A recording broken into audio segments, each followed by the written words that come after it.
Hey friends, hope you're all doing well. We're doing okay too, just really tired since we've been working non-stop. We wanted to answer a question many of you ask: how does our publishing process work? Most of our audiobooks are first posted on Patreon as paid content. They stay behind a paywall for a few months. After that, they become free to access on Patreon forever. Then, a few weeks later, we upload them to other platforms like YouTube, Facebook, and Twitter, X. Lately, our community hasn't been growing much, and we could really use your help. Please share our site in your Facebook groups, Discord servers, Reddit threads, Twitter, X, or with any friends who might be interested. Every little bit helps and we really appreciate it. Thanks a lot for being with us and supporting what we do, Dory and Brogy. Devil Ors bared his teeth, raised his fist impatiently, and said with a ferocious smile, "In other words, Luke Sama wants to beat you two to death or be beaten to death by me." The extremely arrogant tone stunned Dory and Brogy.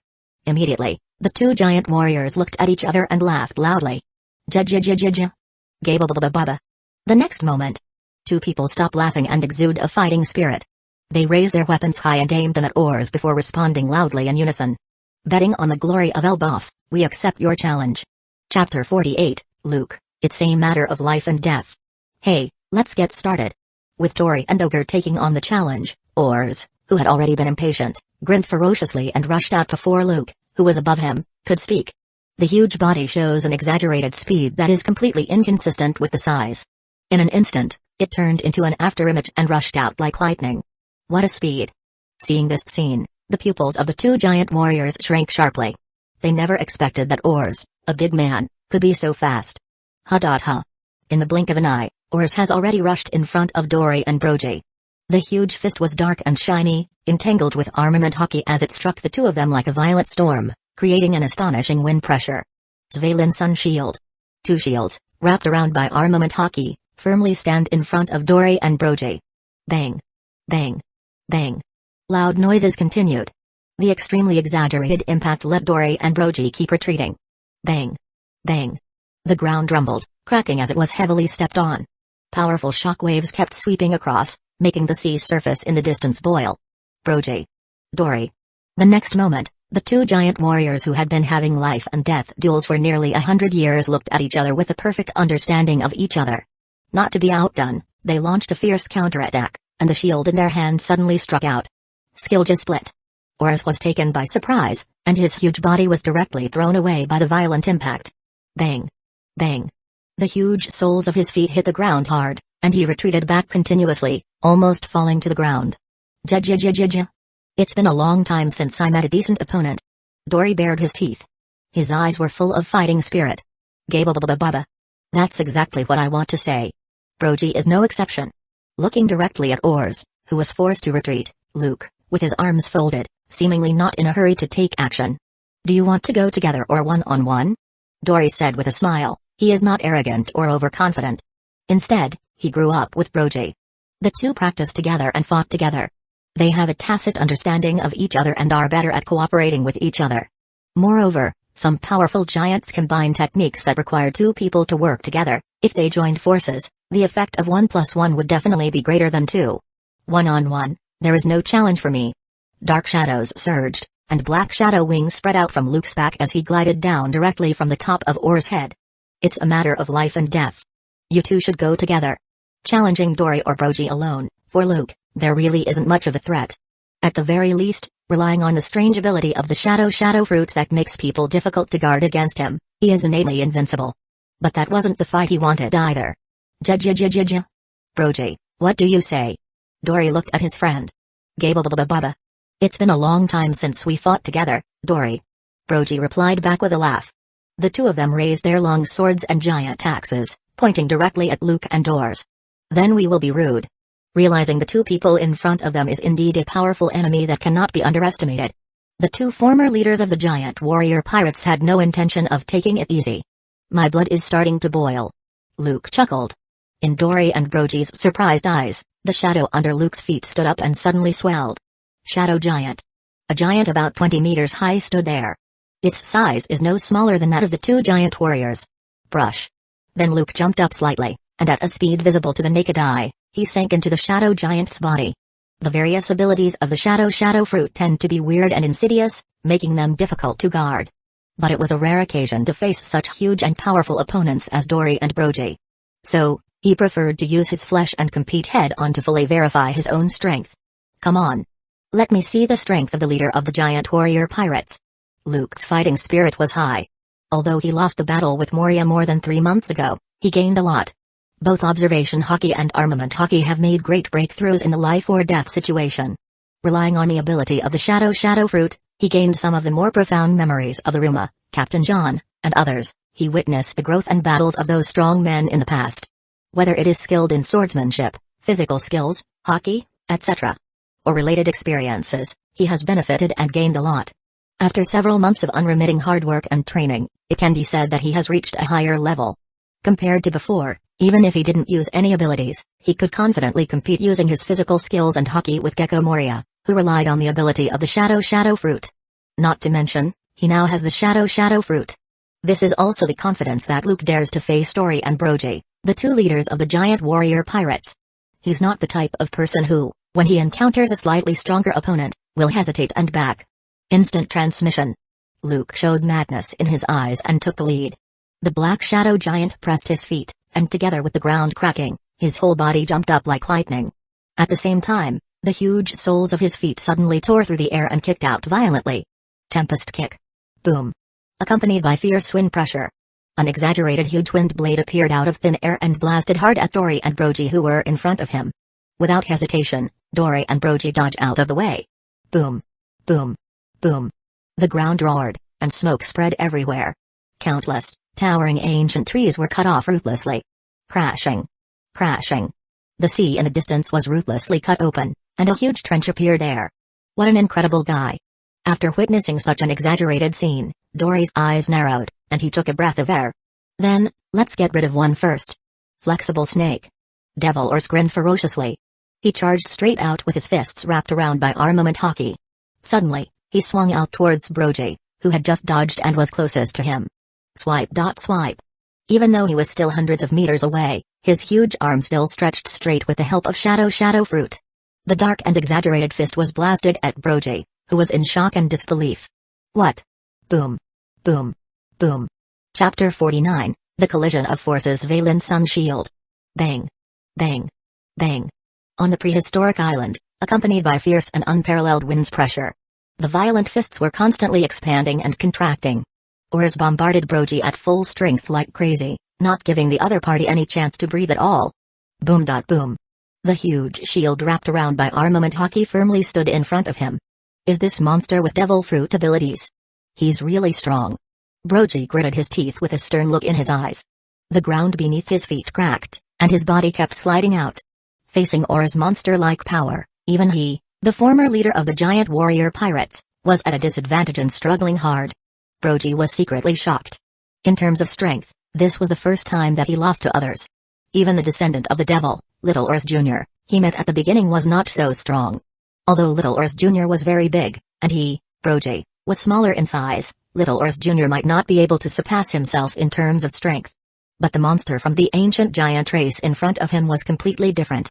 Moreover, he is actually a devil fruit user and can continuously extend his arms, greatly enhancing his attack power and distance. Brogy. Not far away, Dory saw this, and he jumped forward suddenly. The sharp giant sword struck Ors hard. King. Sparks sputter, and astonishing shockwaves sweep across. Woo! Countless sand and stones were carried by the shockwaves and surged in all directions. In a split second, Dory only felt a blur in front of his eyes. A huge black shadow, holding a pitch-black sword, rushed towards him. It stood firmly in front of him and immediately launched a fierce attack. Clang! Clang! The sound of gold and iron clashing is echoing endlessly. Continuously swinging his sword to block and feeling the exaggerated strength, Dory did not dare to be careless. TSK, it's really intense. At the huge thriller bark, Wiper, Perona, Brooke, Van Auger, and others are watching the intense battle in front of them and feel a little shocked. Incredible. Hogback was amazed, that giant actually blocked Tors's attack. Their size is completely different. It stands to reason that it is impossible to block it. Van Auger nodded. After all, he is the former leader of the giant warrior pirates. With such strength, it is not surprising. Wiper was non-committal. His eyes were full of fire and yearning for such power. Boom. At this time, on the prehistoric island, The round shield was suddenly raised, and Dory blocked the sharp blade from a tricky angle. Kai. Dory, who was experienced in combat, waved his sword brazenly and struck at the head of the shadow giant. But Luke also reacted quickly and controlled the shadow giant, dodging Dory's attack in an instant. Instant transmission.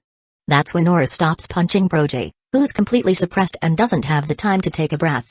A huge black shadow flashed above him, and a loud roar broke through the air. Rocket strike. A figure covered the sky, and the sun descended from the sky. The huge feet were wrapped around by armament hockey and stretched suddenly. With the force of lightning, it hit hard. This guy.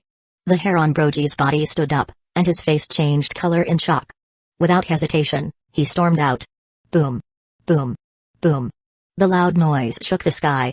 The whole island was shaken. Rocks flew, and smoke was everywhere. Countless birds and beasts were running around in panic. The land with a radius of more than 400 to 500 meters collapsed like a spider web, and groundwater gurgled directly. It was trampled to pieces by Ors's exaggerated blow. Seeing such a scene makes people burst into cold sweat. What an incredible guy.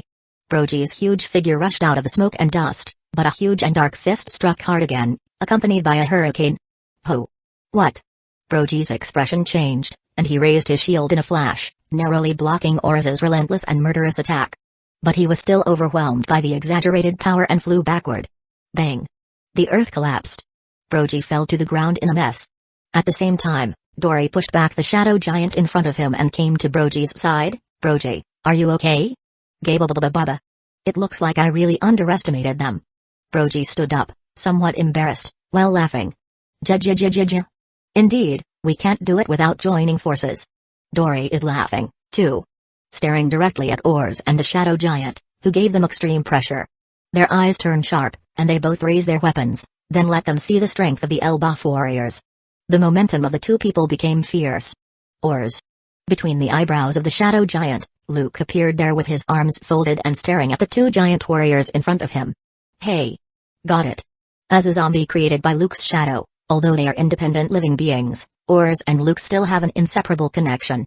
Even though it was their first time fighting together, they still had a better understanding than Dory and Brogy. Flexible snake.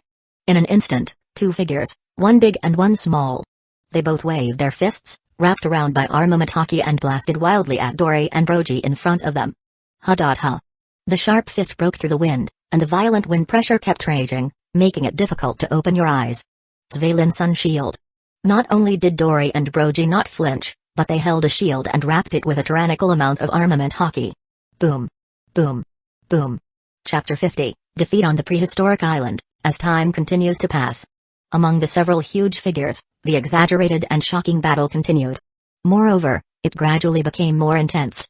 Under the pressure of two powerful men, Luke and Ors, even Dory and Brogy, the two former leaders of the giant warrior pirates, could not get any advantage but were faintly suppressed. The two giant warriors, who had been fighting for nearly 100 years, had to put aside their past grudges, start to get serious and join forces to fight back. One sword style, Dragon Slash. The shadow giant under Luke's control demonstrated Ruma's swordsmanship.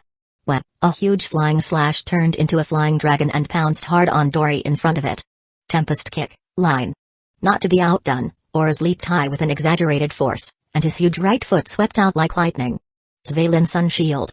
Boom. Boom. Boom. The loud noise shook the sky. Smoke and dust billowed. However, at this moment, Dory and Brogy directly launched a fierce counterattack. Don't underestimate Elbaf's warriors. Dory, make them understand who they are dealing with. The huge sword and battle axe wrapped around by armament hockey shine with cold light. Dory and Brogy, who had been accumulating their attack for a long time, both rushed out. They struck hard at the shadow giant who bore the brunt.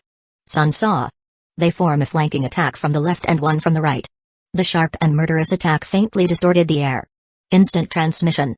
After predicting their attack with observation hockey, Luke gave up attacking without hesitation and immediately controlled the shadow giant to retreat violently. But it was still a step too late. Faced with Dory and Brogy's long-awaited and powerful attack, the giant sword that was formed by the black shadow and wrapped around by armament hockey was mercilessly chopped off. The shadow giant's abdomen was cut in half, and its figure was split into two. It can be said to be shocking. Boom. Boom. The next moment, without waiting for Dory and Brogy to be happy, the shadow giant that was torn into two pieces swung out its huge fists wildly. The two of them were directly blasted away. Bang. Bang! Two huge figures flew out upside down. The ground trembled as they stepped on it, and they barely stabilized their figure. Boom! Boom! At this moment, Dory and Brogy had blood bleeding out from the corners of their mouths. The shield tied to their arm could barely block the relentless and continuous punch that followed. Watching the severed body of the shadow giant fusing together at a speed visible to the naked eye, the two were extremely shocked. Sure enough, controlling the shadow giant is ultimately inferior to oneself. Looking at the shadow giant that was cut in two and recovered again, Luke shook his head helplessly. If he enlarges his body with his super high nerve reaction ability, he could completely avoid the blow just now. If your skills only amount here, then the battle is almost over.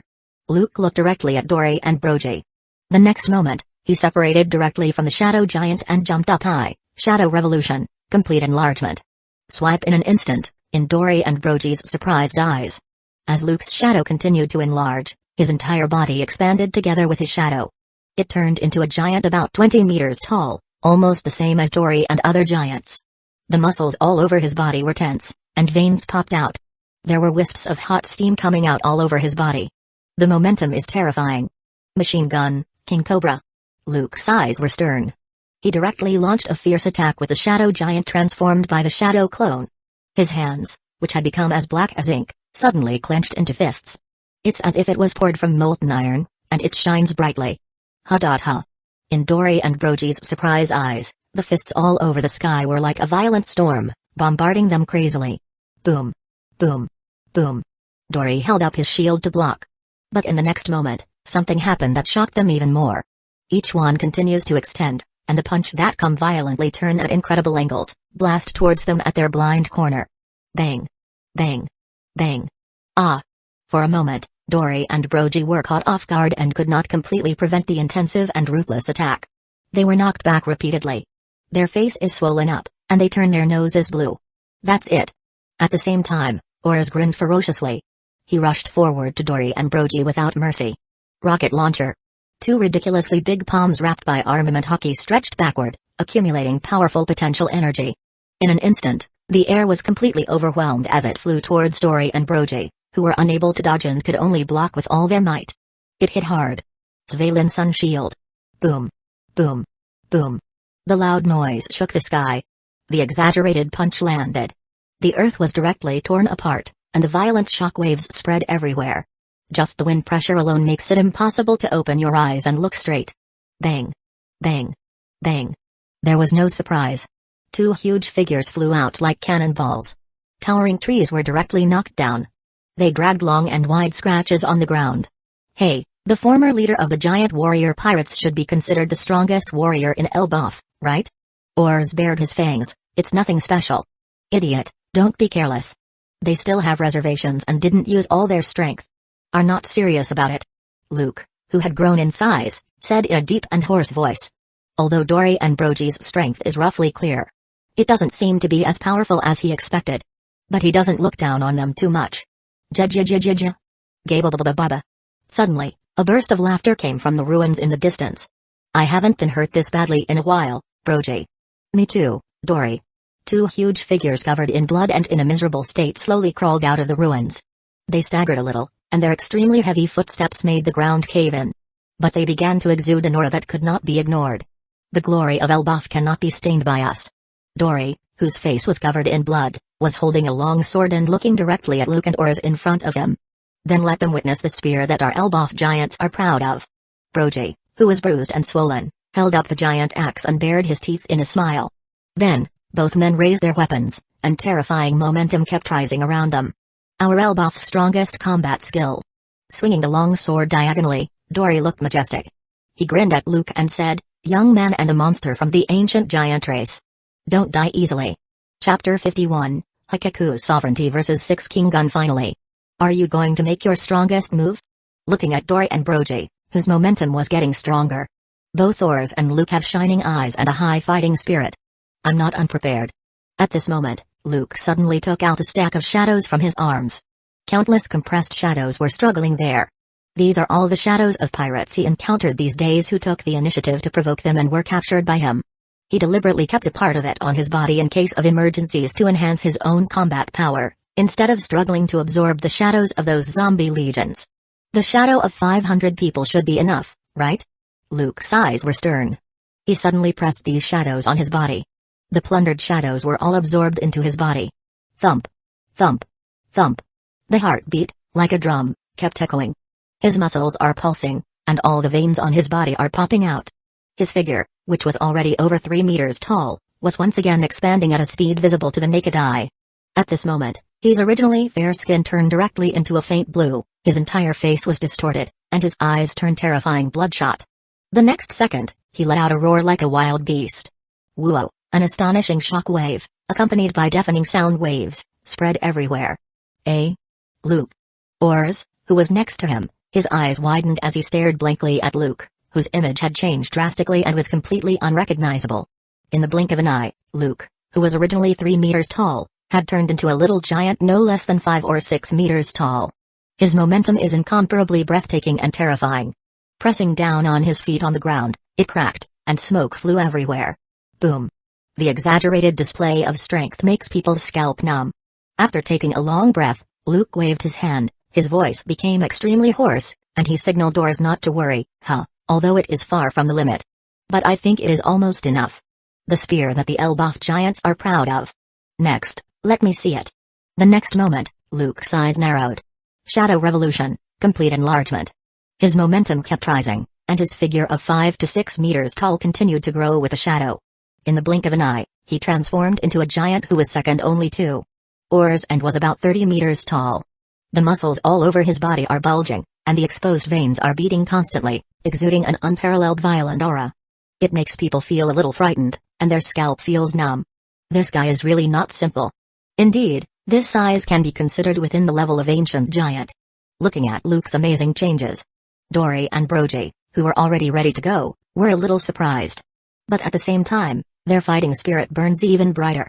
For the glory of Elbaf, they can't lose. Ors, are you ready? Luke's voice was hoarse. He put his fists together, and his momentum was terrifying. His bloodshot eyes revealed madness. We can't be embarrassed. Certainly. Ors bared his teeth. His ferocious eyes revealed a strong fighting spirit, and he also took a stance and put his fists together. Then, violent momentum keeps rising with him. Jajajajajaj. Gababababa. Seeing this, Dory and Brogy laugh. Spear of Elbaf. For a moment, their eyes turn stern and sharp. It's as if they have experienced it countless times, and their instinct has been tempered thousands of times.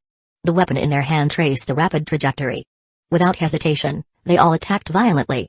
Hikaku's sovereignty. In an instant, the air was directly distorted. In the extremely shocked eyes of Viper, Perona, Hogback, and others who were watching the battle from a distance, a huge shockwave visible to the naked eye suddenly swept out. With an astonishing speed, it blasted hard at Luke and Ors, who were waiting.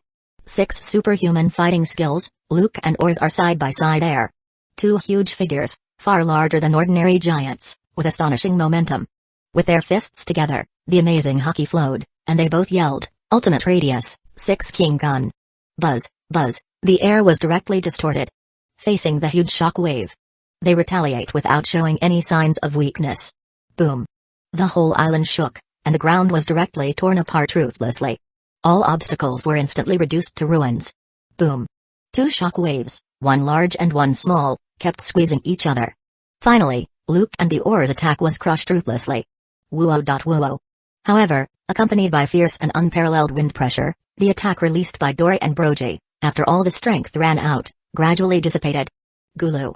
Is this the legendary giant's strongest combat skill? Such an exaggerated attack. Luke, Sama and Ors actually worked together to block it. After practicing the 6 superhuman fighting skills to the extreme, they can actually be so powerful. It's simply too exaggerated. They stared blankly at the large area of prehistoric island that had been reduced to ruins, as well as those tall and majestic figures that stood tall and strong. Witnessing that incomparable blow with their own eyes, Perona, Brook, Hogback, and others could not help but open their mouths wide and could not close them for a long time. The visual impact was extremely shocking. At the same time, on prehistoric island, covered in blood and in a state of embarrassment, Dory and Brogy stood there, panting. Due to constant fighting over the past 100 years and long-term lack of maintenance, the weapon in their hands could not withstand the powerful force, immediately turning into scrap metal and breaking apart. Brogy, we lose. Gababababa. Dory, it looks like looking at the two people who remain unscathed after blocking their strongest combined attack. Exhausted and already severely wounded, Dory and Brogy were unable to fight anymore, and both fell down. Bang! Bang! Chapter 52, Nightmare form in the ruins ahead. Two unattainable figures, one large and one small, stood there. It is indeed the strongest skill of the giants. It is really ridiculously strong. Luke smiled while watching the two giant warriors fall down, their bodies covered with scars, slightly embarrassed but not seriously injured. After he trained the 6 superhuman fighting skills to the ultimate, he derived the 6 king gun based on it and further improved it. After all, it is more suitable for close combat.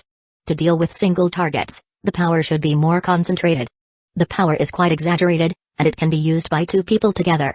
However, as a long-distance attack, there is still some gap between Hikaku's sovereignty. After all, it is the strongest skill that generations of giants in Elbaf have developed through continuous practice and improvement. Although he and Ors work well together, 6 king gun is not a combo skill like Hikaku's sovereignty. After all, it cannot be truly blended into the skill that Dory and Brogy did. Working together, the effect of 1 + 1 is far greater than 2. TSK, I didn't expect their combined attack to be so powerful. Ors on the side is also a little embarrassed, but the injury is not painful to him. Even though we joined force using 6 king gun, we were almost unable to stop it. The next moment, Luke's whole body seemed like a deflated balloon, his figure kept shrinking, and he returned to his original shape. Whoosh! Swipe. Then shadows left his body one after another. But in an instant, a black thread passed through them, tightly binding them. Then he collected those shadows back directly. Huh. The load is really big enough. Luke wiped his sweat. His extremely muscular upper body was naked. A large black shadow poured out and turned into trousers. Of course, the fierce battle just now consumed a lot of stamina. But it won't make him lose his fighting power directly. Luke, what should we do with these 2 guys? Ors asked directly, pointing to the 2 giants who were seriously injured and unconscious.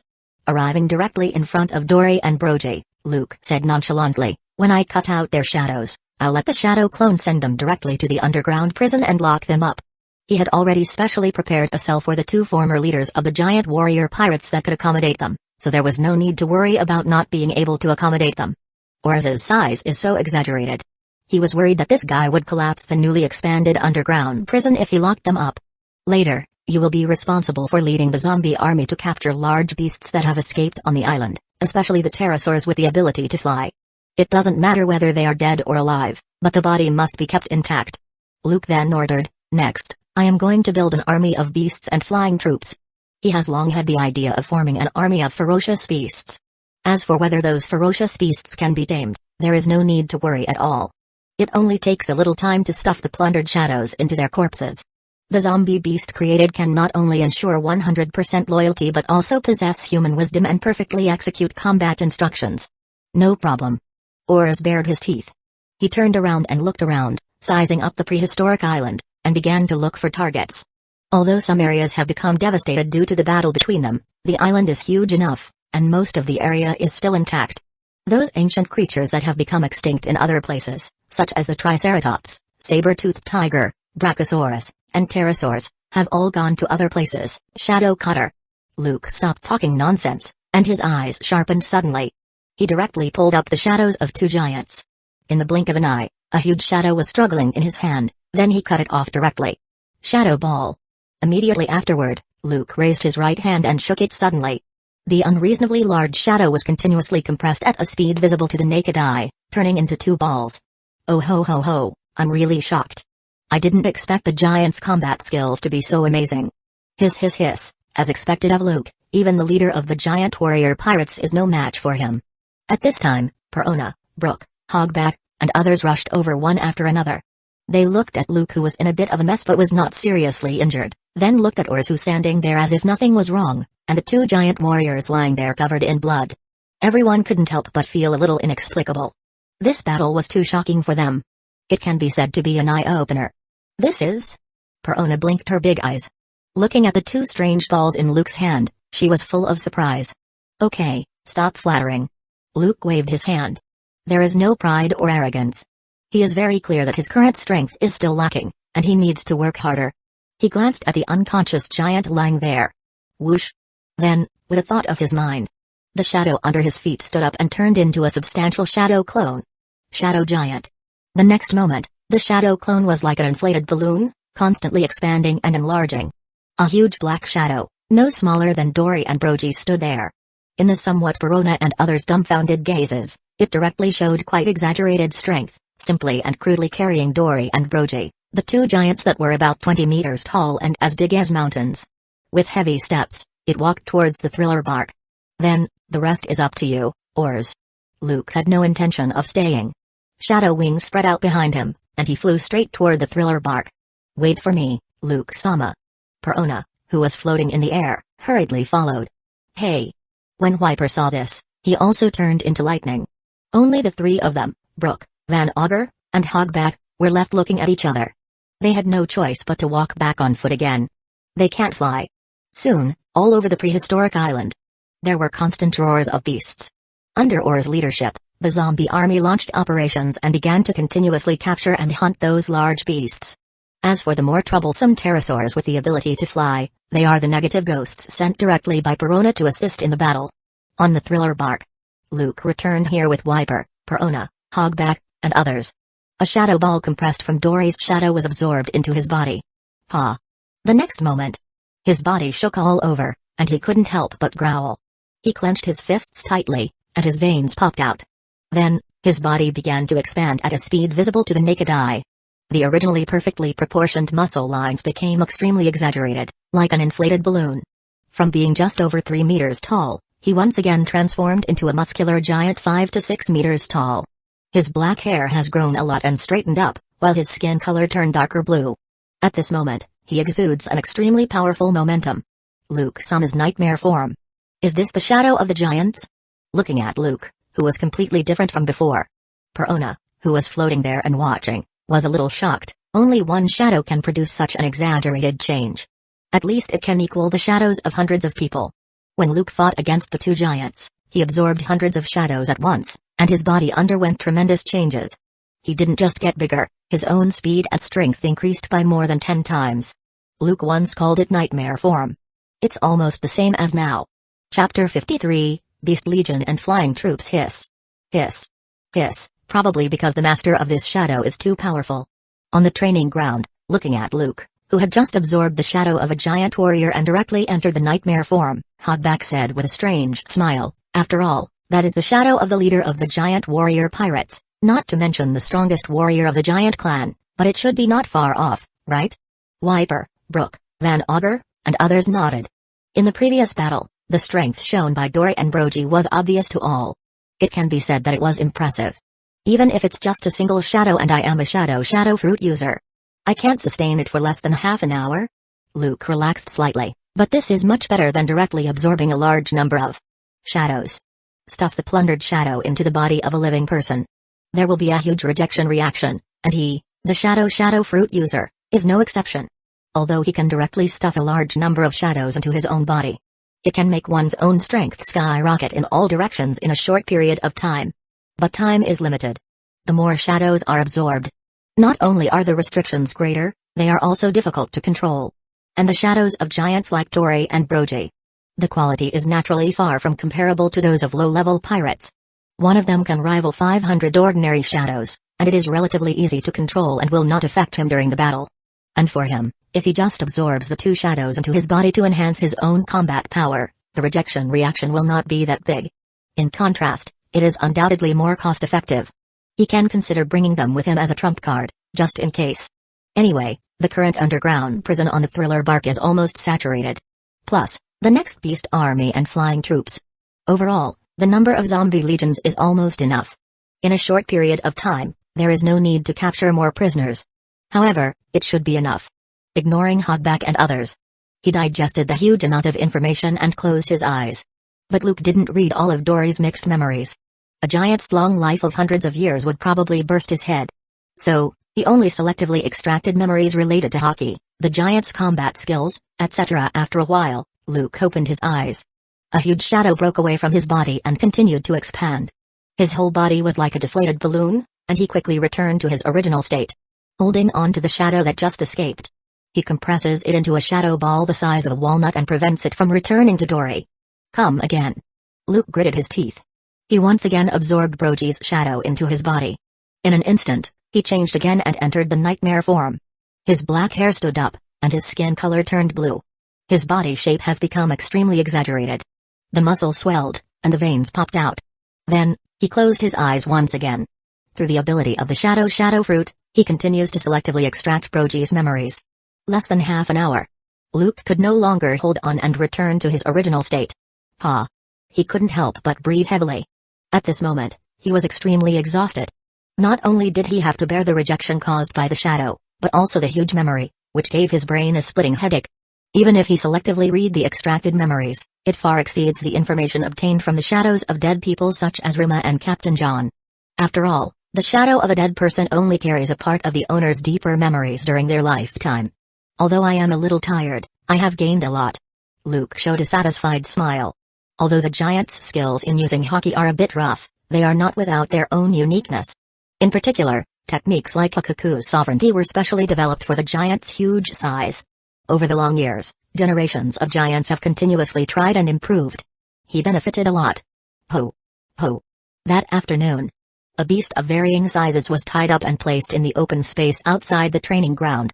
There were some dead and struggling dinosaurs. The number is probably no less than 500. The largest among them is the Brachiosaurus. Luke-sama, there are almost more than 300 beasts like Velociraptor, Triceratops, saber-toothed tiger, Brachiosaurus. A zombie in charge of statistics came forward and reported, as for the pterosaurs, there are almost 200 dinosaurs. Luke nodded. The black shadows beneath his feet surged and turned into countless tentacles and rushed out directly. In the blink of an eye, the dinosaurs that were captured alive were penetrated by the shadow tentacles, and they fell there, moaning one after another. It's better to save yourself some trouble and get it done in one go. Scanning the carcasses of dinosaurs present, Luke directly took out a stack of shadows from his arms. A flash of red light flashed in his eyes, and he directly activated the ability of the shadow fruit. Swiss. Black tentacles danced, bringing up these shadows toward the carcasses of dinosaurs, respectively. Is this okay? Brooke's eyes widened. Hundreds of zombies were created at once, that's amazing. Verona was stunned and speechless. In comparison, Moria-sama, whom she regarded as her adoptive father, was simply not comparable. Hiss. Hiss. Hiss, as expected of Luke-sama, that guy, Gecko Moria, is really inferior. Hogback was very excited. The more amazing Luke's performance is, doesn't it mean that his choice is more correct? In my name, I will grant you new life. You will forget the past, be loyal to me, and never betray. Without any delay, Luke directly made a contract with these shadows. As expected, the bound shadows stopped struggling and nodded dully. Obviously, the contract was established. Swipe. The next moment, shadows that no longer struggle were stuffed into the corpses of those beasts. Roar. Soon a horrifying scene happened. Saber-toothed tigers, mammoths, velociraptors, triceratops, Tyrannosaurus rex, brachiosaurus, pterosaurs, etc. that should have lost their breath of life. These extremely ferocious dinosaurs started to move one after another. They all knelt on the ground and lowered their heads towards Luke. Master. Chapter 54, Aura's Mace. Half a month later. On the prehistoric island, Little Garden. The originally beautiful scenery has become devastated and in a mess. Roar, roar, roar. The roars of the beasts echoed endlessly. Huge beasts gathered there, roaring from time to time, creating an extremely ferocious scene. But here's the surprise. Most of them still have a heavily armed figure sitting on their backs. Those figures either hold swords, guns, sticks, or thermal weapons such as rifles and rocket launchers. They formed the Knights of the Beast. Woo-hoo-hoo. There were also a large number of pterosaurs, soaring and circling at high altitudes. And on their backs, there are also people sitting on them. Even if those pterosaurs move extremely fast and perform various difficult and dazzling flying maneuvers in the air, those figures sitting on their back remained stable and did not fall off. Obviously, it's well trained. And on a vast coast, a huge figure with red skin, horns, and sharp fangs, standing there like an unattainable demon. What is jaw-dropping is that in its hand is a shiny black mace that is densely covered with thorns. That huge figure's exaggerated momentum is intimidating, it makes one's scalp feel numb just looking at it. Boom. An extremely loud sound broke through the air. Oars kept swinging his huge mace. Bursts of astonishing wind pressure kept crushing the towering trees around him. On the sea, the waves were undulating, and there were waves. Hikaku's sovereignty. The next moment, the exaggerated mace blasted out a compressed beam towards the distant sea. Boom. In an instant, the air was directly crushed, and there was a loud explosion. Buzz. An astonishing shockwave suddenly swept out everywhere. The sea was boiled and turned violently. A huge trench appeared there and could not be recovered for a long time. It makes one break into a cold sweat. Unspeakably shocking. At this moment, the exaggerated mace was filled with hot steam visible to the naked eye. Putting the mace on his shoulder, Oars bared his teeth. Sure enough, compared to swords and other things, weapons like this are more handy. Obviously, he is very satisfied with the new weapon he just obtained. Gulu. As expected of Lord Oars. It's really unbelievably strong. The giant's unique skills have been mastered by him. Not far from Oars' location, there's a giant ship lying there. On the balcony of a huge castle beside a splendid golden bell tower, groups of zombies present could not help but be a little shocked and speechless. Especially when they saw Oars tapping the exaggeratedly large mace that was at least tens of meters long. Everyone subconsciously felt a little numb. Even zombies like them, who are not afraid of death, couldn't bear such a gentle touch. TSK, that's really exaggerated.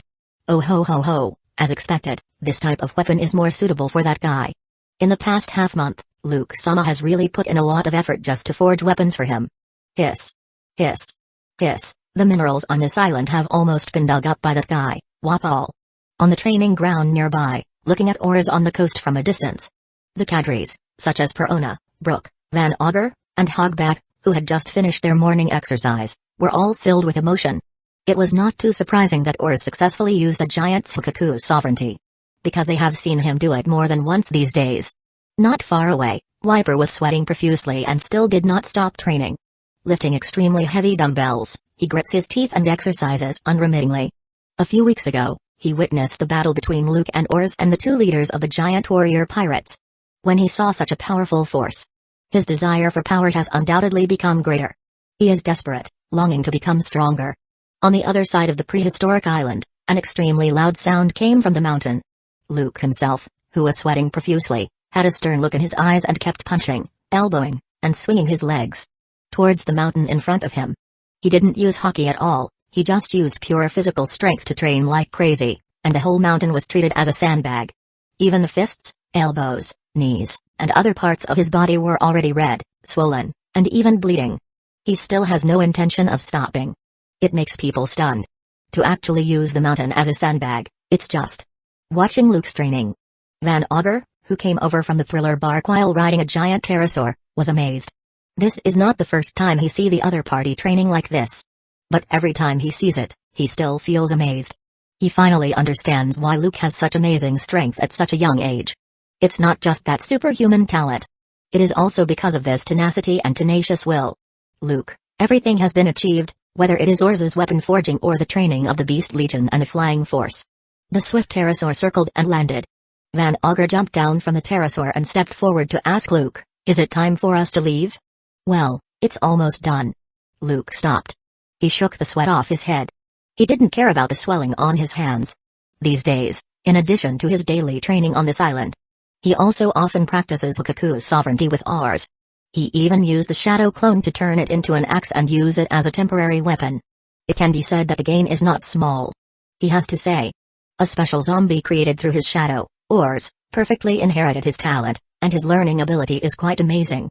After half a month, both he and Oars had almost mastered the giant's special skills. Originally, he would not stay on this island for so long. However, considering Oars' exaggerated size, and to forge a suitable weapon for him, Luke asks the zombie army to explore the prehistoric island. As a result, they found a copper iron mine with relatively mixed composition and not too large reserves. So he let the shadow clone possess Wapol. With the ability of munch fruit, the copper iron mine is mined, and metals are extracted continuously. A large number of zombies cooperated, plus Oars' own efforts. Just barely forged the mace. It's really time to leave. Chapter 55, Devil Child Little Ones, let's set sail. Oh. Not long after, the golden bell echoed constantly with crisp, ethereal, and melodious sounds. Following Luke's order, countless zombies began to get busy. The Thriller Bark set sail again and slowly sailed away from the little garden. Luke-sama, are you going to Bucklow Island next? On the training ground, with the ability of repair fruit, Dr. Hogback treats Luke's inevitable injuries due to high intensity and crazy training while asking. We should have arrived a long time ago, but something happened one after another along the way. Luke nodded, chuckled, and said, I'm looking forward to it. Although he doesn't know how much harvest that treasure map can bring. But that's part of the beauty of treasure hunting. It's like opening a blind box. Hee hee. Hee hee. Hee hee, is it a treasure hunting? Perona's eyes were shining with anticipation. Not just her, Brooke, Van Auger, Hogback, and others are no exception. Although they have found the legendary city of gold and obtained an unimaginable amount of gold. But they are still endlessly interested in treasure hunting. Luke Sama. At this time, a zombie held a den mushy and trotted over. The black market intelligence dealer you contacted earlier has called. Oh? Luke raised his eyebrows. Then he got the den mushy without any intention of making small talk and went straight to the point. Rock, is there any good news? The den mushy simulates an old silhouette and a pair of somewhat cloudy eyes, full of shrewdness, but, the price. You know, the target you want to inquire about is the devil's child that the world government spares no effort to hunt for. I am taking a huge risk here. You gotta pay more. The price is easy to negotiate as long as your information satisfies me. Luke looked calm and spoke calmly. As an elite agent of CP9, he naturally knows the power of these underground intelligence agents. Therefore, he has already contacted them secretly through other channels. He even deposited a large sum of money in advance. Mainly to facilitate long-term cooperation. 2 days ago, she appeared on Cordo Island on the H3 route, seemingly wanting to explore ancient ruins. The price is negotiated. The other party did not make any further excuses and told the information. I heard that members of CP5 rushed over directly but failed to catch her. But I think she can't run far. I'm very satisfied with your news. Luke chuckled. In 2 days, given Nico Robin's current situation, she really couldn't run very far. He should be able to find the other person directly. A pleasure to work with. Click. Watching Luke hang up the phone. Perona, on the side, asked curiously, Luke Sama, are you looking for the devil child? Well, this is a rare all-round talent. Luke smiled and nodded. For Nico Robin, he is determined to win her over. Without hesitation, he directly ordered Hogback and others, I want to go out for a while, you continue to move towards Bucklow Island. After I find her, I will go over there and meet you. Not to mention special devil fruit users such as Wiper, Perona, and Van Auger. There is only Ors, the strongest zombie, and the zombie army led by him. In the first half of the Grand Line, as long as they don't directly provoke Marines, they can go anywhere arrogantly. What's more, they still have the identity of one of the warlords of the sea. Naturally, he wasn't worried about anything going wrong. Understood. Van Auger, Hogback, and others nodded. Everyone knows that Nico Robin, the devil child who was offered a bounty of 79 million belly by the world government at the age of 8, has a special status. It is impossible to drive the thriller bark directly and pass by with great fanfare. After all, they are still in the stage of accumulating strength.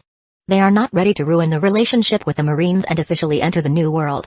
Is there an eternal pose to Cordo Island? Luke didn't delay. A zombie navigator was directly called. No. But Cordo Island is close to the kingdom of Rolandini, and we have an eternal pose there. The navigator, who was busy checking the charts, reported to Luke. Then give me the pose of the Rolandini kingdom.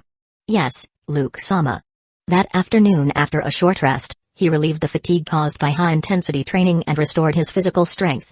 Luke directly brought some dry food and fresh water, as well as the eternal pose of the Rolandini kingdom, and left the thriller bark under the watch of Wiper, Perona, Van Auger, and others.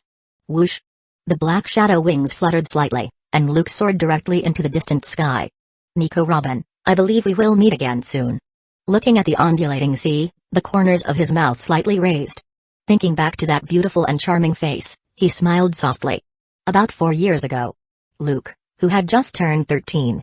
He was sent to West Blue to secretly assassinate a king of one of the affiliated countries who repeatedly criticized the world government for its inaction. He happened to encounter Nico Robin, who was being chased by CP agents.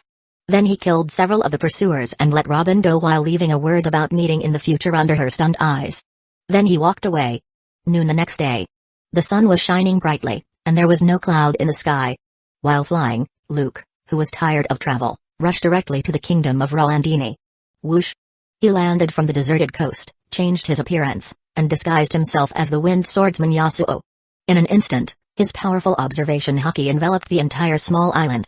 But he didn't sense Nico Robin's aura. Aren't you here? Luke raised his eyebrows.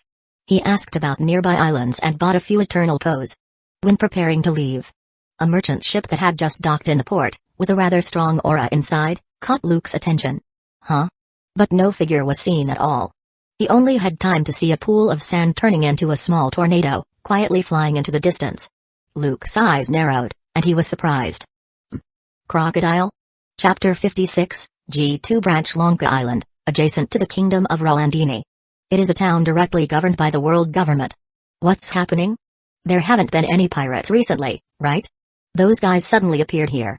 However, this day, every resident of this relatively prosperous town was looking at the menacing warships on the sea. They couldn't help but feel a little uneasy. On the large warship, in addition to the seagull in the flag, the words G2 are clearly marked. It was announced to the town that this was a warship of the G2 branch directly under the Marine headquarters. Vice Admiral Kummel, we have arrived at the Lanka Island. A Marine stood straight while reporting. He reported to the bald old man in front of him, who was wearing a brown suit, a cloak of justice, long brown hair, and a somewhat bloated figure. According to the information we got from CP organization, it was suspected that someone saw Nico Robin, the Devil Child, this morning disembarked from a merchant ship and blended into the town. Oh? Vice Admiral Kummel, the base commander of Marine G2 branch, raised his eyebrows. He was leading the Marine fleet and was chasing a group of pirates who had just broken into the Grand Line and were causing trouble along the H3 route. As a result, he received a call from the headquarters, saying that the personnel of CP Cypherpol had received the news and found that Nico Robin, the Devil Child wanted by the world government, was nearby, and asked him to personally lead people to arrest her. Nico Robin is not an ordinary criminal. Kummel came to the bow of the ship, looked at the town ahead, and ordered in a deep voice. Seal the port, strictly prohibit any ship from going to sea, search from house to house, and never let a single one go. All personnel must enter the first level of combat readiness after landing.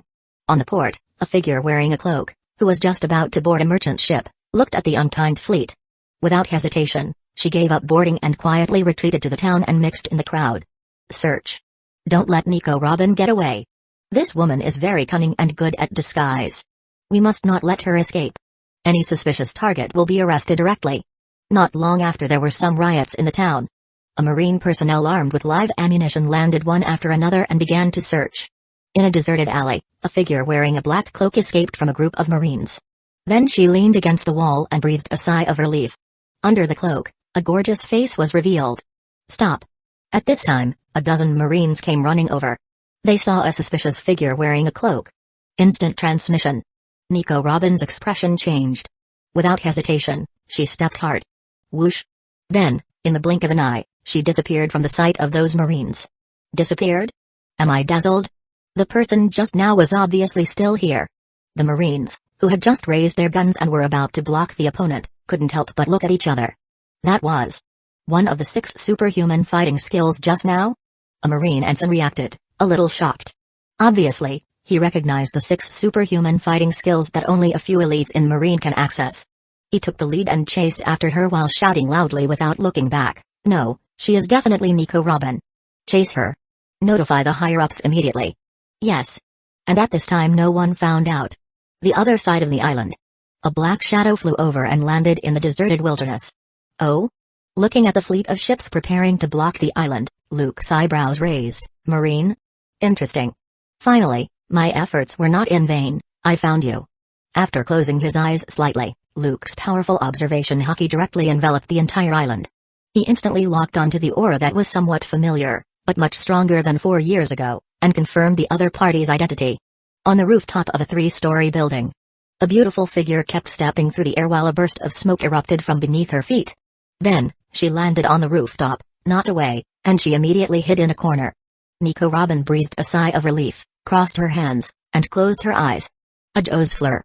While the petals were flying, eyeballs suddenly and silently popped up on the walls in many hidden directions of the building. There, she secretly observed the Marines coming and going, who were constantly searching around. Ah, have you mastered moonwalk? Robin, who was using her ability to monitor Marines' movements and was ready to evacuate at any time, was suddenly startled. Her heart skipped a beat, and she quickly opened her eyes. Immediately, her pupil shrank sharply. A tall figure wearing a black windbreaker appeared in front of her. Cease fleur. She did not hesitate and crossed her hands. 6 hands suddenly grew on Luke's body. It strangled his arms and head and twisted his body backward. Iron body. Luke's eyes turned sharp. The muscles all over his body tense instantly, becoming like steel, unable to be shaken. Robin's expression changed. No matter how hard she used her flower fruit ability, she could not twist the opponent's steel-like body. What, you haven't seen me for a few years, And you want to kill me when we meet?" Looking at the beautiful figure in front of him, Luke chuckled. Hearing those words, Robin couldn't help but be stunned. She subconsciously stared at the man in front of her, and then her pupils couldn't help but shrink. Whoosh! She loosened her hands, and the arms that bound Luke turned into petals and disappeared. Obviously, she recognized the person in front of her. "It's you." Robin took a deep breath, a little unbelievable. "Long time no see. You became very skilled in using the 6 superhuman fighting skills." Looking at the woman who was much more mature than 4 years ago and exuding an alluring charm, Luke smiled and said, "It seems that you haven't been lazy in the past few years." "Sorry, I was in a hurry just now and didn't expect it to be you." Before the two of them could exchange greetings, something appeared in the sky. A seagull circles back and forth while calling out. It seemed to have noticed them and were calling the Marines. "Annoying guy." Luke frowned and flicked finger pistol. An invisible compressed air shot out like lightning. It accurately shot the bird, causing blood to splash everywhere. It whined and fell down. Chapter 57, The Worst Traitor in History? How? On the rooftop, Luke looked at Robin, who was staring blankly at him. Luke opened his arms and chuckled. "Aren't you happy to see me again, old friend? Are we friends?" Looking at Luke in front of her, Robin came back to her senses and bit her lip gently. The frozen heart couldn't help but ripples a little. "Why are you here?" She looked at Luke's face and couldn't help joking. "I heard that you have betrayed the world government. You can't be sent to catch me, right?" Compared with the childish appearance 4 years ago, the man in front of her has matured a lot and become more spiritual. 4 years ago, if it hadn't been for this man, she would have been captured by the world government. Before the other party left, he directly threw her a 6 superhuman fighting skills training manual, giving her the ability to protect herself. Only then was she able to evade the pursuit of Marine and CP time and time again. She has been looking forward to seeing him again in the future. Unexpectedly, the two people reunited under such circumstances. As early as 4 months ago, she had already seen the news in the newspaper about Hobaskluk causing trouble in Anai's lobby and betraying the world government. She also saw a warrant for the other party with a direct bounty of 200 million belly. The news really shocked her and she couldn't believe it. "Surround this building. We must not let her escape." At this time, due to the seagull's reminder, Marines nearby reacted quickly and immediately surrounded the building. There are other Marines around who heard the news and are coming over one after another. "They found us." Robin's expression changed when she heard the movement. "It doesn't matter, no matter how many Marines there are, they are just bugs." Luke shrugged his shoulders and didn't care. "I just saw it. They are from the G2 branch directly under the Marine headquarters." Looking at the specifications of the warships and the size of the fleet, the person who took the lead is probably the Vice Admiral. Robin was a little anxious, and she reminded him. "Just a Marine Vice Admiral, not an Admiral." Luke stepped forward. He patted the other party's head and chuckled. "We haven't seen each other for a few years, and you have become even more beautiful.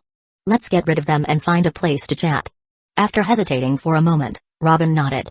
Seeing that Luke was confident, she gradually calmed down. Although she don't know why the other party is so confident, the person in front of her is after all a strong man with a bounty of more than 200 million belly. In particular, his eyes reveal a calmness that contradicts his age. She believes he's not that reckless. There are quite a few people. Luke looked relaxed. When he arrived at the edge of the rooftop, he looked at the Marine personnel who were coming in a steady stream, as well as the panicked tourists and people who were running hastily into the distance. Robin was about to say something, but Luke's eyes sharpened suddenly. Buzz. An invisible wave swept out from him in an instant. From this building, it goes to the port, which is less than a kilometer away. The tyrannical conqueror's hockey impacted in all directions. Marine, businessman, civilian. Everyone's body was shaken violently as if their brains had been hit by a powerful mental shock. Their eyes turned white, they were foaming at the mouth, and they fell to the ground one after another. In the blink of an eye, Marines rushed over and surrounded the building. Most of them fell on the street. "What happened? I almost lost consciousness. Damn it, is he a person with some kind of devil fruit?" Within the town, a few Commodore and Rear Admiral were safe and sound. But looking at the fallen Marines and people around them, their faces were full of shock. There are also those officers from the headquarters who are usually very capable, staggering, and barely maintaining consciousness and didn't fall down directly. Hiss. Looking at this horrific scene, Robin's eyes shrank, and she lost her voice in shock. "How is it possible? They all fainted." "Don't be so surprised, it's just a trivial trick." Luke shrugged and said with a chuckle, "The real trouble is not these miscellaneous fish, but the ones that haven't fallen yet. Stunning thousands of people at once is no small trick." Robin took a deep breath and looked at Luke blankly. This man, who was 5 or 6 years younger than her yet was offered a bounty of 200 million belly by the world government, was actually so powerful. No wonder he was so confident just now. Full of confidence. Damn. Conqueror's hockey? At the same time, not far away, the base commander of the G2 branch, Vice Admiral Kummel, was about to rush over. His face changed drastically. Not caring about anything else, he ran over. People gathered together one after another and followed Kummel. There were about 30 or 40 generals and officers who maintained their combat effectiveness and did not faint. Kummel arrived in a hurry. Looking at the figure standing on the rooftop with Robin, his pupils shrank sharply, and his expression changed drastically. Luke. And Nico Robin. What? Obask Luke? Gulu. Is he the CP9 traitor Obask Luke who killed the top executive of CP9, caused a big fuss in Anai's lobby, and was offered a bounty of 200 million belly by the world government? This man who is making a big fuss at Anai's lobby is considered by the CP to be the worst traitor in history. Why is he here? There's no mistake, it's exactly the same as the one on the bounty list, it's him. Devil's son, Nico Robin, is here too. A Marine officer who was still conscious came one after another. Looking at Obask Luke standing with Nico Robin on the rooftop, they couldn't help but be shocked. Someone else took out a stack of reward lists from his arms and flipped through them quickly, confirming the identities of the two people. Vice Admiral Kummel, I didn't expect that a big shot like you would actually know me. That's such an honor. Looking at Kummel below, who had a big belly and was wearing a cloak of justice, Luke naturally recognized him and smiled. When he was in CP9, he has looked up personnel information about Marines. Luke paid attention not only to Kummel, the commander of the G2 branch, but also most of the named officers in the entire Marine headquarters. Even more, it's not just spies placed outside by CP. There are even many spies sent out by Marine headquarters to lurk among the pirates in the New World. Luke knew everything. Chapter 58, You Can't Do It, Let Admiral Come. Conqueror's Hockey. On the street, looking at the chaos all around, the Marine personnel fainted air. Then, looking up at the two figures on the rooftop or staring at Luke himself, I didn't expect the rumors to be true. I really underestimated you. What does a guy like you doing here? He held a pair of katana that had already been unsheathed, pointed it directly at Luke above, and asked in a deep voice, do you want to get involved in the ancient weapon through Nico Robin? What? On the rooftop, Robin was shocked when she heard this. She subconsciously looked at Luke beside her, and her heart sank slightly. She pursed her lips slightly with a little complicated eyes. In the end, everyone wants to take advantage of her. Will she be alone after all? No need to talk nonsense, I will take Nico Robin away. Luke had no intention of responding but looked down at Kummel directly, and said with a smile, can you please get out of the way? It can't be done. As long as I'm here, you can't even think of leaving with her. Holding the blade. Looking directly at Luke above. Kummel's eyes were stern, and he spoke coldly. Want to stop me? Luke looked at Kummel, and then he shook his head directly. You can't do it, let an admiral come. When Robin hears this, she can't help but look at Luke in astonishment. He's really confident enough. A vice admiral, who as the base commander of the G2 branch, is looked down upon, and the Marine admiral, who represents the highest combat force of the Marine headquarters, comes in person. Asshole. Too arrogant. Damn guy. A mere traitor from CP9 actually dares to look down on us. The Marines who gathered there were all furious and gnashing their teeth. Looking at Luke on the rooftop, they glared angrily. Stop talking nonsense there, you stinking brat. Luke's contemptuous tone. Even Kummel couldn't help but be angered. With a strong pressure under his feet, his whole body rushed up. Holding two katana in his hands and using moonwalk, he rushed towards Luke. When I was fighting the pirates on the sea, you were not even born yet. Obask Luke. Not waiting for Kummel to rush in. Luke showed no sign of weakness and stepped forward to confront him. His eyes were full of contempt. Then the reason why a mediocre character like you can survive until now is because you're self-aware and don't dare to provoke those big pirates at all, right? But it's a pity that now that you are old. And you have poor eyesight. If you lose, you will die. Tempest kick, line. The words have not yet finished. Under Robin and Marine, shocked eyes. Luke, who was filled with murderous intent, kicked out with his right foot like lightning. Whoosh, the atmosphere was torn apart directly. A huge light green blade suddenly broke through the air. He blasted at Kummel, who had a drastic change of expression due to shock. What? Kummel's hair stood up. The two swords staggered and blocked immediately. King. The powerful and heavy wind blade directly knocked him down in midair. He kept retreating violently, causing the ground to crack, and he was barely able to steady his body. Get away. The muscles in his arms were tense. Gritting his teeth, he lifted his arm with all his strength. Then, the astonishing wind blade was blasted into the distance.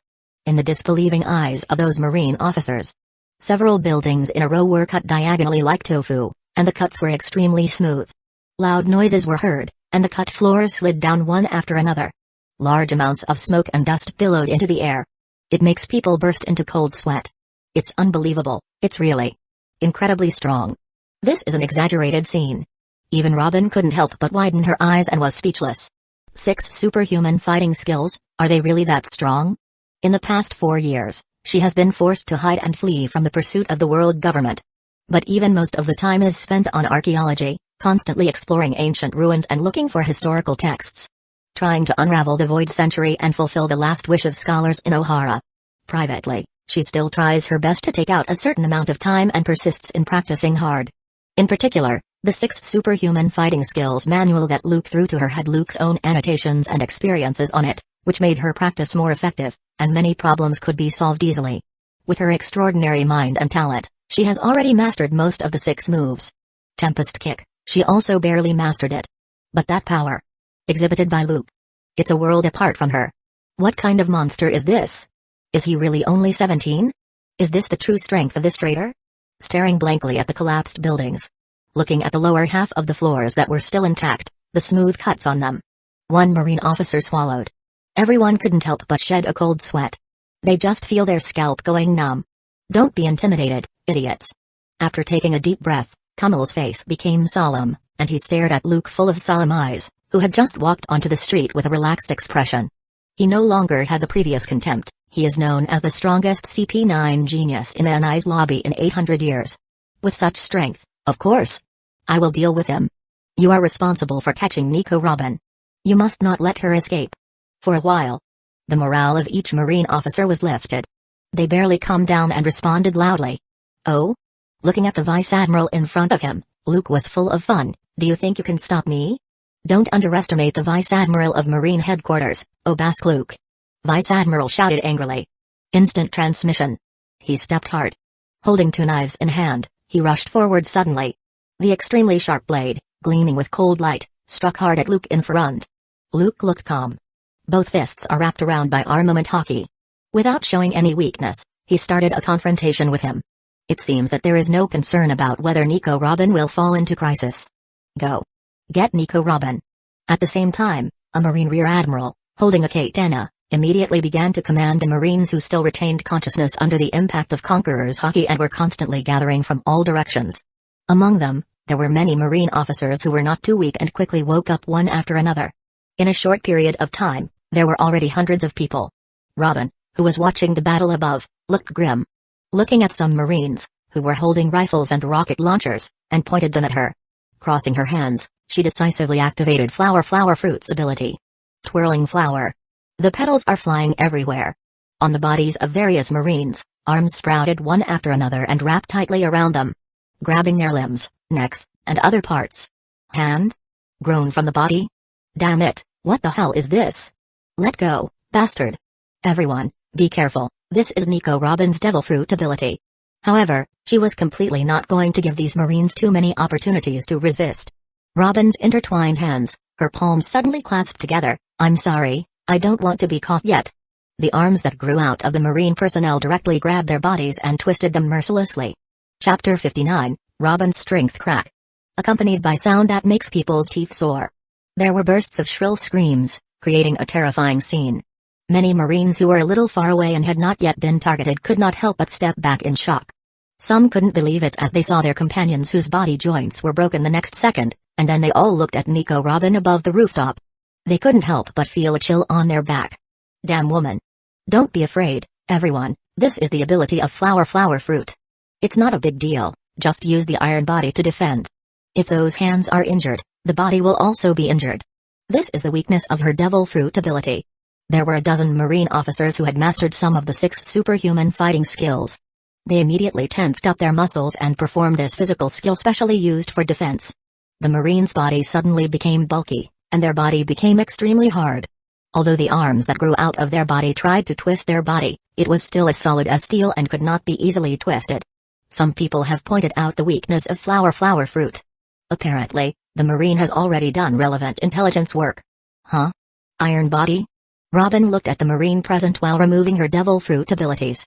Because when arms grow around their body, they try to chop it down without hesitation. Fire. Use a bazooka. Blow up that building for me. Soon, with an experienced rear admiral in command there, the well-trained Marines, who came one after another, launched a direct counterattack. They raised their guns and pointed them at Nico Robin on the rooftop, and they all pulled the triggers. Heavy bullets keep pouring out, accompanied by a few scattered rockets, making fires shoot into the sky and thick smoke billow. Waves of astonishing shockwaves swept across the place. Moonwalk. However, in midair, a beautiful figure had already appeared out of nowhere. She walked through the air and landed on a 2-story building on the opposite side, unscathed. There she is. Damn. It's Moonwalk. Why does she have the 6 superhuman fighting skills that only a few Marine officers are able to master? Stop talking nonsense. Everyone, come on, don't let her run away. We must not let this woman go. Watching Nico Robin rushing out in midair, safe and sound. All the Marines present were shocked. Some couldn't believe it.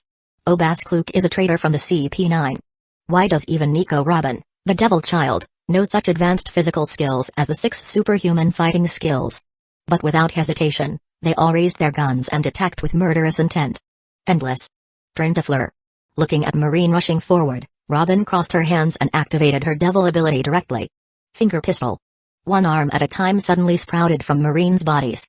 Moreover, the index finger is stabbed out like a bullet. Kai. Kai. Kai. Blood splattered everywhere. A Marine screamed loudly as a white jade finger penetrated his body mercilessly, and he fell into a pool of blood. But there were also those who had quick reactions and decisively used Iron Body again to block the fatal blow. Each and every one of them had cruel looks on their faces, ready to cut off those arms. But they didn't expect Nico Robin to be so cunning. She gave up decisively when she failed. Before the blade fell, it had already turned into countless petals and dissipated. Sorry, I haven't mastered Iron Body. Robin smiled slightly. She is not fond of fighting head-on, she prefers fighting while retreating. Without hesitation, she used Moonwalk again and headed towards another building. Obviously, she has already possessed considerable strength, but she has always kept a low profile and hid her clumsiness. As she continued to practice the 6 superhuman fighting skills, her physical fitness continued to improve, and her devil fruit abilities became more powerful, and she developed many new moves. But, apart from using physical skills such as instant transmission and Moonwalk to evade, Robin rarely uses other superhuman fighting skills to fight the enemy. She had a bounty of 79 million belly offered by the world government at the age of 8, and they spared no effort to hunt her down. She has experienced the ups and downs of human kindness, experienced countless betrayals, and has seen through the greed of human nature. Continuously growing in adversity and setbacks, her mind becomes more mature and cautious. She has seen with her own eyes the strength of the Admiral of Headquarters and how terrifying it is.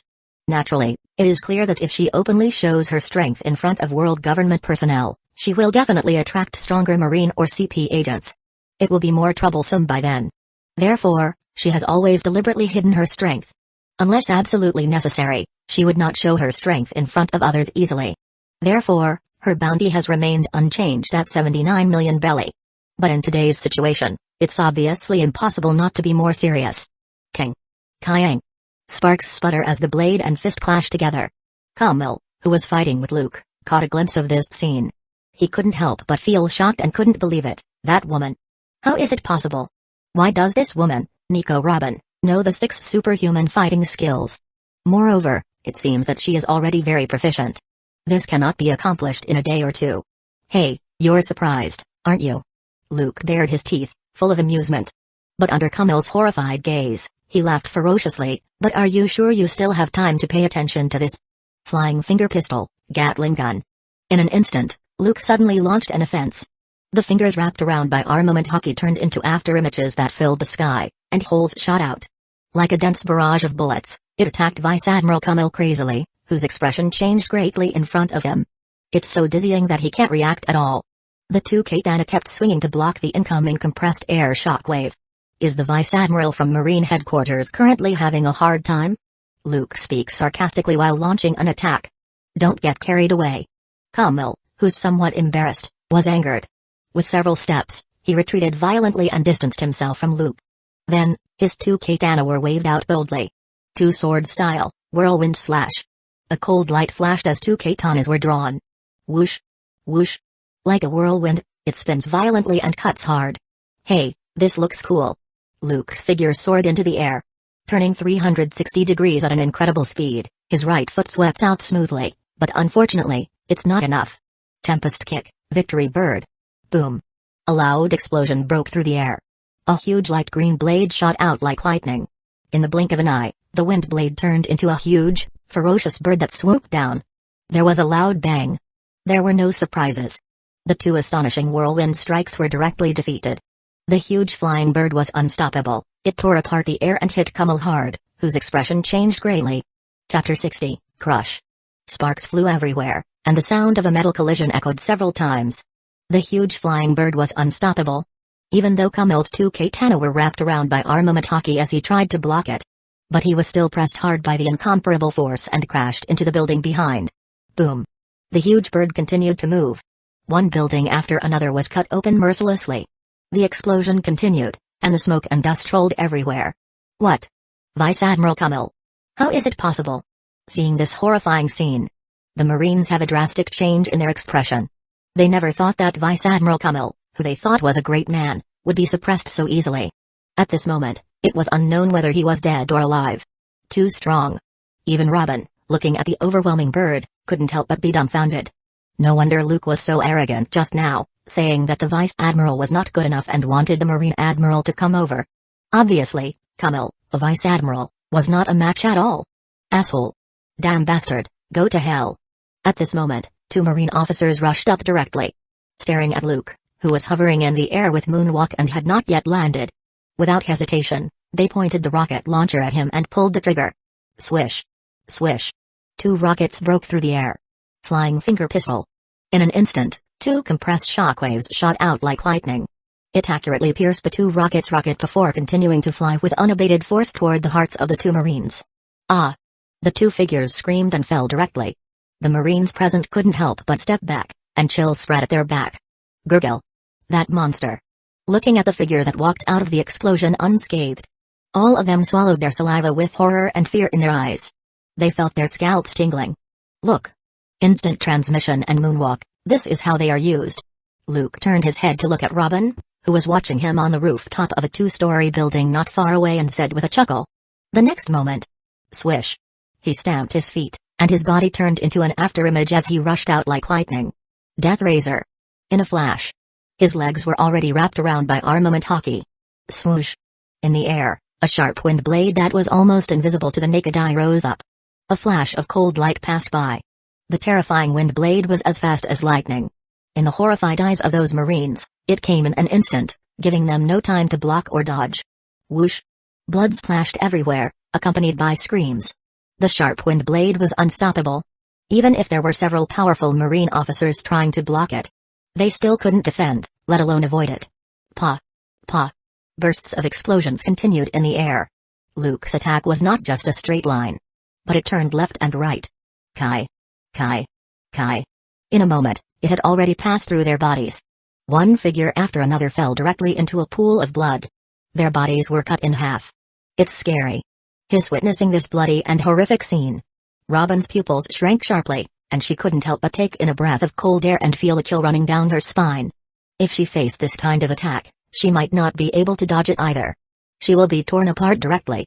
Well, it's almost done, there's only one left. Luke's figure flashed, and he landed on the ground steadily. His expression was relaxed, his face was not red, and he was not out of breath. Obviously, the attack just now was not stressful at all for him, and it didn't take much effort. Obask Luke. In the ruins hundreds of meters away. Kamal, covered in blood, rushed out. Looking at this bloody scene, his eyes were filled with tears, and he shouted angrily, "Asshole! I'm going to kill you." Instant transmission. He stepped hard and rushed in front of Luke with an amazing speed. The two katanas wrapped around by armament hockey were swung wildly. The sound of iron clashing together continues. Luke easily blocked Kamal's attack. Then he looked directly at Kamal, full of sarcasm and disdain. What? The dignified Vice Admiral is so out of control? But it's a pity that anger can't narrow the gap between you and me. Luke stepped down. His figure was like lightning, and he disappeared in front of Kamal in an instant. Finger pistol, lightning. King. Kamal's hair stood up. Relying on observation hockey, he narrowly turned around and blocked the finger pistol with a katana. I said, if you lose, you will die. Another sound came to his ears. Kumail's pupils dilated, and the katana in his hand was about to strike out in anger. Whoosh! Luke's figure disappeared again like a ghost. The next moment, suddenly, he came to his senses. King! Sparks sputter. Luke, who appeared on the side instantly, put his fists together, and a frightening momentum continued to rise. That move is the seventh secret technique. You! Kumail's pupil shrank sharply, feeling intense uneasiness. Although he was angry just now, he didn't really lose his mind directly. Without hesitation, he stepped back and was about to retreat violently. It's useless, it's time to end this play. Bursts of afterimages show everywhere as Luke follows closely behind, full of murderous intent. 6 King Gun. 2 fists close together, entwining and flowing with armament hockey, which is not weak, condensed with unparalleled fluctuations. It hit Kumail's crossed katana. In an instant, extremely terrifying power blasted out. Boom. Kumail's pupils dilated. An unparalleled shockwave went straight through the intertwined blades and hit him. Ah! His face distorted, and he vomited blood. His eyes were bulging, revealing endless pain and despair. Boom. Boom. The already somewhat tattered suit fell apart. The extremely powerful force penetrated from the chest through the back, leaving a shocking hole. It was as if a huge mountain had hit and crushed him hard. All the bones in his body were ruthlessly shattered by the terrifying impact. His consciousness fell into endless darkness at this moment as he flew out like a cannonball. Boom. Building after building was blasted through ruthlessly, raising large amounts of smoke and dust. The scene is shocking. This. Robin, who had witnessed the whole process, opened her jewel-like eyes wide in shock. Is this Obaskluk's true strength? How terrifying.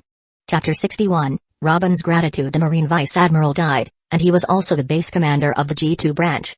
Tomorrow's headlines, I will probably see my new bounty. Luke looked calm, not complacent. With his current strength, even without using Devil Fruit ability, Vice Admiral, an elite member of the Marine headquarters, is obviously no longer a threat to him. If it was a few months ago, it might have taken a little more effort. But now he has made great progress, not only in his physical skills. Even Conqueror Hockey has made a breakthrough in quality. Day after day of training and practice, he's becoming more proficient. In particular, in armament hockey, he has mastered the technique of external emission. Combined with the 6 King Gun he developed, the power is even higher. Even if the 6 King Gun was not used at full strength just now, its power greatly exceeds the 6 King Gun mastered by Rob Lucci. It can easily shatter the bones and internal organs of the opponent's body, blasting it into patties. Swipe. Robin's figure jumped down from the rooftop and landed in front of him. After looking around, she hesitated to speak. How? Looking at the somewhat bloody streets. Luke raised his eyebrows and looked at her with a smile. Can't bear it? That's not it. Robin shook her head slightly. Although she doesn't like killing, she doesn't have a good impression of Marine, who, as a lackey of the world government, destroyed her hometown, O'Hara, and has been hunting her down over the years. Now that it's settled, let's go. This is not the place to talk. Luke shrugged and led the way. But Robin did not follow him immediately, and she stared at Luke's figure. Don't think so much. Luke's calm voice came into her ears. Whether you believe it or not, anyone in this scene may take advantage of you, but I will not. Because it's not needed. For a moment, Robin was skeptical. She looked at the tall figure with complicated eyes and followed him subconsciously. It's Obaskluk and Nico Robin. Damn bastards. Shoot and kill them. Has everyone else been wiped out? Don't let them get close. Fire. On the port, on a warship docked there, the expression of the Marine, who was left behind, changed drastically as they recognized Luke and Robin's identities. Without hesitation, the bombardment started. Bang. Bang. Bang. A loud explosion broke through the air. Accompanied by intensive gunfire. Scattered artillery shells kept coming. Tempest kick. Dodging several incoming bullets, Robin's right foot was like lightning, and she suddenly swept out. Whoosh. A light green blade shot through the air. It directly tore apart 2 incoming shells. Its power was greatly reduced, and it exploded in midair. These guys are really enthusiastic. Turning his head slightly to one side, he dodged the hail of bullets. Buzz. Looking at the warship ahead, Luke's eyes narrowed. An invisible wave swept out directly. Thump. Thump. Thump. On the nearest warship, hundreds of Marine personnel responsible for guarding the warship, their eyes turn white one after another, and they fall. Is this the Conqueror's Hockey that the deceased Vice Admiral mentioned? Robin was surprised. Not long after, The two boarded a medium-sized warship and set sail directly. After throwing the stunned Marines into the sea, they drive the warship slowly away from the island. Bombard them. We must not let them escape. Sink them. On the sea. Looking at the menacing warships that began to gather together and wanted to pursue them relentlessly. They even adjusted their muzzles and fired continuously in an attempt to sink the warship they were on. Troublesome guy. Why don't they realize the gap? Luke's eyes were cold. Without hesitation, he jumped up high. In an instant, his right foot kicked out violently like lightning. Tempest kick, line. The roaring sound in the air continued. One after another, a huge wind blade appeared out of thin air. Without mercy, it bombarded several warships in different directions. One warship after another was cut into pieces mercilessly and slowly sank to the bottom of the sea. A large number of Marines screamed in panic and struggled to escape on the sea's surface. The warships that Luke snatched were put to good use. It's really unbelievably strong. Looking at this scene, Robin couldn't help but take a deep breath. She turned around and stared at the young man beside her.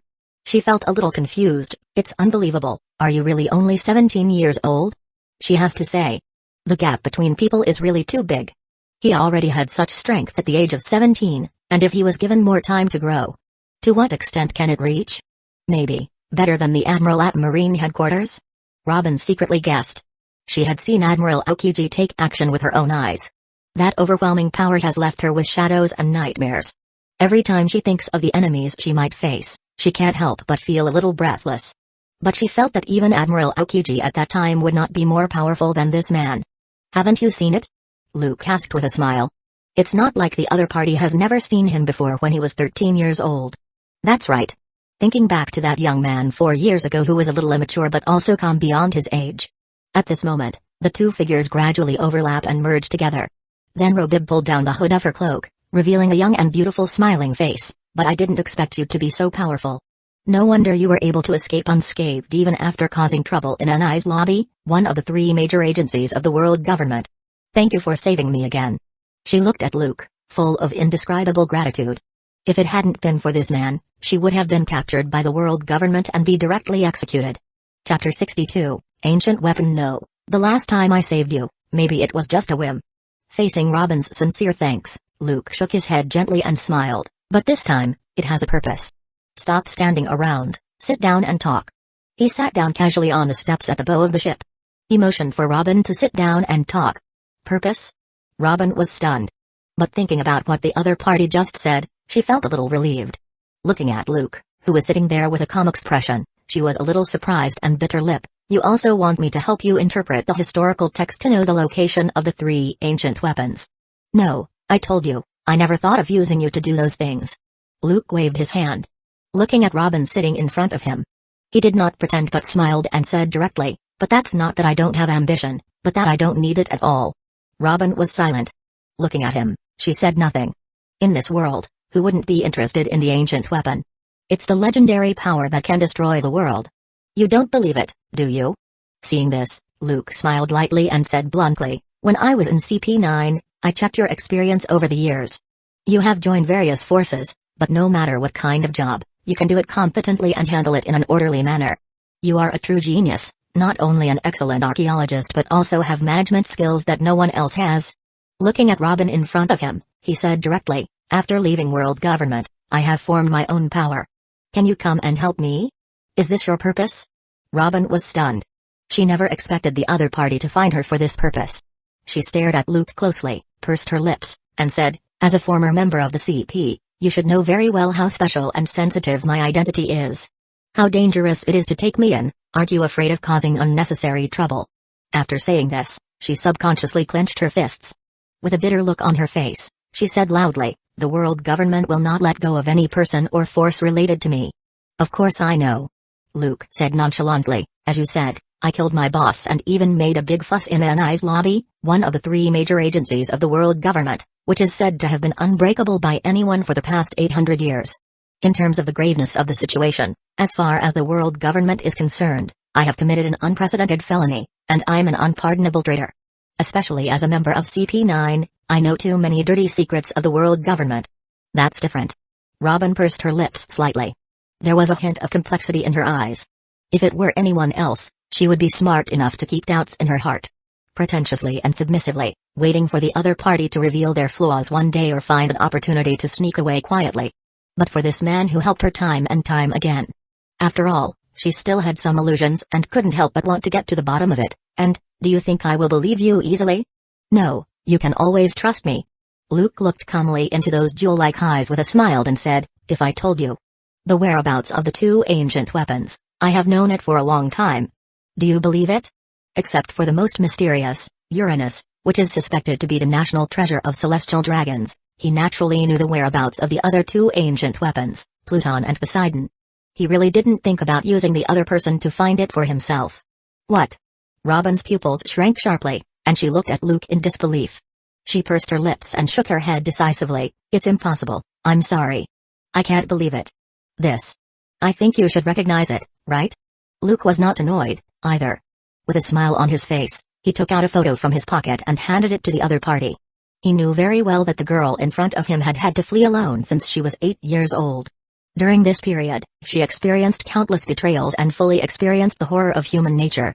Under the endless pursuit of the world government, she was forced to hide in the chaotic underworld and survive by constantly betraying others. That pure and kind heart has been scarred.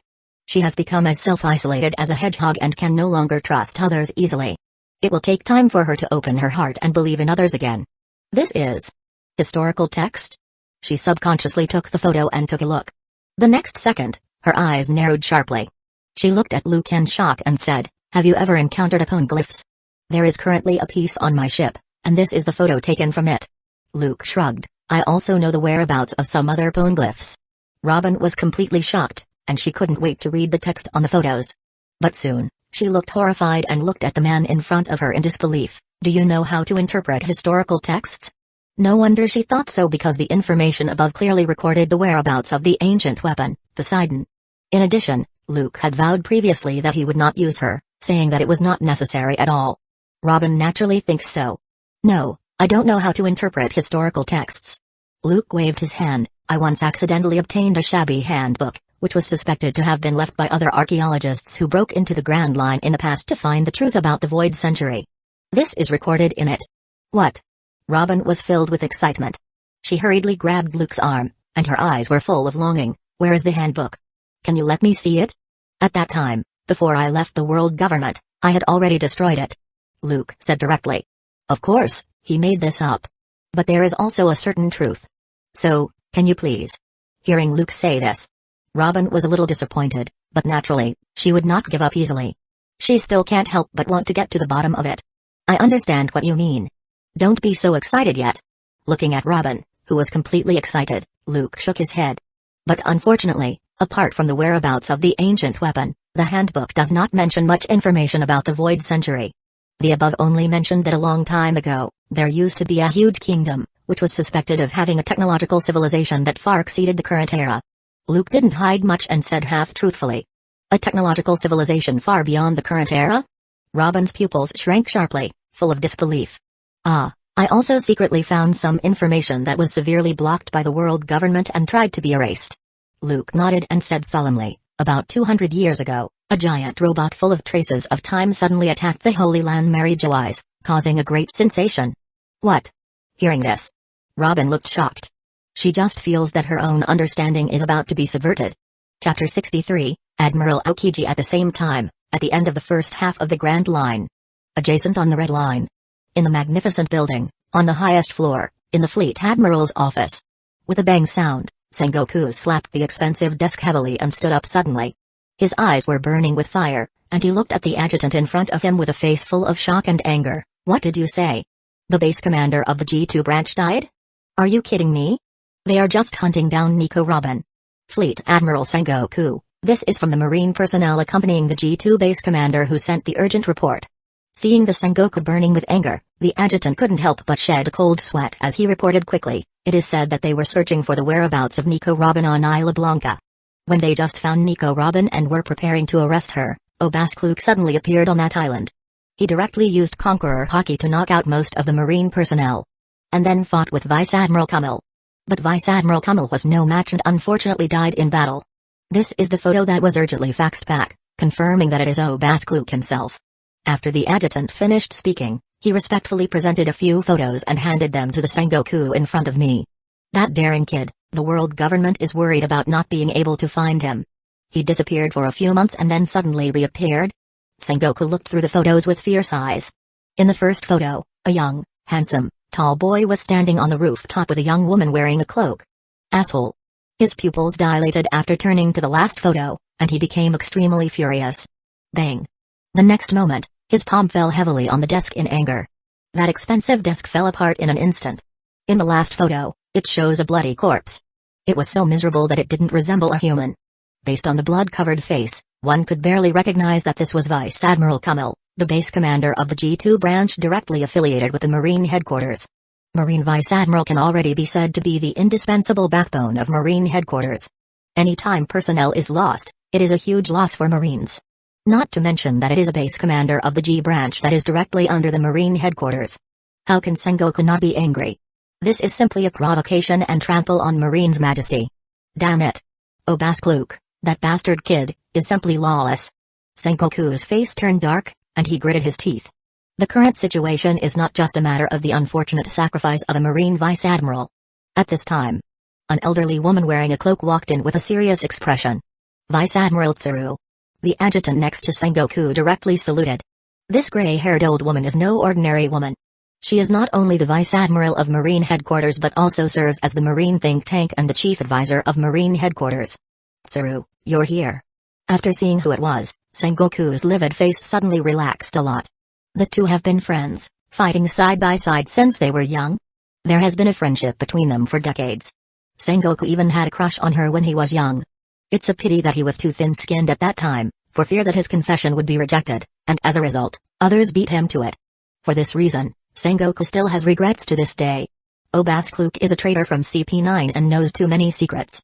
Tsuru was not polite to Sengoku and said in a deep voice, the reason he wants to get close to Nico Robin is probably for the ancient weapon. Ancient weapon? Sengoku had a serious look on his face. He frowned and said, trouble. It's really unsettling for two dangerous guys to come together. The legendary ancient weapon has the power to destroy the world. Although he didn't know whether it was real or fake, as the Fleet Admiral of Marine headquarters, he did not dare to bet on such a possibility. Any threat must be nipped in the bud. And it's worth noting that his strength has improved so quickly. Vice Admiral Tsuru said seriously. On the day of the big riot at Anai's lobby, he grabbed 2 devil fruits, one of which was a rare mythical zone. He really cannot be underestimated. Sengoku nodded. No wonder Kummel was defeated by him so easily. When he was making a big fuss at the Anai's lobby, the Marine responsible for escorting devil fruit is just an ordinary Vice Admiral. In terms of strength, he is even a little bit worse than an elite Vice Admiral like Kummel. At first, the defeated Vice Admiral did not attract much attention. But now, the strength displayed by Obaskluk cannot be ignored. If they want to really catch the opponent, they may have to send an Admiral candidate or Admiral. No, that's not what I want to say. Tsuru shook her head directly. Pointing to the photo in Sengoku's hand, she said bluntly, according to the information sent back, he has not shown any devil fruit ability. He relied entirely on his physical skills to crush Kummel, a veteran Vice Admiral with great strength and rich experience. Furthermore, if you look at Kummel's body, the injuries are more likely to be caused by a powerful shock wave, which is completely inconsistent with the abilities related to the rat fruit model, Scythe Weasel described in the Devil Fruit Encyclopedia. You mean he may have acquired other devil fruit abilities? Sengoku asked in surprise. According to CP's intelligence, Obaskluk was not yet a devil fruit user when he defected. This possibility cannot be ruled out. Tsuru said bluntly, but it is also possible that his physical skills and hockey have improved by leaps and bounds. That kid is indeed not simple. Together with Rob Lucci, he is known as the strongest genius in CP9 in the past 800 years, but it seems that Rob Lucci may be far inferior to him. Sengoku nodded solemnly. If I remember correctly, he is only 17 years old, right? Precisely because he is only 17 years old, we need to pay more attention. Tsuru felt a little inexplicable and said quietly. He hid it too deeply, and he was born with awakened observation hockey. Moreover, he also awakened his conqueror hockey without anyone knowing. If we continue to let him go and give him time to grow, I'm afraid he will become another red-haired. Hearing this, Sengoku couldn't help but have a drastic change of expression. Red-haired Shanks, the trainee on board the Roger Pirates, is a rising star who has been rising rapidly in recent years. Although the red-hair pirates are not as good as the white-beard pirates, the Big Mom pirates, and the Beasts pirates. But that's just because the power under his command is inferior. In terms of strength, It is no weaker than those monsters on the sea. In fact, red-haired Shanks has been vaguely considered to be qualified to stand on an equal footing with great pirates such as Whitebeard, Big Mom, and Kaido. Even if the Marine wants to go to war with the red-hair pirates, they must be fully prepared. This shows how high Vice Admiral Tsuru's opinion of Obaskluk was. Go. Call that guy Okiji over here. Sengoku's expression changed, and he finally made up his mind. The trouble he left behind should be solved by himself. The General Vice Admiral is obviously no match for Obaskluk. So, he wanted to directly dispatch an admiral to handle the situation. It is undoubtedly more stable. Yes, Fleet Admiral Sengoku. The adjutant left in a hurry. Vice Admiral Tsuru didn't say much. She naturally understands the meaning of Sengoku's action. It stands to reason that 15 years ago, under the Buster Call, there was no possibility for anyone to survive. How could an 8-year-old girl escape alone? Moreover, Spandine, who was the top officer of CP9 and the person in charge of Buster Call at the time, kept mentioning that their ships wanted to pursue her, but the result was as if the bottom of the ship was frozen and unable to move. Combined with Okiji's abnormal performance at that time, it was obvious that the other party was shaken in his heart and felt compassion to let go of Nico Robin, a potential threat. Now, a dangerous guy like Obaskluk is getting involved with Nico Robin, the devil child, who can decipher historical texts. The danger of the incident is undoubtedly extremely serious. It can no longer be left unchecked. Chapter 64, Inherently Evil World Government Crash. The next day, early in the morning. The sun was shining brightly, and there were no clouds in the sky. A medium-sized warship was moving slowly on the sea. A tall, energetic young figure lay lazily on the beach chair at the bow of the ship. Behind him, there was a parasol erected. Gah! A news COO flew down on the warship while holding a newspaper. Oh? Today's newspaper?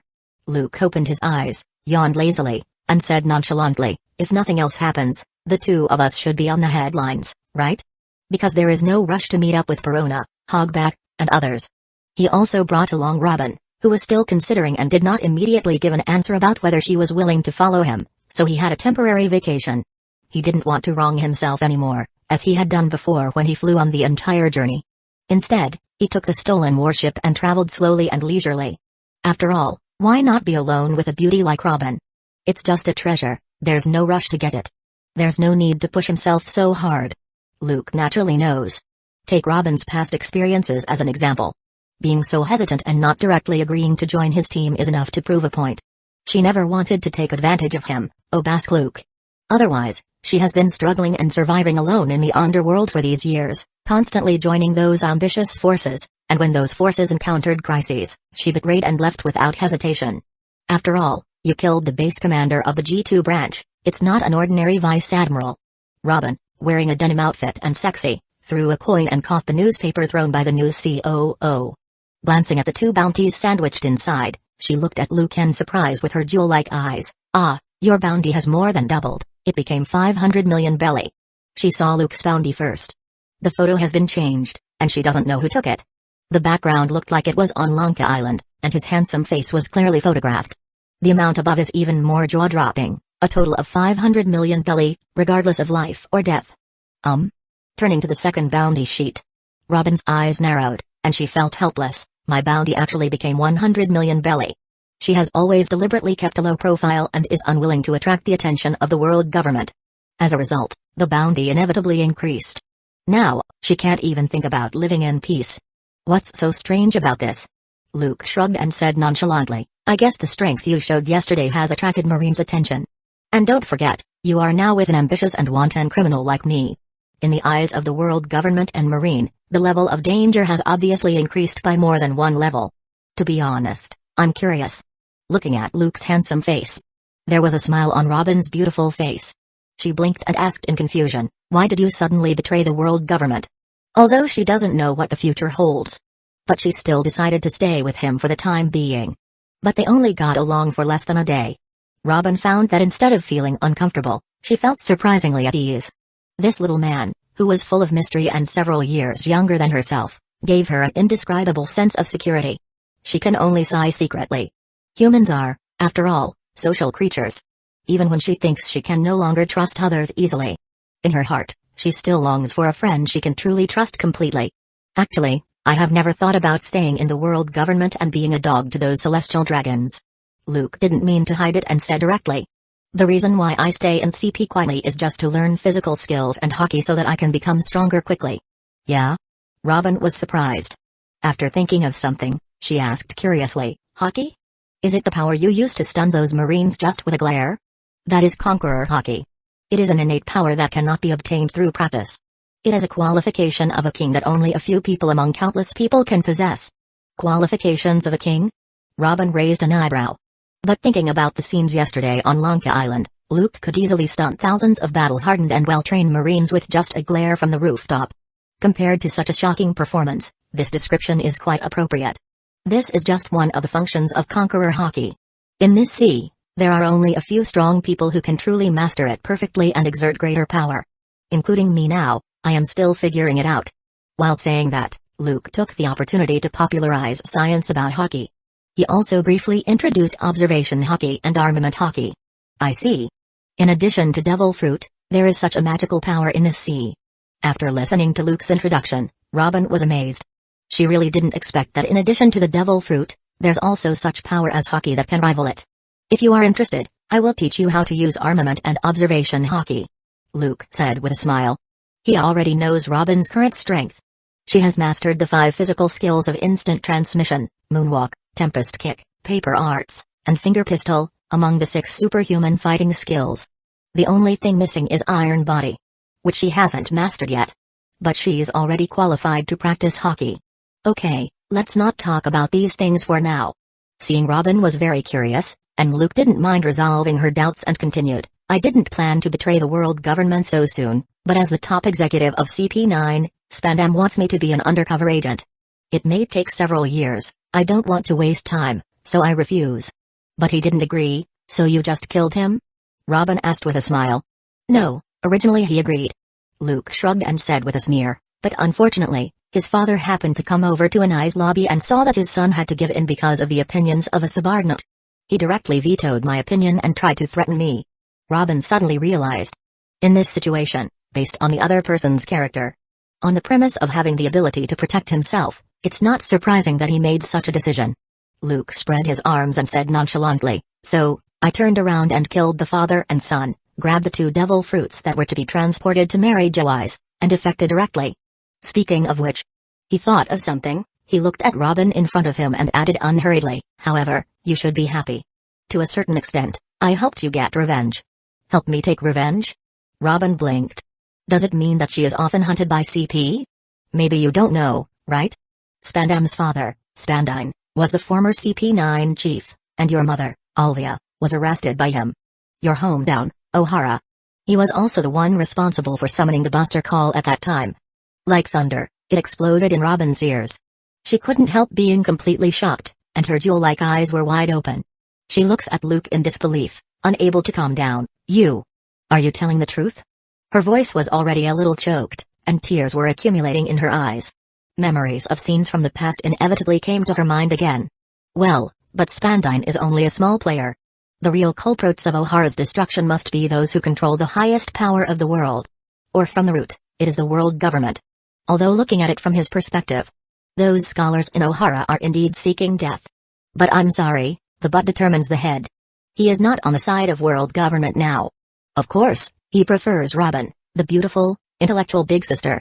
As my chief enemy, the world government is evil, corrupt, and cruel. He said it. No one can change it. Future history books will also say the same thing. Chapter 65, Luke's Ambition. Thank you, Luke. After a long time Robin, who was somewhat emotional, took a deep breath and gradually recovered, but her eyes were still a little red. She looked at the young figure in front of her, and her whole eyes were filled with indescribable gratitude. The other party can be regarded as taking revenge for her, her mother, and her hometown. You're welcome, and I'm not doing it for you. I'm just unhappy with them. I've tolerated them for too long. Luke didn't take any credit. The reason why he killed Spandine and his son. It's really just because he's been unhappy and has tolerated them for too long, so he just vents his anger. Then what are you going to do in the future? She looked at Luke and said with some emotion. Both of us are the targets of the world government that they want to get rid of quickly. Don't even think about having a peaceful life in the future. Speaking of which, she was a little sad. Facing a behemoth like world government, what if Luke is extremely talented and can rival Admiral in the future? Marine has more than one admiral. Not to mention the world government, which has firmly ruled this sea for 800 years and has a profound foundation. Gul D. Roger, known as the Pirate King by the world, claimed to have enviable and crazy wealth, fame, and prestige. In the end, he was caught by the Marines and was publicly executed. Although the world government is powerful, it is by no means the so-called invincible. This sea is so wonderful. How could it be without me, O Basque Luke? Looking at the undulating waves and the vast and boundless sea, Luke spread his arms and grinned. He had already completely let go of his scruples and no longer suppressed or concealed his ambitions. He said loudly and boldly, "Since we are determined to fight to the death, of course, we will turn the whole world upside down." An elite agent like him. He has mastered too much secret information from the world government. Since he betrayed them, he will inevitably face endless pursuit. Whether it is to prevent information from leaking or to scare others and set an example, it is impossible to let him live. In the original trajectory, it has been many years since Who's Who left CP9 and joined Beast's Pirates. Most of the secret information he once knew was outdated. It can be said that there is not much threat to world government.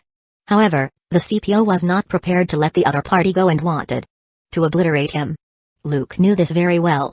Even if he wants to find a remote island, change his appearance, and live in seclusion. But if one day he starts a family, gets married, and has children, and his identity is leaked and found, wouldn't it be even more troublesome?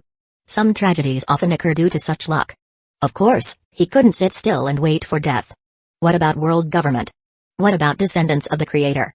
It was just 20 ambitious kings in the past who united to seize the world's power. If they can do it, can he not also do it? How? Do you want to follow me? Luke looked at Robin. He stretched out his right hand and invited again. The corners of his mouth were raised, full of willfulness and publicity. Maybe one day you may see a real king on Mary Joyce's vacant throne. So what if it fails in the future? It's just that he was shattered into pieces and buried in the sea. He has already died once. Although he has not lived long enough, he is not afraid of the threat of death. At least he competed, worked hard, and tried. There will be no regrets in life. What? Robin's pupils dilated. She stared blankly at Luke, who was talking wildly. Looking at the man in front of her, his high-spirited and ambitious attitude. Her closed heart couldn't help but ripples. Robin stared at the opponent's eyes, which showed no shyness and revealed unlimited ambition. Suddenly, a touching smile appeared on her face. Then I really want to witness that moment. Facing such an invincible and overwhelming force, it can be said that it is overwhelming. Normally, it would be good for the two of them to be able to safely escape the pursuit of the world government in the future and survive on this sea. The other party actually wanted to take their place. It's crazy. However, Robin surprisingly did not doubt whether the other party could do it. She admitted that facing this high-spirited yet gentle man, she was really a little moved. Unprecedentedly irrational, she agreed to Luke's invitation. She chooses to believe this man and wants to follow him wildly. Then just take a look. He took hold of Robin's hand and laughed there full of confidence. I believe you will not regret your choice today, Robin. There is no intention of going into a long discussion and trying to make a big deal out of the other side. Time will prove everything. Whoosh. At this time, a piercing sound suddenly broke through the air. Only 2 shells were seen landing on both sides of the warship, causing huge splashes of water and letting this medium-sized warship shake. Robin became extremely tense, and she looked in the direction of the cannonball. Pirate?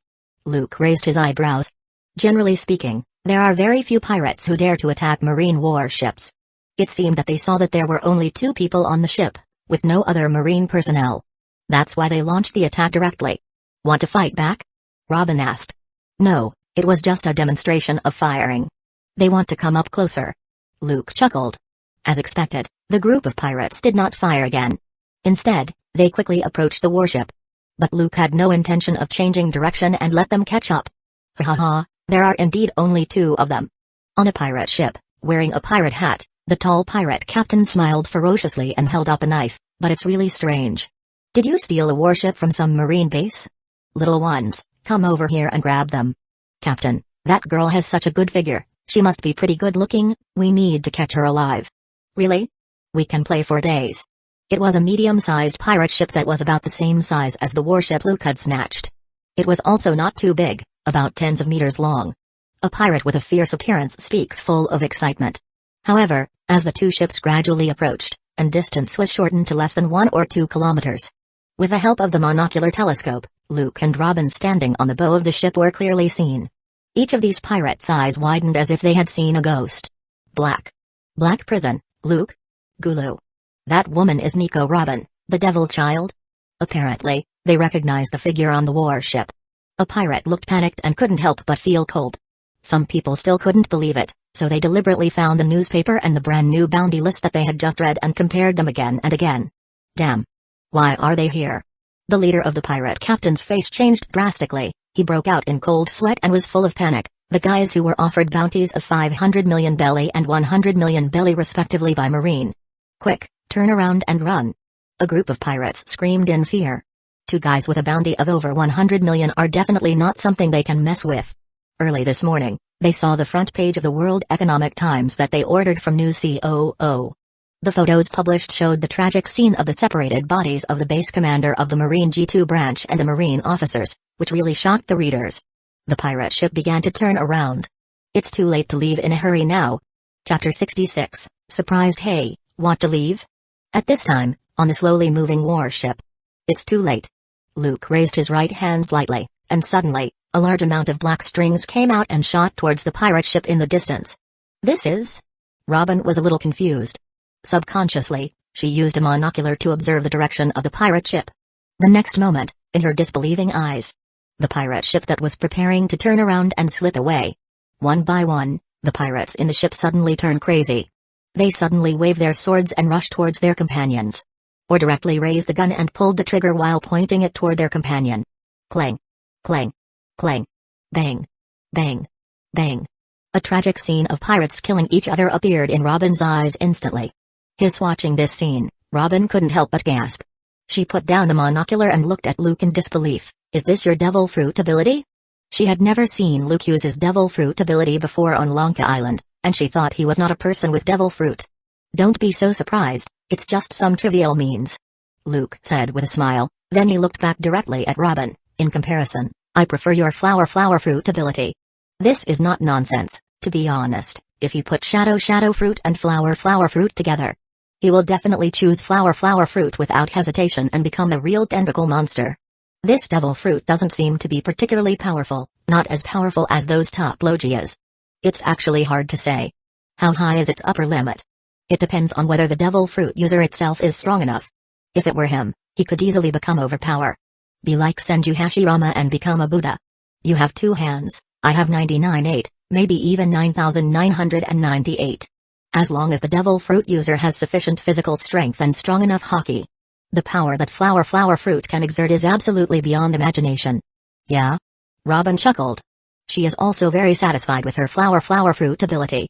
Watching Luke retract those shadow strings, she asked curiously, but, you haven't used your devil fruit ability before. Do you think it's unnecessary? This is a long story. Do you know what the 7 warlords of the sea are? Of course, I know. It is said that they are 7 powerful pirates, which is equivalent to being recruited by the world government. Robin said directly without thinking. She often pays attention to those newspapers and collects relevant intelligence, so she knows some information about the Grand Line.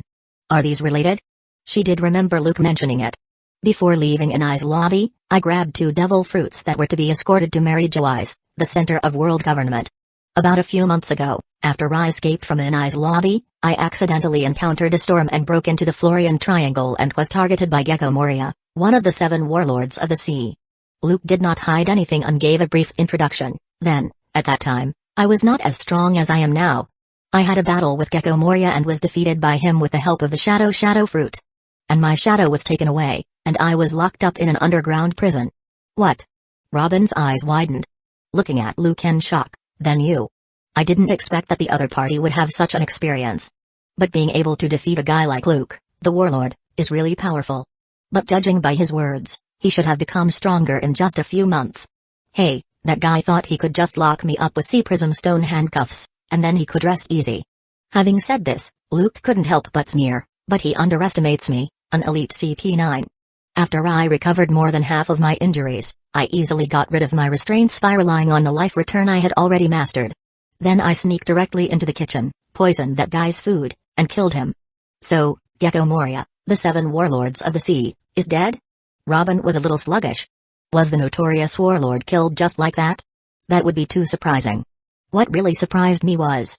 Luke nodded without denying it. Looking at Robin, who remained curious, He smiled and said, "After his death, the shadow fruit miraculously reborn in front of me." "What?" Robin's eyes widened. Somewhat disbelieving, she lost her voice. "Really? This is... What a coincidence, isn't it? Although it is said that after devil fruit user dies, the devil fruit will be reborn randomly in a corner of the world. In theory, anywhere is possible. But it would be too exaggerated to appear in front of Luke like this. Perhaps it was the shadow fruit that chose me." Luke smiled slightly. As he spoke, in Robin's surprised gaze, his shadow stood up directly. It expanded at a speed visible to the naked eye and turned into a black shadow that was exactly the same as his own body shape and outline. The shadow stood up. Seeing this scene, Robin's eyes narrowed, full of surprise. "Is this the power of the shadow fruit? So, you hid your ability in front of Marine because you didn't want them to find out that Moria had been killed by you?" She was obviously very smart and quickly found the key. "After all, the identity of Warlord is very useful to me." Luke shrugged and said with a smile, "With this layer of identity, it is very convenient to do anything. When you want to use it, you can use it to show off. If you don't want to use it, just throw this layer of identity aside." "I see." Robin suddenly understood. But Marine is not a fool. As long as they summon the 7 warlords of the sea one day, it will be easy to find out, right? "Hey, that's not necessarily the case. You have a look again." Luke laughed strangely and pointed at Shadow Clone. Then, in Robin's unbelievable eyes, phantom transformation. The Shadow Clone underwent an astonishing change in an instant. It surged like silk, expanded at a speed visible to the naked eye, and turned into another person. The body is 6 to 7 meters tall, somewhat bloated and fat, with a fair complexion and a huge head like a shallot. "Hey, do you think the Marine will recognize me?"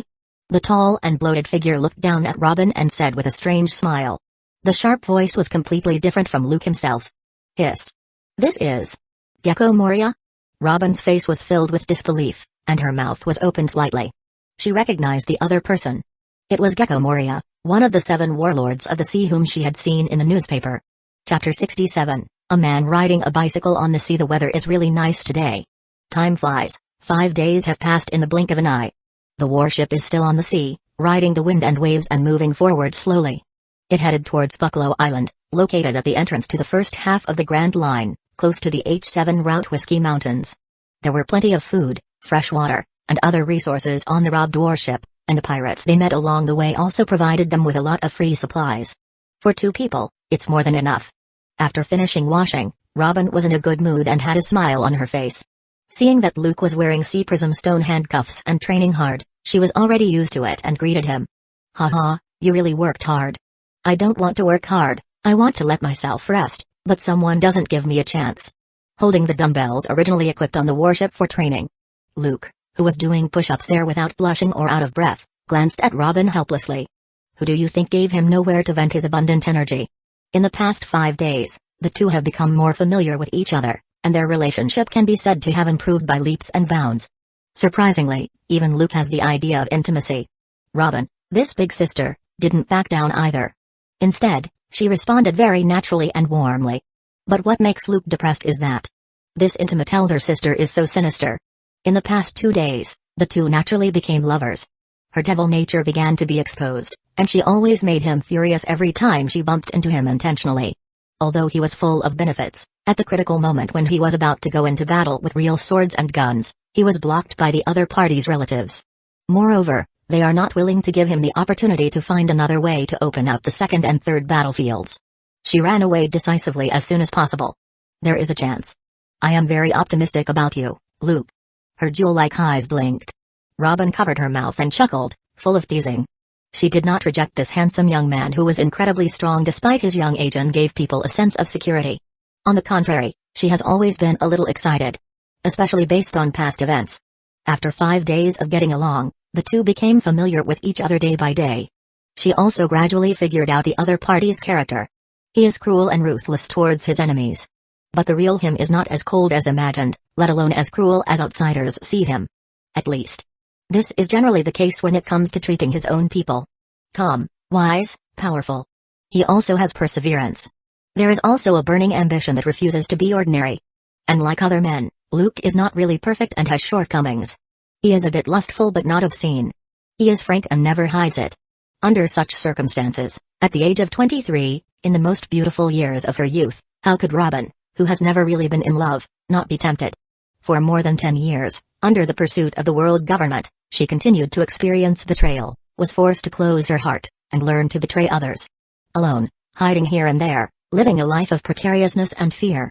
When she really meets a man who has saved her time and time again, is able to open her heart without thinking of using her, and is willing to protect her and become her reliance. In particular, this man is young, handsome, and has great strength.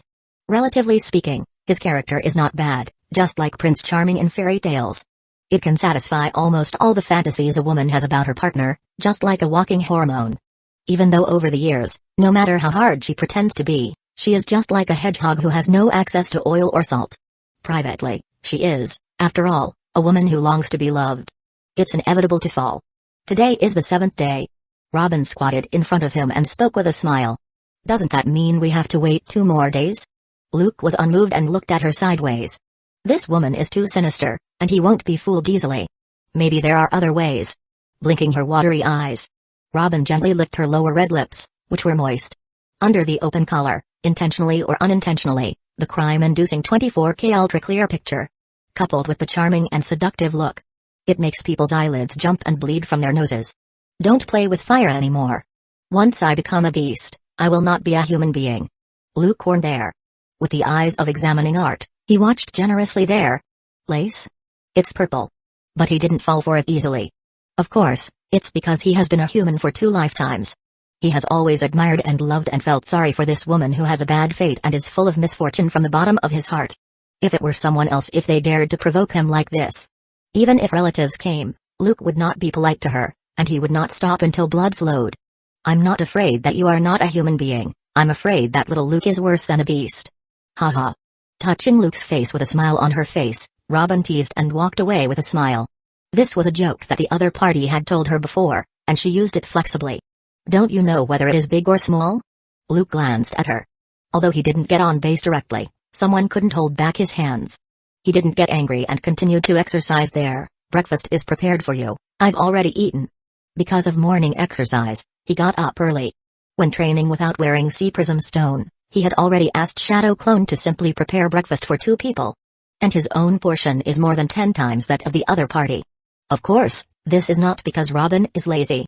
In her words, women should not get up too early and should get enough sleep, which is good for the skin. However, Luke doesn't have to worry about lunch and dinner. Usually, Robin is personally responsible for it. And since he witnessed Luke's exaggerated appetite, every time, she specially prepared a super large portion for him. Time passed quickly. The two talked and laughed, teasing each other from time to time. Whether it was Luke himself or Robin, it was obvious that they enjoyed such time. It was rare to be so relaxed, without intrigue, and without worries. In the blink of an eye, it was already noon. The heavy dumbbells fall on the deck, creating a series of teeth-grinding sounds. Clang. Luke untied a pair of sea prism stone handcuffs.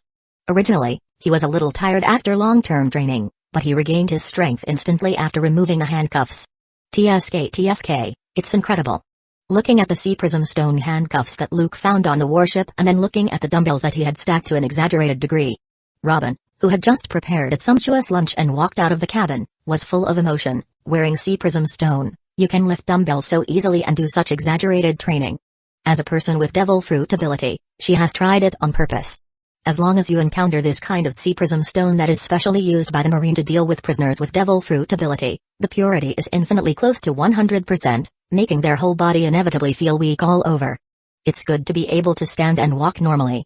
But Luke, who is also a person with devil fruit ability, is like a monster. Not to mention the long-term high-intensity training of lifting dumbbells, I'm afraid even physical skills like the 6 superhuman fighting skills can be used. It didn't take long. The two of them finished their delicious lunch together. Robin, who's like a good wife and mother, was responsible for cleaning up the dishes. Luke, who was full of food and drink, rested his head on his arms and leaned casually on the bow, where he was enjoying the sea breeze. But after a while, he seemed to have sensed something and suddenly looked in another direction. Ah, here comes a troublesome guy. Looking at the sea in the distance, there was a figure riding a bicycle slowly approaching. Luke smiled lightly. Are you trying to help me digest my food? Huh? Robin was stunned. She subconsciously followed Luke's gaze, and then her whole body shook. Chapter 68, The Frozen Sea. On the warship, Robin comes over and looks at the person riding the bicycle in the distance, and the figure becomes clearer. Her heart skipped a beat, and she felt intense uneasiness.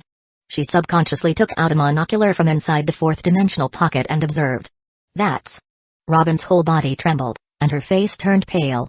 She subconsciously grabbed Luke's hand tightly, and her palms were already sweating. "Admiral Aokiji?" Her voice couldn't help but tremble a little, sounding uneasy and fearful.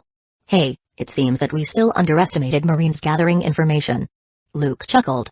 But even if he was blocked by a Marine admiral, he was not afraid at all. Otherwise, he wouldn't be so arrogant and slowly and leisurely ride on the warship. That's an admiral, which represents the highest combat power of the Marine headquarters. Aokiji is also a Logia user. He can easily freeze the sea. We can't escape. Robin was full of bitterness. She can't help but feel a little desperate. She had just seen a glimmer of hope. Will she suddenly fall into darkness again? "Don't be nervous, it's just an admiral." Caressing Robin's face, Luke comforted her, who looked pale and felt a little wrong. Obviously, seeing Aokiji suddenly appear, she inevitably fell into dark memories again. Recalling the scene when O'Hara was destroyed by Buster Call. "Do you know what Admiral represents?" Robin smiled bitterly and shook her head gently. She wanted to say something. But the next moment, Luke smiled lightly. Under her surprised eyes, the black shadow under his feet kept changing. Whoosh! It turned into a lifelike giant eagle with a wingspan of more than 3 or 4 meters. "This is the power of the shadow fruit?" Robin was surprised. She didn't expect Luke's ability to be able to do such a thing. Since he has the ability to fly, they can escape now. At this distance, she believes Aokiji should not be able to catch up. "You sit on it and leave first, I will rush over to meet you later," Luke said directly with a smile. "You want to fight him?" Hearing those words, Robin, who was somewhat relaxed, couldn't help but look at Luke nervously, full of worry. "I just want to confirm how far away I am from those monsters." There was a trace of fighting spirit in Luke's eyes. He pat her head and smiled. "Don't worry, I'm not stupid, I have no intention of fighting to the death with such a strong person." Robin was obviously worried. "That is an admiral from Marine headquarters. It is rumored that each of them is a monster with overwhelming strength, not an ordinary strong man.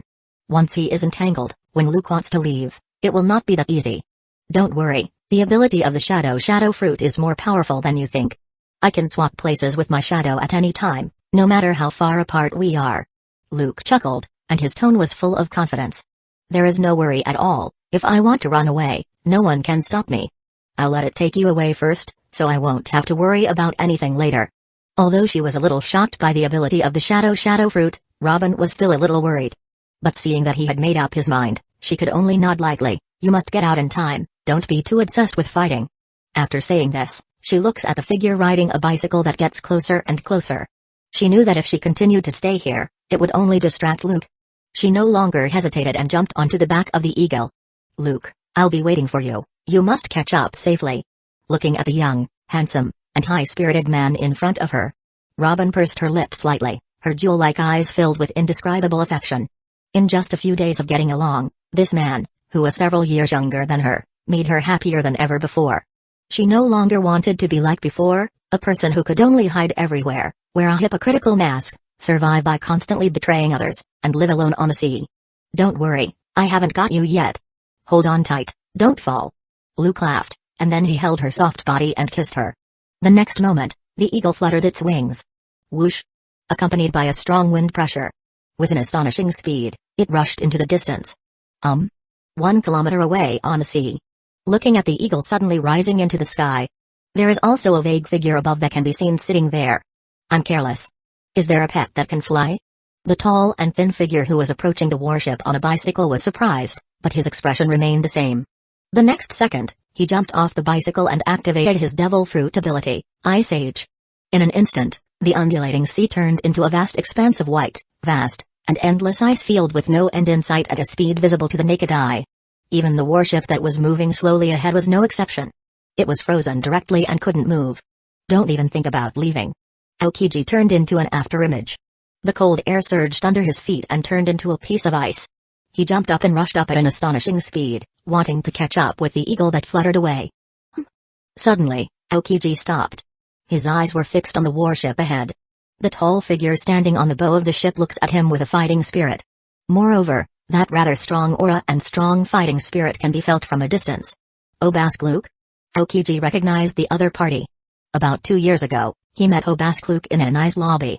At that time, he happened to be escorting a prisoner with a bounty of over 100 million to the Impel Down. Although there was no communication between the two. Mainly because Spandam, the CP9 officer, wants to flatter him. But this boy who followed Spandam, who was too young and was known as the strongest genius in CP9 in 800 years, left a deep impression on him. Unexpectedly, a few months ago, the other party suddenly killed his boss and defected directly after causing a scene in an ice lobby, one of the 3 major agencies of the world government. Now, there has been such a big commotion again. Long time no see, Admiral Aokiji. Chapter 69, Strongest Genius of CP9. With the sea surface frozen, the temperature of the entire sea area dropped sharply. The biting cold wind made people shiver uncontrollably. TSK, did the entire sea freeze in an instant? On the immobile warship, Luke glanced around at the sea, which was frozen in an instant. Then he switched his gaze to Aokiji in front of him and smiled. I have to say, Ice Fruit has really amazing abilities. Thanks to you, I have been running around all day to reach your location, and even my vacation had to be cancelled. Aokiji walked slowly on the frozen sea surface while examining the other party. You let Nico Robin escape alone and wanted to stay here to block me? As a former elite CP9, don't you know what kind of person she is? His eyes were somewhat cold, and he warned unceremoniously, this woman will only bring misfortune to others. Anyone who has anything to do with her will not end up well. It will only bring misfortune to people. Listening to Aokiji's words, Luke sneered and sneered. Isn't it just the cowardly and incompetent world government that is afraid of a mere 8-year-old girl who has been hunted and persecuted for more than 10 years? Justice will vary depending on the position. Aokiji's face remained unchanged, and he said calmly, you can say so as you wish, I'm not here to catch up with you. As the traitor who killed your boss and caused a scene in an ice lobby, you are also a felon wanted by the world government. While saying this, his eyes gradually became sharp. He stared closely at Luke on the bow of the ship. Although I don't like the way those CP guys act, and I don't want to wipe their butt. But Vice Admiral can also be considered as comrade in arms since you're seeking your own death, you can't blame me. I finally blocked you and let Nico Robin escape. If I don't deal with you, I will be scolded. Ice time capsule. The words have not yet finished. The next moment, intense cold air swept out like lightning. He was not prepared to give Luke any time to react. The next moment, Luke was completely frozen and turned into a human-shaped ice sculpture. Even the warship under his feet was completely covered in ice and turned into a huge ice sculpture. However, the next moment, cracks appeared directly on the human-shaped ice sculpture. A large amount of fragments of ice splashed away at a speed visible to the naked eye. Are you going to show off your power as soon as you come up?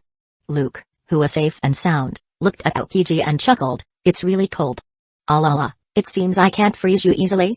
Aokiji raised his eyebrows, not too surprised, no wonder you easily kill that guy, Tamil. A typical pirate with a bounty of over 100 million. If they were frozen by him, they wouldn't even be able to resist, and they would have to turn into an ice sculpture. But Luke was able to break free easily. He has to say that it is really shocking that someone at such an age has such strength. It would be really dangerous if a guy like you is left alone. He raised his right hand slightly. Half of the body is covered with frost, and his eyes turn cold, revealing a murderous intent, so, you'd better go die. That's not possible. Luke looked relaxed and said with a smile, I haven't lived enough yet. The next moment, he stepped hard and disappeared in an instant. Then he appeared in front of Aokiji. Flying finger pistol, Gatling gun. His index finger, wrapped around by armament hockey, turned into an afterimage all over the sky without mercy. Whoosh, whoosh, whoosh. In an instant, ice shards flew. Aokiji's whole body was dug into a hornet's nest. The body that turned into ice was densely packed with finger holes. Elemental ice in advance? Luke's eyes narrowed, and he stepped back swiftly. As expected, Aokiji's whole body exploded. Whoa! The surging cold air swept over. But Luke managed to avoid it. Kaka. The human-shaped ice sculpture condensed out at a speed visible to the naked eye. But Aokiji's body shape has not yet fully manifested. Luke had already taken action without hesitation. Tempest kick. His right foot swept out like lightning. An astonishing wind blade carrying armament hockey blasted out boldly. Ice wall. But the next moment, an extremely thick wall of ice lay across between them and firmly blocked Luke's attack. Boom. Ice fragments flew everywhere. On the huge ice wall, shocking marks were left on the wall. But it was not cut apart after all. At this time, a cyan figure shot out. His hands released an astonishing freezing cold wave, which turned into several icicles and flooded towards Luke, who had just landed, at an extremely fast speed. Flexible snake. Luke's eyes narrowed. Both fists were clenched and punched out. Although he doesn't want to expose the shadow fruit ability too early. But it's still possible to pretend to be a gum fruit user. Ha. A loud roar broke through the air. In Aokiji's fierce gaze, the two fists wrapped around by armament haki continued to expand, contract, and accelerate. It turned into an afterimage and blasted forward. It destroys the incoming icicles, directly blowing them away. What? The piercing sound continued to break through the air. The dense fist afterimage continued to stretch, and their power continued unabated. It continuously bombarded Aokiji from the air, who was a little caught off guard. It's Marine Admiral, after all. In the flash, Aokiji reacted immediately and showed no signs of weakness at all. Relying on observation haki's prediction, his fists wrapped around armament haki also continued to swing out, blocking Luke's fierce offensive. He fully demonstrated his powerful strength as Admiral. It's not just about his devil fruit ability that's powerful. Boom. Bang.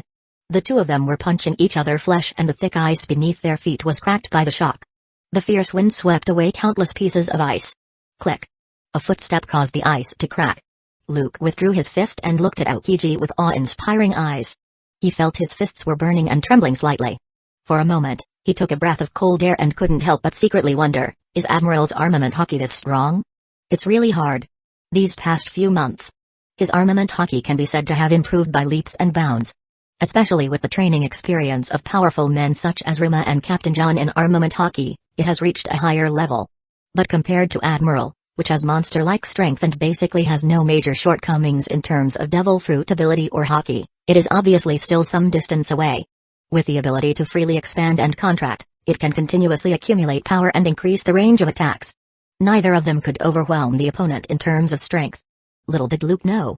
Someone was more shocked than him. This guy. Aokiji felt shocked. Although his armament haki was better than Luke's, it failed to crush the opponent directly. However, few people know that he also has another identity, that is, he is Garp's direct disciple. Although in the eyes of outsiders, he relies more on the ability of ice fruits. But in fact, Aokiji has never fallen behind in armament haki's practice. And Luke was actually able to face him head-on. This really shocked him. What kind of monster is this? If he remembers correctly. He's only 17, right? Is this the strongest genius of CP9 in the past 800 years? Chapter 70, Nightmare Form. Is this your devil fruit ability? He stared at Luke, feeling a little surprised. According to CP's intelligence, the other party was not a devil fruit user when he defected. He also snatched 2 devil fruits from the world government, one of which was a rare mythical zone. But the other party's current performance is undoubtedly more like a Parimsha fruit compared to the ability of the rat fruit model, Scythe Weasel. Very unexpected, right? Luke shrugged. Seemingly indifferent, he said, I once accidentally got an unknown devil fruit and took a gamble. Unexpectedly, my luck was not good. I got an ability similar to the Parimsha, gum fruit recorded in the devil fruit encyclopedia. Gum fruit? Aokiji looked at Luke and said sarcastically, then your luck is really bad. He did not doubt Luke's words. Or, even if it was a lie deliberately made up, it had no effect on him. Judging from the other party's performance just now, it is indeed more like Parimsha. However, compared to the ability of the rat fruit model, Scythe Weasel, which can manipulate wind blades that can tear apart all targets according to the records in the devil fruit encyclopedia, it is obviously much worse. This is also the price of the other party's overconfidence. Young and full of confidence, wanting to gain more powerful abilities. Ambitious and too greedy led to this result. This is not surprising. That may not be the case. I am quite satisfied with this devil fruit, Luke said while looking full of fighting spirit at Aokiji. Come on, let me fully see the strength of an admiral. He had no fear or intention to retreat even though he had realized the gap between the two. From beginning to end, he was full of confidence, and his will was unwavering. You are indeed a rare genius, what a pity. Aokiji pulled his collar. He took off his coat and threw it aside. Ice block, pheasant peak. His right hand was shaped like a knife, pointed directly at Luke. Swish. In an instant, a cold wave surges. A huge ice pheasant flapped its wings and flew out. Woohoo! The ferocious ice pheasant carried an amazingly low temperature. Wherever it passed, everything was mercilessly frozen as it blasted toward Luke fiercely. Shadow Revolution, partial enlargement giant pistol. Luke's face remained unchanged, and his shadow changed quietly. The right fist raised directly suddenly swelled up. Aokiji's pupil shrank sharply, and he was a little surprised. The fist has become bigger? The gum fruit can also change like this? But he was not worried and was still confident. Giant's fist? Then freeze it together. The ice pheasant that could freeze everything collided with the giant fist. However, the moment the ice pheasant and the huge fist touched, it was ruthlessly smashed into pieces, turning into countless broken ice shards, which splashed out along with the violent shock waves from the giant fist. Armament hockey emission? Witnessing this scene, Aokiji has a slightly solemn gaze as he looks deeply at Luke in front of him. I really underestimated you. He originally thought that the ice pheasant he released could freeze the opponent's huge fist in an instant. Unexpectedly, the opponent's armament hockey could also be emitted outside. Before it made full contact, the ice pheasant he released had already been shattered. Ha ha ha, my blood is starting to boil. All of a sudden, Luke's right fist began to shrink and return to normal, then his eyes were blazing, and his fighting spirit was as high as ever. King Cobra. His two fists were clenched firmly suddenly, and veins popped out, then it magnified several times. Although it is not as exaggerated as the giant, it is still a bit frightening. A fierce offensive was launched again. Whoosh! Wrapped around it by armament hockey, he blasted out wildly. As the shadows changed, fists filled the sky densely and overwhelmingly as he blasted at Aokiji. Ice glove. Not to be outdone, the muscles and veins on Aokiji's whole body start to bulge. He stopped taking it easy and started to become serious. Both fists are directly covered with a layer of ice and wrapped with armament hockey as he punches continuously. The ice cracked, and the strong wind kept raging. Aokiji once again shows off his admirable abilities. He blocks all the incoming fists and launches a counterattack while approaching Luke. What? Suddenly, he seemed to feel something. His expression changed, and his head suddenly turned to one side. The incoming fist suddenly turned and struck over. Immediately afterward, countless fists continued to turn as they blasted toward Aokiji. Luke, don't underestimate an admiral. There were no dangers, he easily dodged or blocked the incoming fist that kept turning left and right as it kept attacking him crazily. Aokiji stepped hard and rushed in front of Luke like lightning. The fist covered with solid ice and wrapped with armament hockey attacked without mercy. Boom. With the powerful observation hockey, the crisis was predicted immediately. However, Luke still couldn't avoid some of them and was directly hit by Aokiji's powerful iron fist. Boom. His chest collapsed, his face distorted, and he vomited blood. Even after tensing up his muscles all over his body and using iron body and armament hockey for defense, he still suffered a shocking blow. Bang. He flew out like a cannonball and hit the iceberg behind him, making ice shards fly everywhere. Ha ha ha, you are worthy of being an admiral, really strong enough. On the ruins, Luke, who was embedded in the ice, was in a miserable state and covered in blood. The corners of his mouth were bleeding, but he was laughing, and his eyes revealed unspeakable madness. This is the fight I want. Inside the tattered windbreakers, the shadows of the two giant warriors, Dori and Broji, were compressed into shadow balls and carried around. At this moment, it was directly absorbed into his body. He clenched his fists and roared loudly, nightmare form. Chapter 71, Burning Fist. After a roar, the layer of ice shook continuously. The thick ice surface constantly cracks at a speed visible to the naked eye. Shocking cracks spread one after another there, making one's scalp numb. Ah la la, what a tenacious guy. Looking at the terrifying tall figure, Aokiji's eyes shrank sharply. At this moment, Luke is completely different from his previous appearance. Round 2. A hoarse voice came from Luke's mouth. His hair stood up, and his skin color was blue. The height of just over 3 meters suddenly increased to 8 or 9 meters. The clothes on his upper body had already burst open, veins popped out all over his body, and his muscles were bulging and stretched to the extreme. At this moment, he looks like an evil ghost that crawls out of hell. Instant transmission. He stepped hard, and his figure spanned a distance of hundreds of meters in an instant. Like an afterimage, he appears in front of Aokiji at an incredible speed. So fast. Aokiji's pupil shrank sharply, feeling a little shocked. But the next moment, a loud explosion broke through the air. The violent fists have torn apart the air and blasted up. Ice wall. The cold air surged. A thick wall of ice suddenly stood there. But before Aokiji could launch a counterattack and freeze, Obask Luke in one breath. The ice wall he released was smashed into pieces like tofu. Po! Wrapped around by armament hockey, the fist blasted straight toward Aokiji like a cannonball. What? Aokiji was caught off guard, and he hastily wrapped his arms around armament hockey. Bang! A violent punch with unimaginable force hit Aokiji's arms, causing severe pain and a burning feeling as he flew out like a cannonball. A somewhat embarrassed cyan figure dragged a long trajectory on the ice, leaving a shocking groove. It turned into countless pieces of ice, completely removing the impact. The next moment, the ice cubes reorganized and transformed into human form. Strength, speed. are completely different from what they were just now. Aokiji's eyes turned stern while staring at Luke, whose strength had soared and was completely different from before. Instant transmission. Luke stepped hard. The moment the ice exploded, he turned into an afterimage.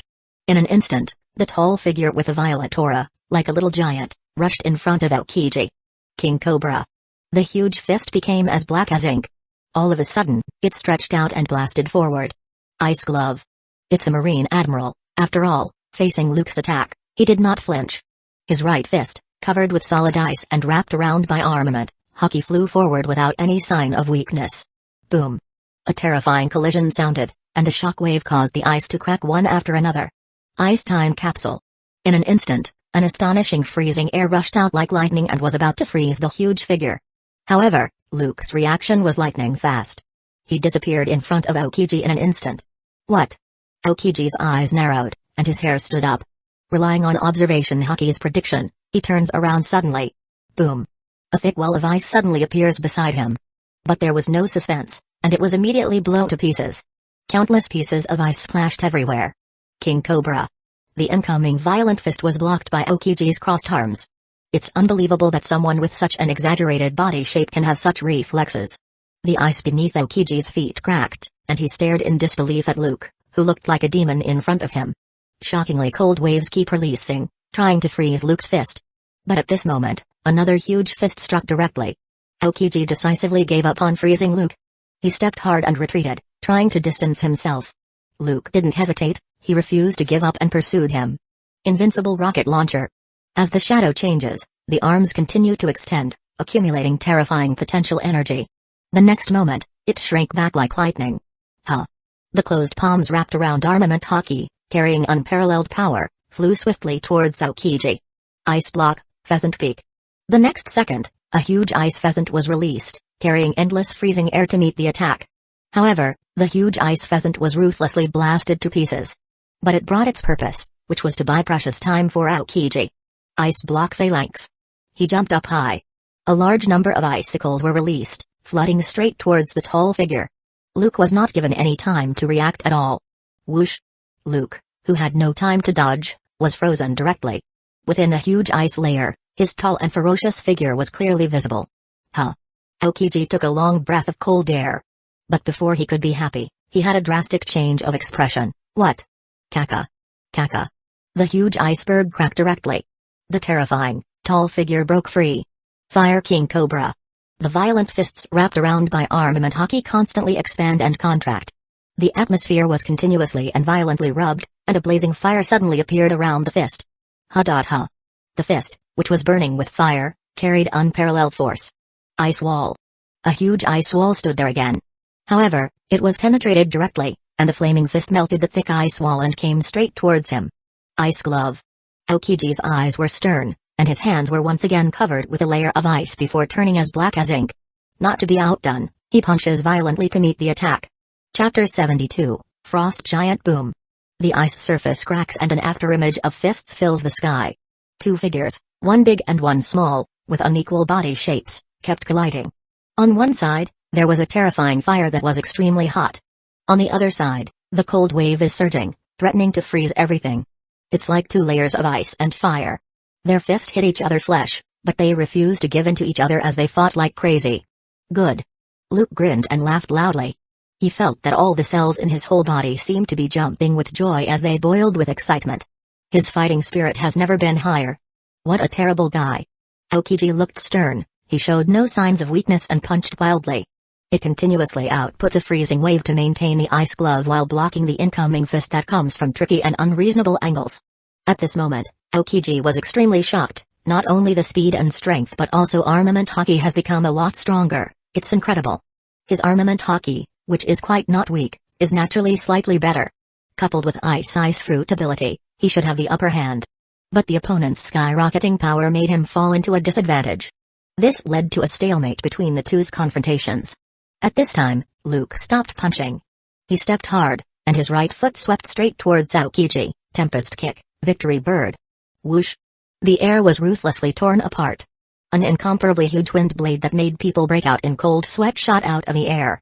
In the blink of an eye, It transformed into an extremely ferocious giant bird that carried an armament hockey as it stormed towards Aokiji. Ah la la. At the same time, not to be outdone, Aokiji's right hand was in the shape of a knife, releasing an astonishing amount of freezing energy. Ice block, pheasant peak. The huge ice pheasant condensed and formed, carrying unparalleled freezing air. It flapped its wings straight out. The giant bird came at lightning speed and struck the ice pheasant fiercely. Boom. Woo-hoo-hoo. The ice shook violently and exploded continuously. The violent shock waves carried countless broken ice. Shadow Revolution, partial enlargement giant pistol.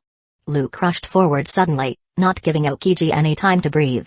As the shadow changed, the right fist expanded like a balloon, turning into a huge fist. It's even more exaggerated than an ordinary giant's fist, almost comparable to Orz's fist. Huh. The exaggerated giant fist wrapped around by armament hockey directly crushed the air. Ice wall. The freezing air surged, and a huge ice wall suddenly appeared. But in the next moment, it was like dregs of tofu being ruthlessly destroyed. The ice surface, within hundreds of meters in radius, immediately cracked and collapsed. However, Luke did not launch an attack immediately. The muscles all over his body were tense, and veins popped out. Complete form. Nightmare Titan. What? Aokiji, who had just dodged the blow and breathed a sigh of relief, his pupils shrank sharply.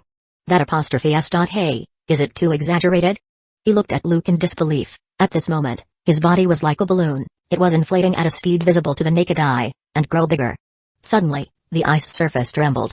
A huge crisscrossing crack is constantly expanding. A huge figure that is no less than 30 or 40 meters tall and has a terrifying aura that blocks out the sky and the sun, appear in front of Aokiji. He couldn't help but gasp, this monster. He's starting to doubt whether the other party is really a gum fruit user. Such an ability is a bit exaggerated. King Cobra. Luke, who had transformed into a giant, had an extremely hoarse voice. Veins popped up all over his body, and his extremely huge fist was suddenly raised while wrapped around by armament hockey. Ha. The air was violently rubbed. A little bit of fire appeared once again around his fist, making it extremely hot. Like a violent storm, it continued to blast toward Aokiji. Whoosh! The loud noise shook the sky, and the shock waves spread everywhere, making countless pieces of ice sputter out. In the face of that unparalleled power, the extremely thick ice surface was directly blown to pieces. A large amount of seawater started to gush out. Frost Giant. Suddenly, there was a low shout on the ice surface in the distance, and an astonishing cold wave kept surging. Kaka. A huge humanoid ice sculpture condensed there at a speed visible to the naked eye and transformed into a giant covered in ice armor. Hey, sure enough, Logia's ability is convenient. Luke was not too surprised and grinned directly. All kinds of moves can be simulated. However, this kind of technique is still far from enough. Luke laughed ferociously. He stepped hard, and his whole body rushed out like lightning. With an incredible speed, he rushed in front of the frost giant in the blink of an eye. Boom. Accompanied by fierce wind pressure. The huge fist wrapped around by armament hockey comes with an overwhelming force. Giant fist of ice. Not to be outdone, the next second, Aokiji sank directly into the frost giant. He manipulated it and clenched his fist fiercely. In an instant, the frost giant's fist was wrapped around by armament hockey collided with Luke's fist. Boom. The ice shook violently. Aokiji, just because it's bigger doesn't mean it must be powerful. Luke's eyes were awe-inspiring, and then he sneered, King Cobra. Whoosh. A piercing sound broke through the air. The huge fist that covered the sky and the earth crazily bombarded Aokiji. Regardless of speed or strength, they directly crushed the frost giant, and the two were not on the same level at all. After a continuous fierce offensive, a large amount of broken ice splashed everywhere, and the frost giant was smashed into pieces. But the next second, it continued to condense and recover at a speed visible to the naked eye. Tempest kick, line. The next moment, Luke jumped up high. His right foot generated fierce wind pressure and kicked out violently. Whoosh! The air was torn apart directly. A huge and unparalleled light green wind blade swept out. Boom! It cut straight through the shattered and disfigured frost giant, splitting it into two parts. Then, it blasted unabated towards the ice in the distance. Rumble. Boom. Chapter 73, Luke's disappearance. The messy ice surface was shaken continuously. A few kilometers away, there was an earth-shaking loud noise, and large clouds of smoke and ice billowed into the sky. Even from an extremely long distance, you can still feel the exaggerated impact. The ice beneath Luke's feet rumbled, and huge cracks spread one after another. The towering giant stood there with murderous intent. It wildly waved the exaggeratedly large fist covered by armament hockey as it attacked the frost giant, which was cut in half, while the extremely powerful observation hockey locked onto Aokiji, hiding inside. Boom. Boom. Boom. In just a few breaths, the frost giant was completely torn apart and turned into broken eyes that filled the sky. No matter how hard it tries, it can't recover in time. Whoosh. Like a deflated balloon, Luke's figure began to shrink. Luke, whose aura was still extremely astonishing, once again transformed into the 9-meter-tall nightmare form while taking a deep breath, maintaining the nightmare titan form. Although the combat power has been improved in all directions, however, the load is too great after all. Feeling the rapid loss of physical strength, Luke mutters softly. Logia's ability user is really a hooligan. Luke frowned, full of helplessness. It was expected that Admiral Aokiji was not seriously injured at all. He didn't hesitate and gave up the enlargement directly, returning to normal nightmare form. People with Logia ability are really rogues. Fighting with a strong person like Aokiji is especially frustrating.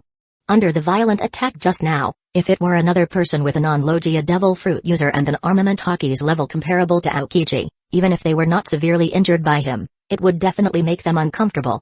Oh Bask Luke, I admit that I do underestimate you. At this time, Aokiji's embarrassed figure shows up, but don't underestimate an admiral. I'm not looking down on you, Aokiji. Luke smiled ferociously, his fighting spirit was burning extremely fiercely. Both fists were raised together brazenly. The powerful armament hockey flows outside, and the air is directly distorted. Fluctuations visible to the naked eye are present there. It's heart-stopping. Justice impact. The next second, Aokiji blasted hard at Luke. 6 King Gun. Luke's eyes were stern. He didn't show any weakness and attack forward. Boom. Accompanied by a deafening explosion. The two collided hard. Two figures, one large and one small, refused to give way to each other. Luke. Aokiji. The entire ice surface was shaking. The dazzling light and glow are incomparable to the eyes. Huge cracks that were as exaggerated as spider webs spread one after another. The fierce and unparalleled shock waves carried countless broken ice, causing ripples to spread out. Bang. Bang. In unison, two figures flew out like cannonballs. It smashed straight into the ice behind it, causing a large area of ice to collapse and become embedded in it. The ice chips splashed, stirring up smoke and dust all over the sky. In ruins, a human-shaped ice sculpture condensed there at a speed visible to the naked eye. Aokiji, who was a bit embarrassed, looked more solemn than ever before while a trace of blood spilled from the corner of his mouth. He stood up and looked directly at the ruins in the distance. I haven't been hurt in a long time, this monster. But his expression turned livid the next moment, and his eyes became gloomy. At this moment, the location where Luke had smashed into earlier was empty, and there were no traces of him. Too careless. In the distant sky, along with it, bursts of white smoke. A tall and embarrassed figure directly hugged Robin's soft body to prevent the two of them from falling. Luke, who was supposed to be embedded in the ice, suddenly appeared here at some point. The figure that looked like a little giant had already returned to its original state. He was completely bare-chested, and his trousers were in tatters, completely turning into miserable strips of cloth, making him appear like a beggar. Luke, are you okay? Robin looked at Luke in shock, who was covered in blood, her big eyes full of worry. Just now, the eagle she was riding on suddenly disappeared. Instead, she fell into a broad embrace. She was shocked at first and was about to struggle. But it turned out that Luke was back, and she was relieved. Tough, don't worry, I'm fine. He wiped the blood from the corner of his mouth and said nonchalantly, Aokiji is indeed one of the highest combat forces in the Marine headquarters. But if it weren't for hiding the ability of the shadow fruit, he might not be able to hurt me. Although he received Aokiji's punch and broke several ribs, the injuries were neither minor nor serious. But he had used his extremely skillful life return to control the muscles and bones to continuously correct them. With his recovery power far beyond that of ordinary people, coupled with the life return and supplementary nutrition and recuperation, it is estimated that it will take about 10 days to fully recover.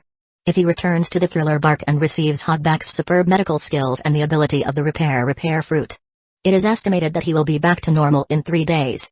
Obviously, there is no need to tell Robin this. With all the weird and unpredictable abilities of the shadow fruit, if he lets go, he uses all his means and goes all out. Aokiji may not be able to hurt him easily. The ability of Perimsha, shadow fruit may not be the strongest. But it can definitely be said that life-saving skills are first-rate. As long as he has sufficient physical strength, he is innately invincible. Of course, if he must fight to the end with an admiral. Now, there is still a gap between him and those real monsters. Even after absorbing the shadows of the two giant warriors, Dory and Brogy, and using the Nightmare Titan form, he could compete head-on with the opponent without falling behind for a short period of time. Over time, he will inevitably fall directly into decline. Luke is still self-aware of this. In Robin's surprised eyes, a pair of dark wings appeared directly at Luke's neck.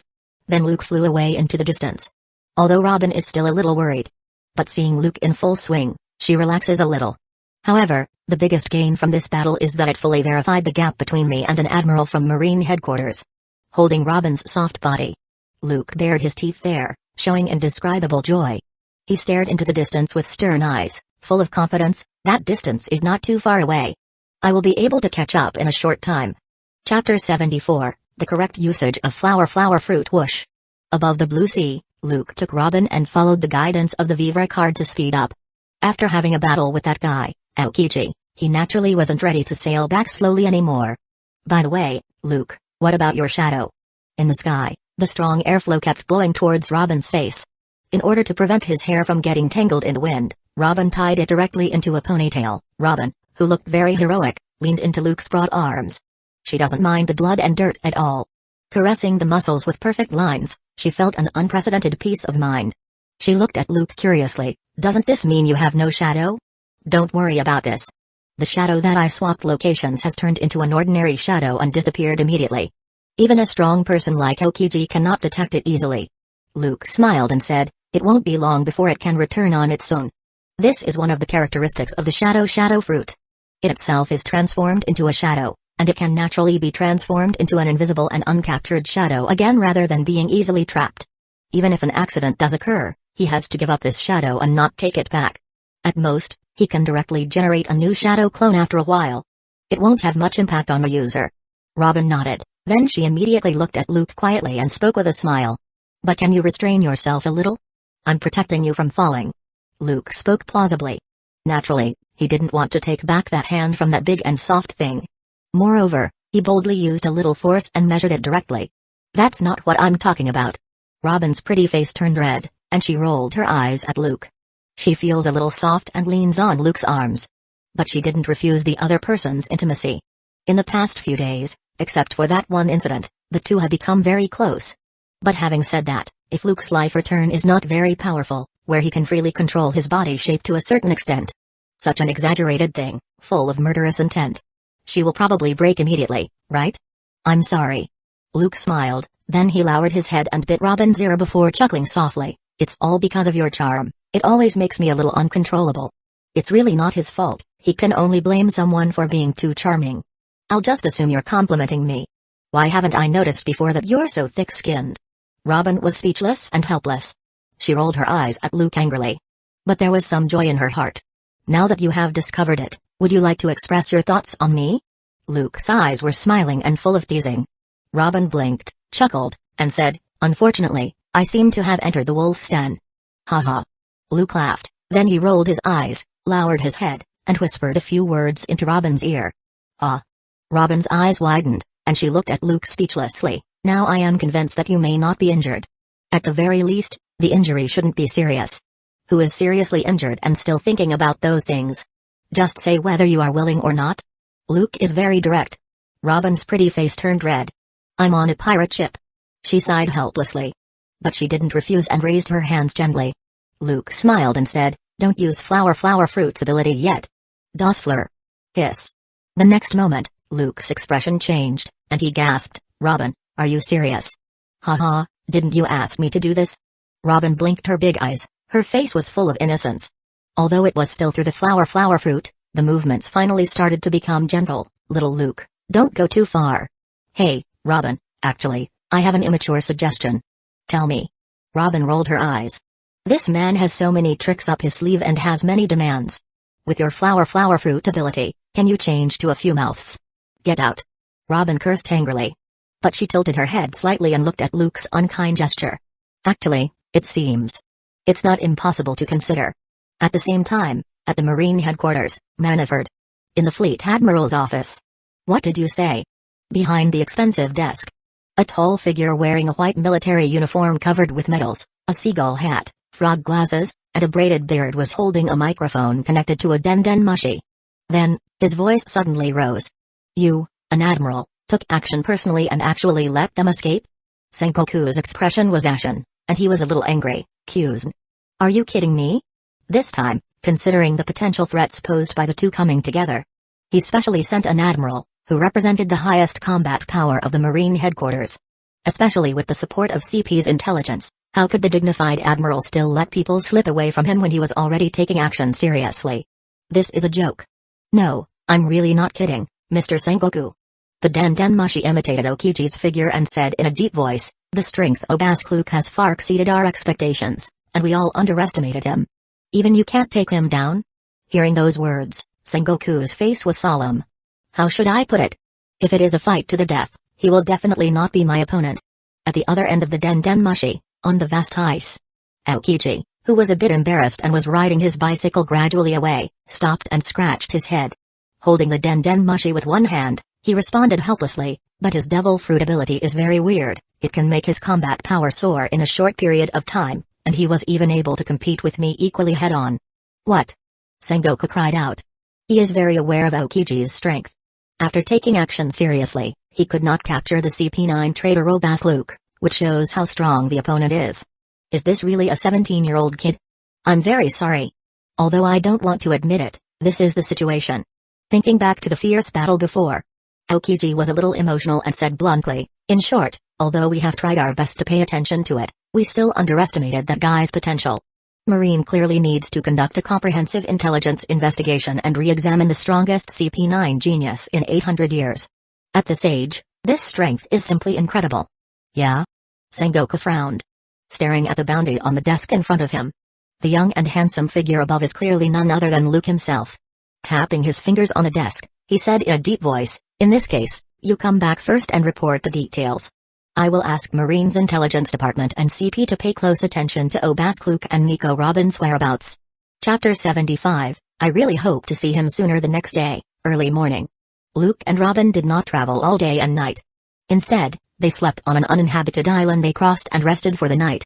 They caught a sea beast, dealt with it briefly, and then started enjoying breakfast. A news COO carrying a large number of brand new newspapers and flying to an unknown destination flew over the sky. When Robin saw this, she threw a coin directly and bought a newspaper. Shocked. The sea was completely frozen. Luke, the Black Prison vs. Admiral Aokiji, neither side wins. The CP9 traitor, Baskluk, starts a battle with an admiral and escapes intact. Marine Admiral's failure, Baskluk with a bounty of 500 million belly, a barrage of news headlines. The black and white text on the paper is really eye-catching. Haha, Luke, you're even more famous now. After she finished reading the newspaper quickly, Robin raised her head towards Luke and spoke with a smile. Looking at that handsome face, her eyes were filled with indescribable brilliance. Admiration, pride, fascination. The eyes are a little stringy. Yesterday's experience undoubtedly brought the relationship between the two closer. I have long been aware that there are news crews taking secret photos, but I just didn't pay attention. Although he still wears Gecko Moria's identity, Luke naturally does not mind being famous. In other words, every ambitious pirate will not refuse to be on the headlines of the world economy news. Of course, the premise is not to be caught by Marine or to lose in competition with other pirates. He can't always hide behind the scenes. Sooner or later, the day will come when he will step to the stage and announce to the world that his era has arrived. This is why, even though Luke had already discovered that News COO was secretly filming his fight with Aokiji, he did not stop it. Of course, he will not refuse the free advertising delivered to his door. Strength is important, but without reputation and prestige. Why do you think that with just a few words, you can make people risk their lives and everything to follow you and serve you obediently? Absolute strength. Of course, it can make people surrender temporarily, or it can also make people fear. But if you want to really conquer those ambitious and rebellious guys, this alone is not enough. Even if they succumb to force and surrender on the surface, privately, they all have their own agendas. They may betray decisively and run away when encountering any difficulties or dangers. If a team does not have real cohesion, it is like a piece of loose sand. At best, it's just a second rocks pirate. Not to mention anything else, if he have Whitebeard's fame and prestige, one day when he truly stepped from behind the scenes to the stage, he doesn't even need to recruit people himself. There will be a large number of people taking the initiative to join his force. But maybe those Marine guys are a little angry, right? Taking the newspaper handed over by Robin, Luke flipped through it casually and chuckled. In order to protect Marine's face and prestige, this kind of noose is exactly what they try to hide and suppress. The photo published above was the scene of a fierce confrontation between him and Aokiji. There is also a scene of the gigantic nightmare titan attacking the frost giant. The picture is shocking and has a great visual impact. The truth was just as he expected. At this moment, far away in the Fleet Admiral's office, Sengoku was extremely furious.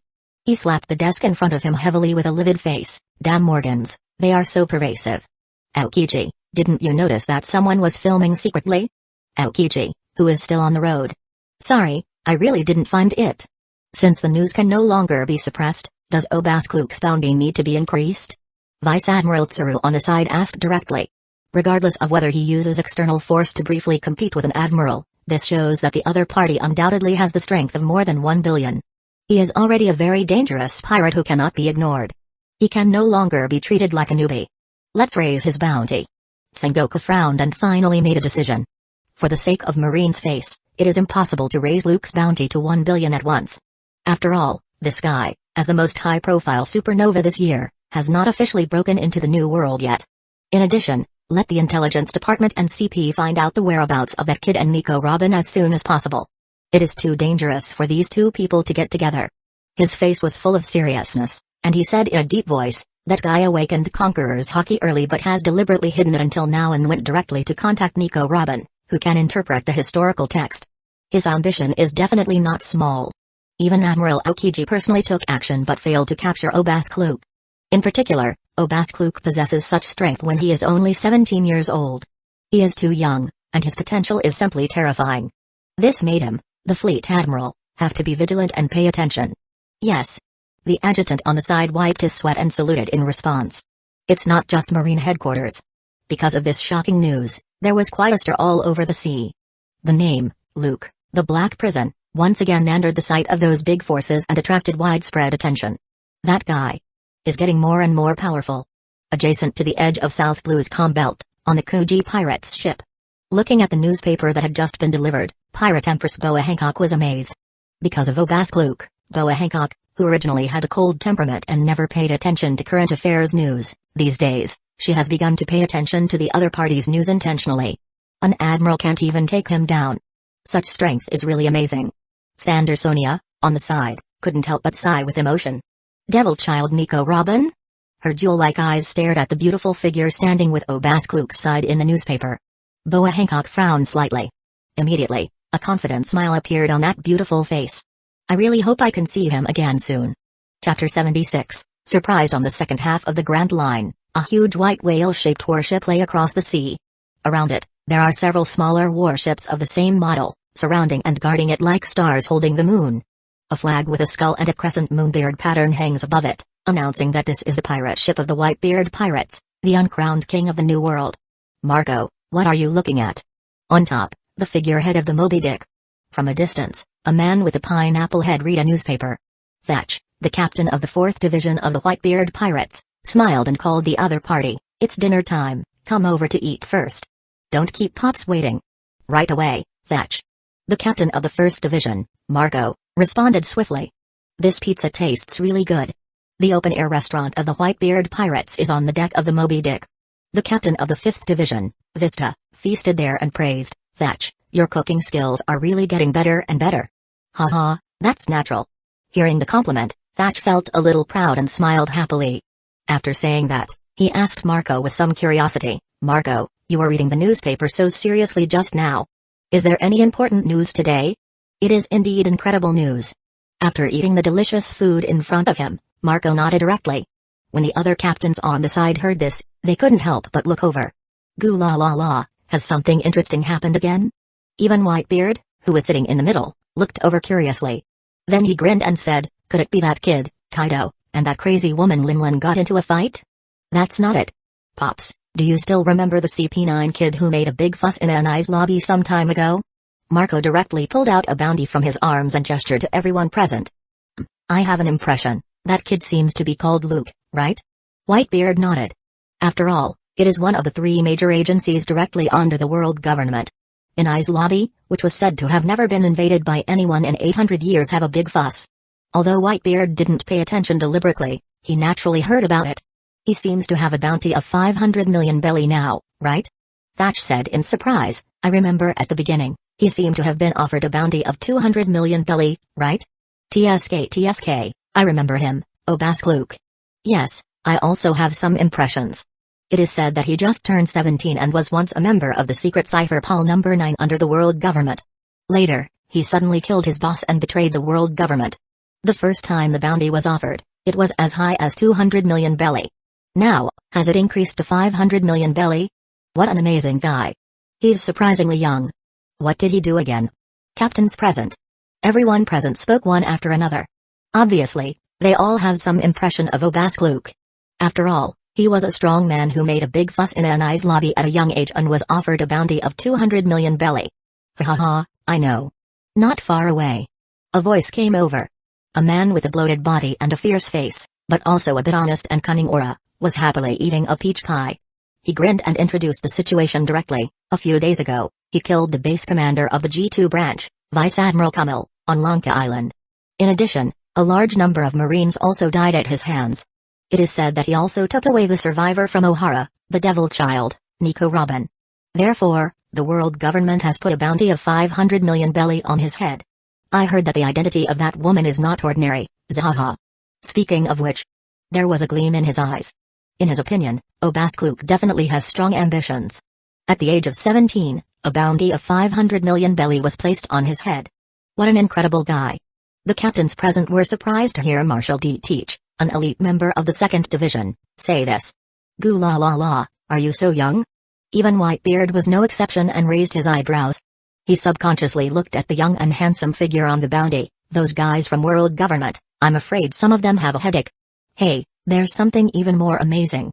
Marco raised the newspaper and laughed there. Just yesterday, this guy was blocked by Admiral Aokiji, and the two had a big fight. Oh? Admiral Aokiji? That guy's strength is quite strong. Has that young brat been caught? An admiral personally took action. I guess that guy will be imprisoned in a deep-sea prison, right? For a while, the pirates present were all a little surprised. But obviously, everyone is not optimistic about Luke. After all, as the highest combat power of Marine headquarters, they know very well how powerful Admiral is. No, not only was he not caught, but he escaped intact. Marco shook his head directly. He spread out the newspaper and gestured to everyone. I read that there were no winners or losers in the battle, and Aokiji himself even suffered a small loss and was injured. What? No way? How can it be? That guy, Aokiji, suffered a loss? Hearing Marco say that, everyone's eyes could not help but widen. In addition to the eye-catching title of the World Economy News, there were also several photos. One is a scene of a head-on confrontation between Luke and Aokiji, another is a scene of a powerful collision between a nightmare titan and a frost giant, and another is a photo of Aokiji with blood bleeding from the corner of his mouth and looking a little embarrassed. Hiss. For a while, everyone couldn't help but take a breath of air. How could a 17-year-old brat be so strong? Goo la la la, even Aokiji couldn't take him down? What an interesting kid. Whitebeard was also a little surprised. Baring his teeth, he smiled directly. I think that old guy's face must be very exciting now. That's right. Chapter 77, Jealousy at this moment, in the second half of New World. Wano, Onigashima, in the huge skeleton building.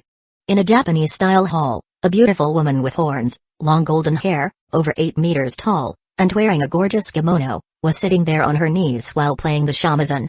Inside, there were several figures sitting. There are also pretty maids wearing kimonos who are responsible for serving. Hey, who's who? I remember you were also from CP9, right? A fishman wearing a pirate hat, protruding sharp teeth, and a big belly walked in and smiled at Who's Who. Sasaki, you want to inquire about my past? Sitting there, Who's Who asked the maid to pour himself some wine. The man also had horns, thick lips, a red mask, long pink hair, and a cigarette in his mouth, squinted at the visitor with a somewhat unkind look. As one of the 3 most famous Obiripo and Beasts pirates, they are only the second 3 calamities. They have always been dissatisfied with anyone. Moreover, there is still a mutually hostile competitive relationship. Everyone covets the position of the 3 calamities and always wants to challenge them and replace them. No, I'm not interested in your affairs. Sasaki didn't take it seriously and responded with a sneer. He threw a newspaper directly to Who's Who and said calmly, I just want to ask you if you know this guy. Huh? It wasn't just Who's Who raised his eyebrows. Black Maria, who is also one of the Tobirapo, was playing with the shamisen there, was also a little surprised and looked over. "Oh, asked Luke, the Black Prison?" Looking at the report in the newspaper, whose pupil shrank sharply. Holding the newspaper tightly, he frowned. "That guy. Luke, the Black Prison? I have some impressions. He is a charming little handsome guy, he is really good looking." Black Marie licked her red lips and said with a smile, "I heard that he once made a big fuss at NI's lobby, one of the 3 major agencies under world government." Obviously, she had also paid attention to Obask Luke. She heard about the other party directly causing trouble in NI's lobby and betraying the world government. "It seems like you should know him?" Looking at who's ugly expression, Sasaki was sure that this guy knew Obask Luke, and they might not get along well with each other. TSK, at the age of 17, he was able to escape from the hands of Admiral Aokiji and even made the other party suffer. Taking the newspaper and taking a look, Black Maria's eyes lit up. "This is incredible. This man is young but incredibly powerful and full of mystery." In particular, that handsome face really complemented her aesthetics. Black Maria, who has always been strong-willed, can't help but be a little obsessed. She wants the other person to be her subordinate. "Humphrey, that guy is just a stinky brat." Clenching his fists tightly, who said through gritted teeth. But his gloomy eyes revealed unspeakable jealousy. He was also a member of CP9. 6 years ago, he was arrested and expelled from the world government because he failed to escort Gum Fruit.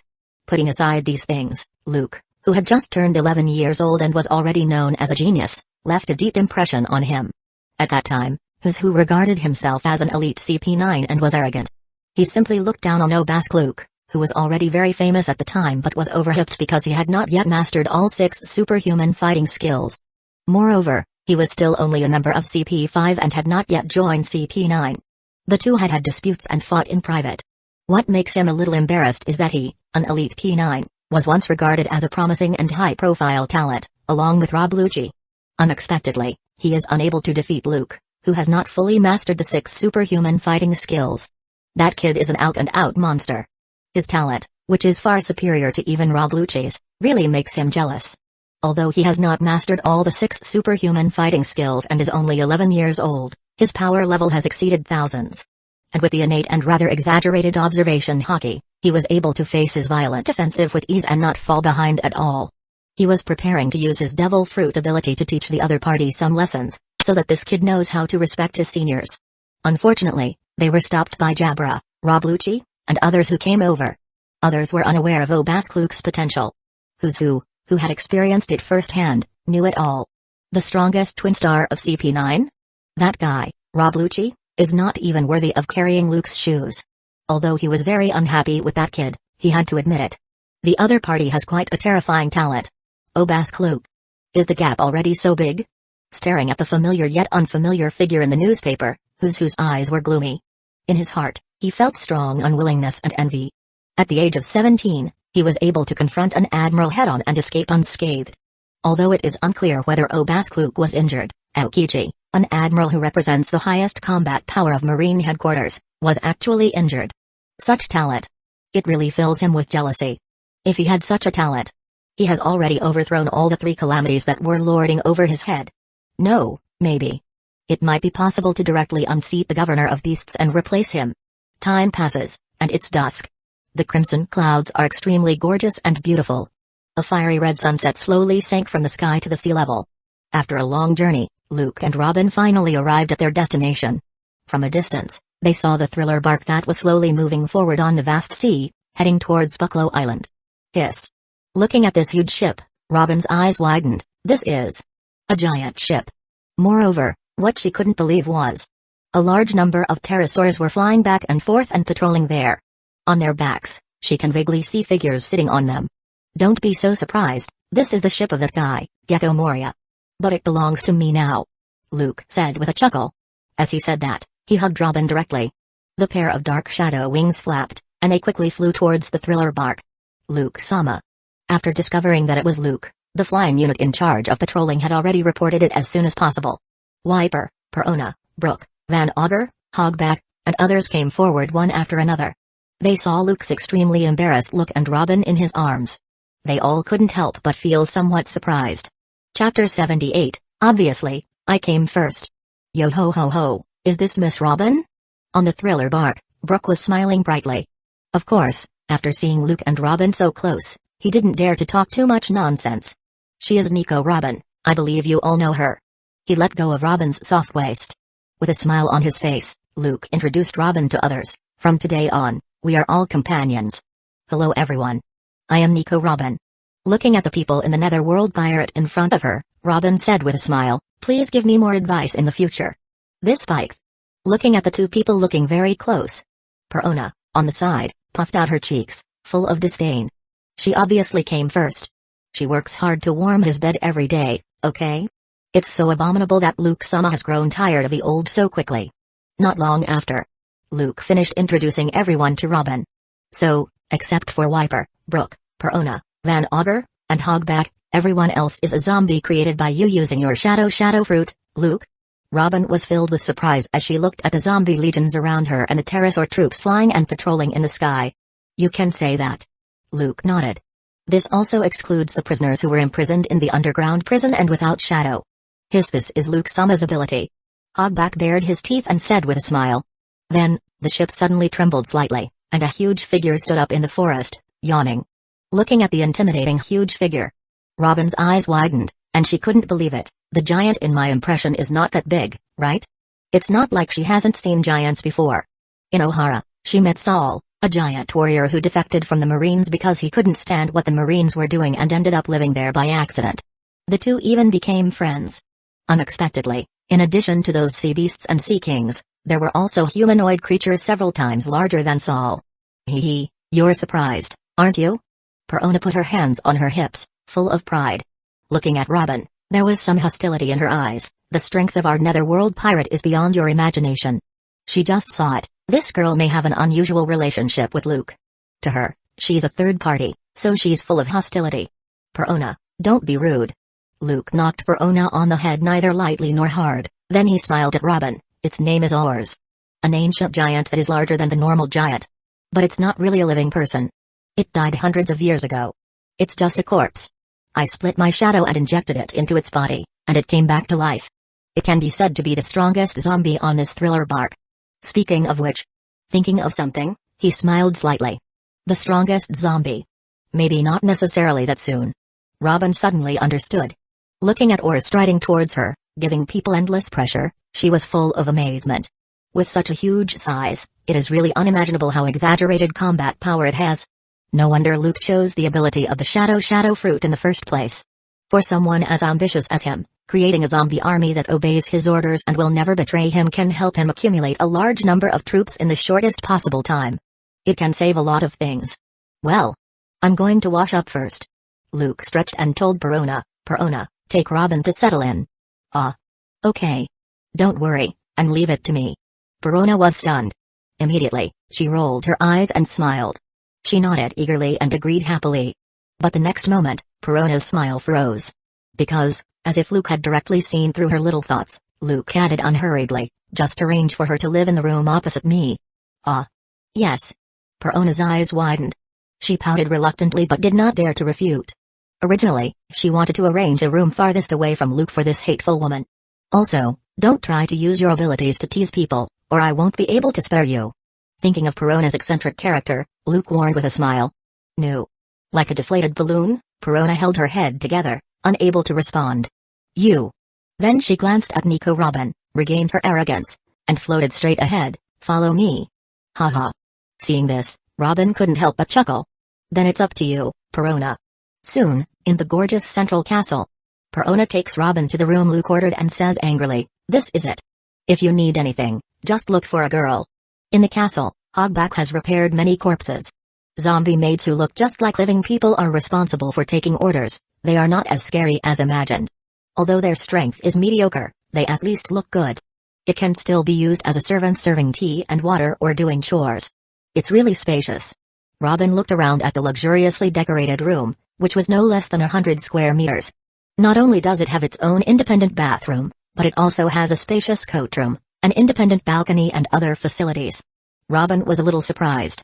It is unimaginable that such a magnificent and luxurious castle is actually on a ship. Arriving at the balcony, which was 20 to 30 square meters and spacious enough. Looking at the sunset outside, Robin felt relaxed and happy, and her mood became even more beautiful. She turned around, smiled, and said to Perona, "The environment here is very good, thank you." "Humphrey, you're welcome, this is Luke Sama's order." Perona tilted her head proudly. But her eyes couldn't help but secretly measure the other party. That figure and curves are too exaggerated. Then she looked down at her mediocre hill. No wonder Luke likes the new and hates the old and is fascinated by this hateful woman.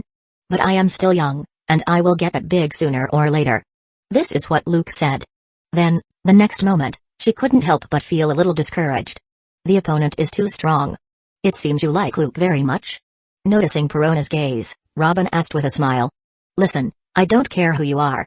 After hearing those words and thinking that the other party was going to show off their cards, Perona put her hands at her waist, stared at Robin in front of her fiercely, and said angrily, "I will never give Luke Sama to you." "Yeah?" Chapter 79, Road Poneglyph. After washing away his fatigue and feeling refreshed, Luke came to the training ground.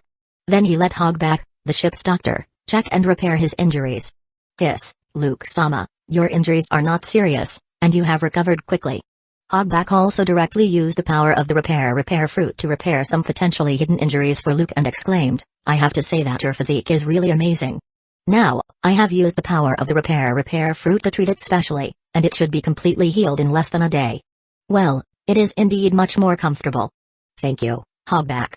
Luke, who was sitting there with his upper body naked and waiting for treatment, smiled softly.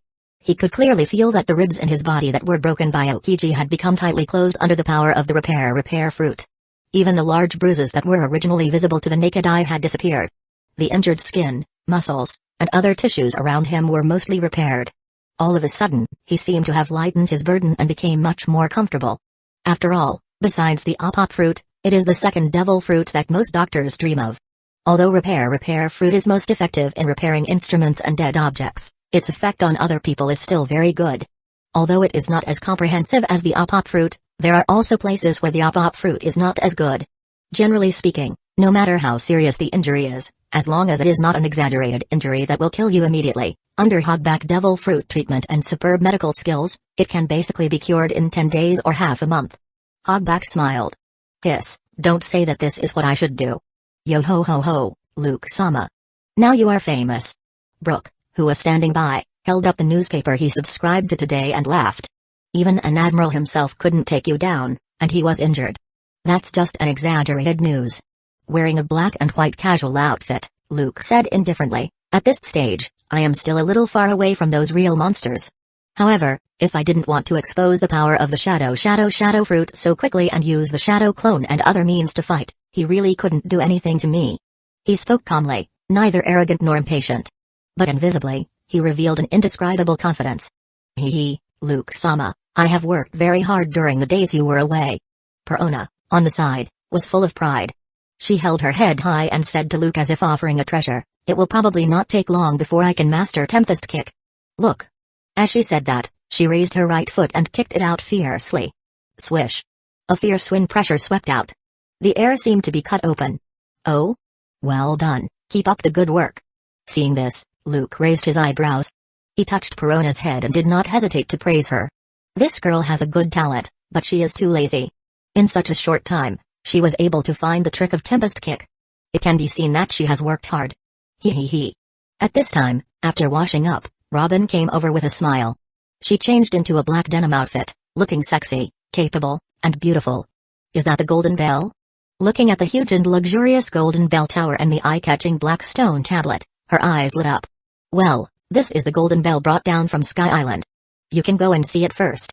Pointing at the Golden Bell Tower, Luke said with a smile. "Okay." Robin couldn't wait. She walked directly to the Golden Bell Tower and read the huge text on the stone tablet.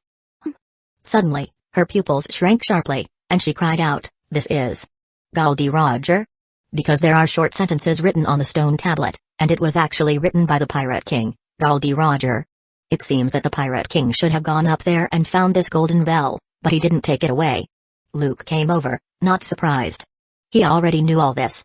"I made it here, and I will guide this passage all the way to the farthest ends of the earth. The stormiest seas will not stop me. Pirate Goldie Roger. This is what he left behind." Robin whispered. "The legendary final island, Laugh Tale?" Luke chuckled. He stroked Robin's face and comforted her. "Don't worry, for the location of the Road Poneglyph, I have already explored most of it. Sooner or later, there will be a chance to go there. Perona saw this scene and couldn't help but puff up her cheeks and muttered angrily, "This bitch." Location? Road Poneglyph. Not only Robin herself. Brooke, Van Auger, Hogback, and others who followed were all a little surprised. I heard that in addition to the historical poneglyphs, there are 4 road poneglyphs, and the content on them mainly provides the coordinates of the final island. Luke introduced briefly. Big Mom has a piece in her hand, Kaido the Beasts has one, and the whereabouts of the other 2 are unknown. However, I have found the whereabouts of one of them. Hearing Luke say this, everyone present couldn't help but take a breath. Half of these important road poneglyphs are in the hands of those big pirates in the New World. Doesn't this mean that they will run into those guys sooner or later? After all, in their eyes, Luke is a man who will become the Pirate King sooner or later. Don't be nervous, with my devil fruit ability, it's too easy to get the road poneglyphs quietly. Luke shrugged, but the whereabouts of the other one, road poneglyphs, are not so easy to find. For him, relying on the ability of the shadow fruit. It can be said that it is easy to sneak into the nests of these big forces. If he really wants to collect the 4 road poneglyphs and go to the legendary island Laugh Tale. The real trouble is the last piece of road poneglyphs. There is only a little bit of sporadic information, and it is not detailed. It still needs to be checked slowly. Chapter 80, The Second Zombie King Clang. Inside the huge ice warehouse, the heavy iron door slowly opened. After nearly a month, Luke came here again with Perona, Van Auger, Hogback, and others. The difference is that this time, there is an extra one. This is. Looking at the coffins, Robin's eyes widened. This is Gecko Moria, that guy who went around digging graves and collecting corpses of strong men from all over the world. Luke shrugged, not intending to hide it.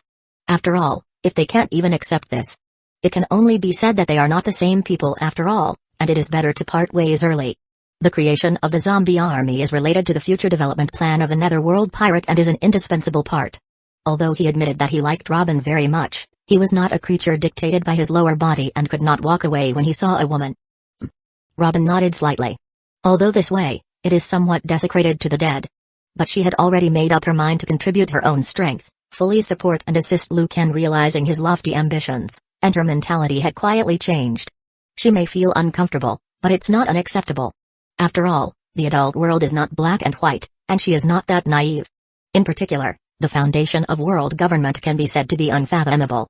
If Luke wants to challenge such a behemoth, it is obviously not enough to rely on his own strength alone.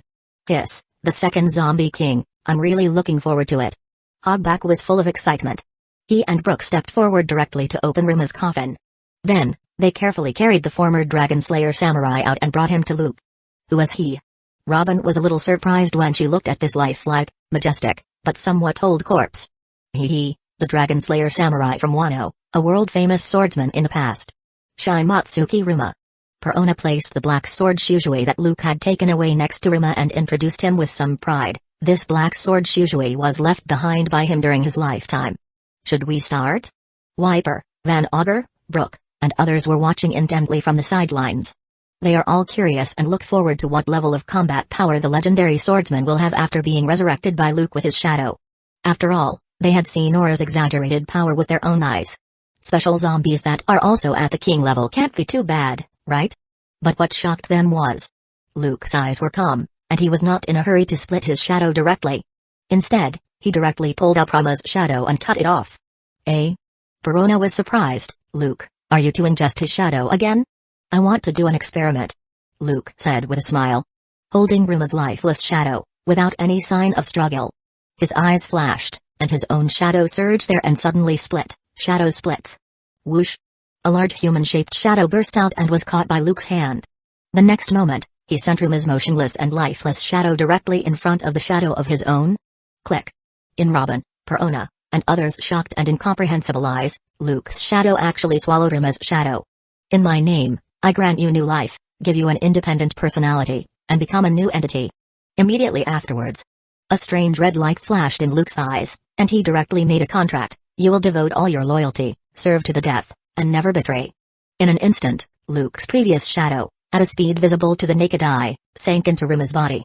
Thump, thump. Soon, Rima's chest trembled. A strong heartbeat begins to sound and gets louder.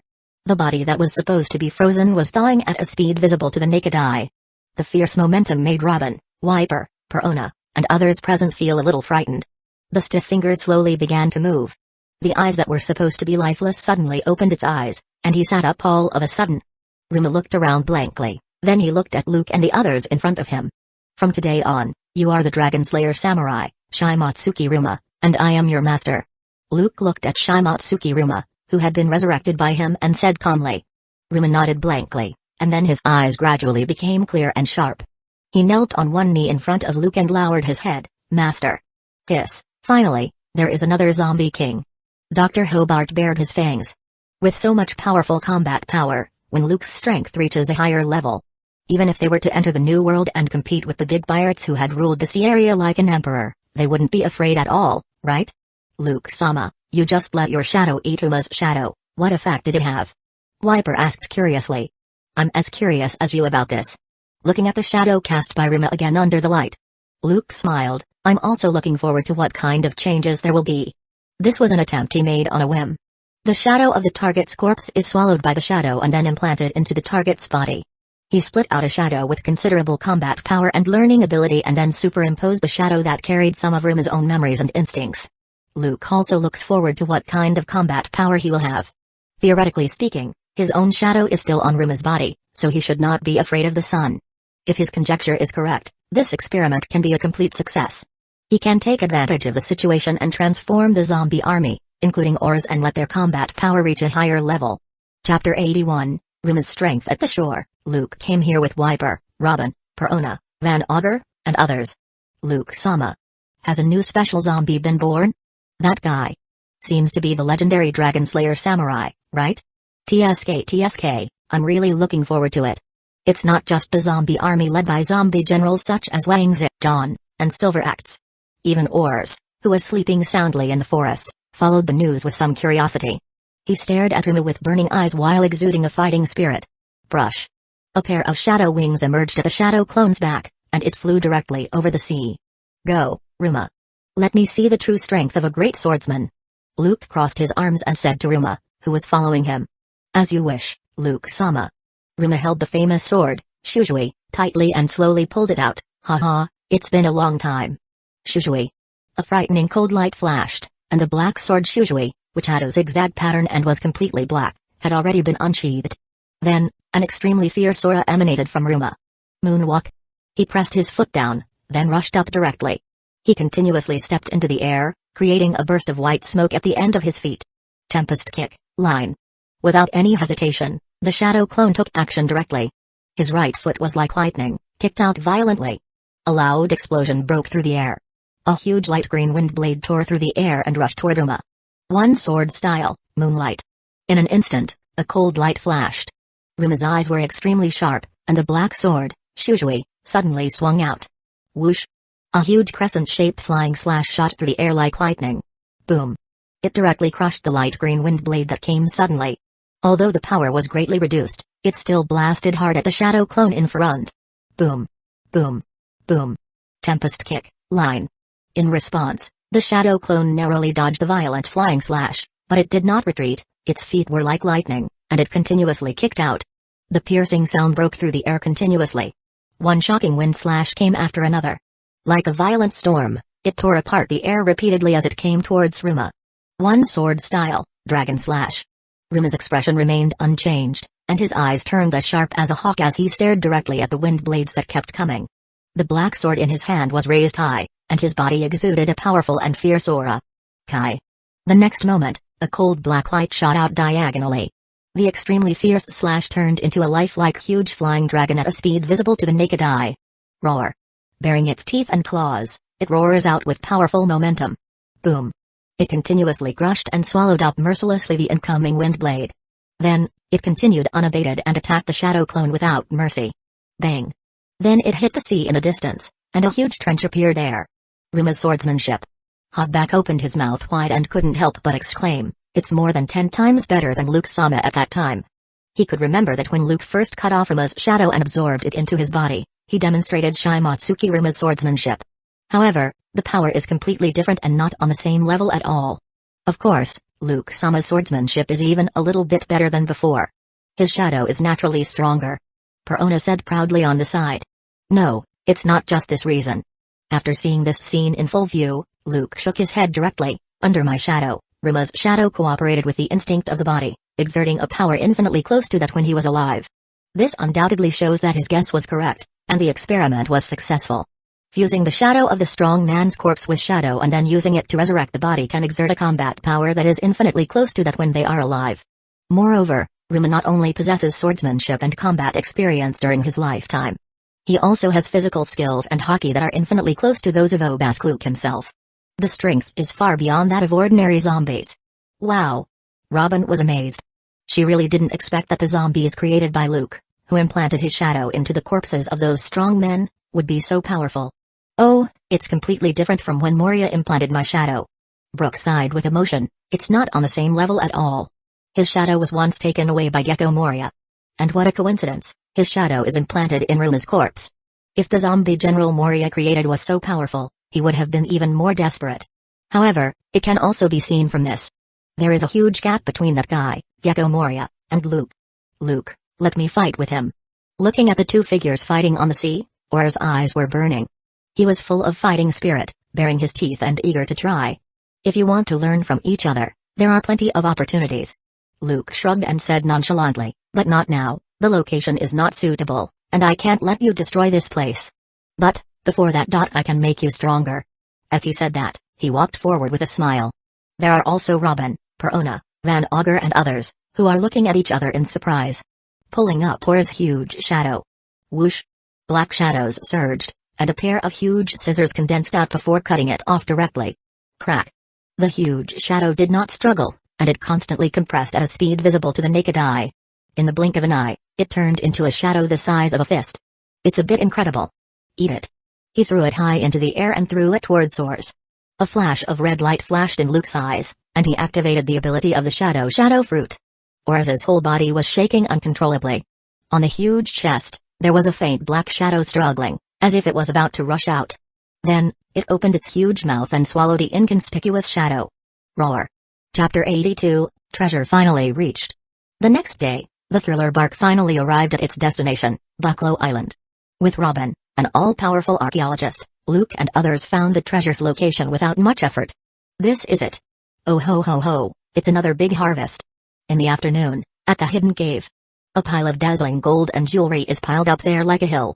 If it's spread outside, it would be enough to drive people crazy. However, Luke and the others were not so excited. Because the huge harvest in Sky Island alone far exceeds the treasures here by more than 100 times.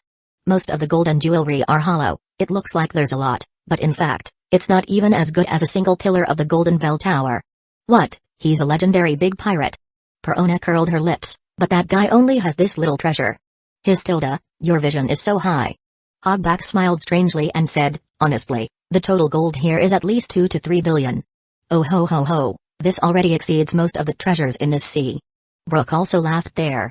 The Rumbar pirates had adventures in the Grand Line before, and it was not like they had never encountered treasures before. But the value is not high, less than 100 million belly. In comparison, these treasures are enough to make countless pirates jealous. Probably you are the only ones who don't take these treasures seriously. A beautiful figure with a delicate appearance and a hot body exclaimed on the side. The voice clearly belongs to Robin, but her appearance has drastically changed. Because Hogback spent a lot of effort and relied on superb skills to create a simulated human skin mask for her. Robin also especially dyed her hair blonde so that she could not be easily recognized. Looking at the gold and jewelry, Robin couldn't help but sigh with emotion. If I hadn't been on the thriller bark and seen the huge Golden Bell Tower with her own eyes, as well as the treasure house full of gold jewelry. She couldn't believe that Luke had collected so many treasures quietly. According to her estimate.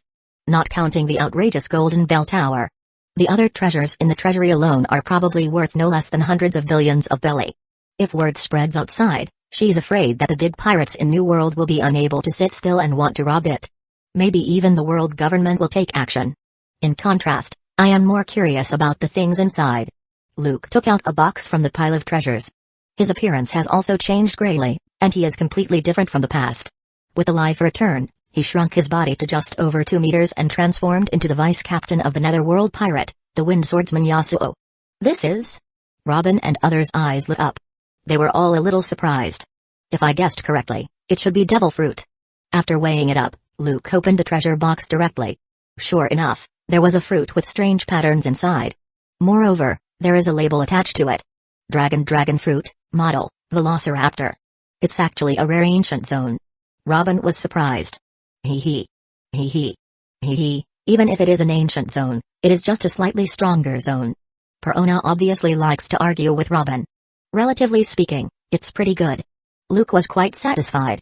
It is impossible to expect to find a Logia or mythical zone fruit randomly all the time. Move these treasures back. Then, he gave orders to the group of zombies. At the end of the night, it wasn't just tours.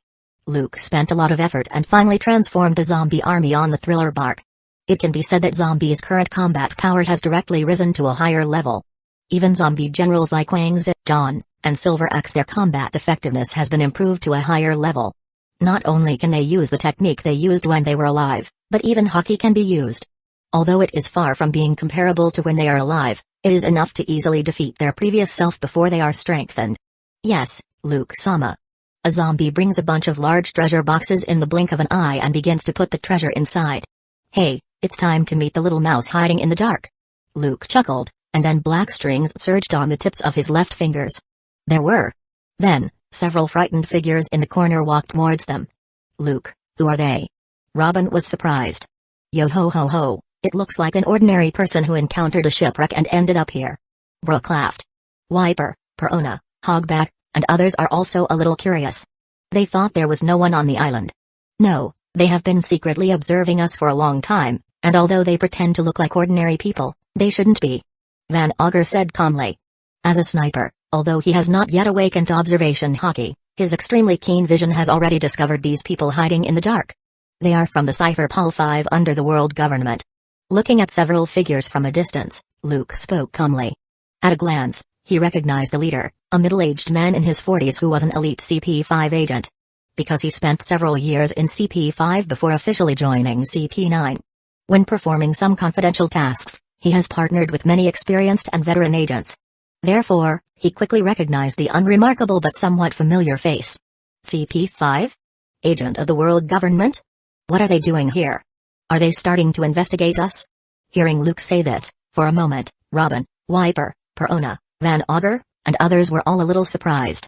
As one of the 7 warlords of the sea, Gecko Moria's every move inevitably attracts the attention of the outside world. Luke shrugged and said nonchalantly, and our purpose this time is obvious, and the route is easy to guess. They are probably here to investigate Gecko Moria's purpose after arriving at Bucklow Island with such a big fanfare. After speaking, the sharp shadow string flashed across like lightning. Ah! Several figures let out a scream and were cut in half. Only the leader was left, dressed in tatters and like a man in distress. His face turned pale, and he was a little frightened. Hee hee. Hee hee. Hee hee, will you leave one alive for torture? Looking at the only survivor left, Perona let out a creepy laugh while floating in the air. No, it's for you. Controlling the frightened figure, Luke said calmly, this guy has good strength. Although he is a bit old, he has already mastered 4 of the 6 superhuman fighting skills. His shadow should be enough for you for the time being. Really? That would be great. Oh ho ho ho, what a big harvest. Chapter 83, do you call this skills? Little ones, let's head towards Twin Capes. Not long after, the treasures were completely moved. Following Luke's order, the thriller bark sets sail again and heads towards the Twin Cape at the entrance of the Grand Line. Brooke, who had only a handful of bones left, was so excited that tears appeared in the corner of his eyes. Thank you very much, Luke. Laboon, I'm coming. Woo.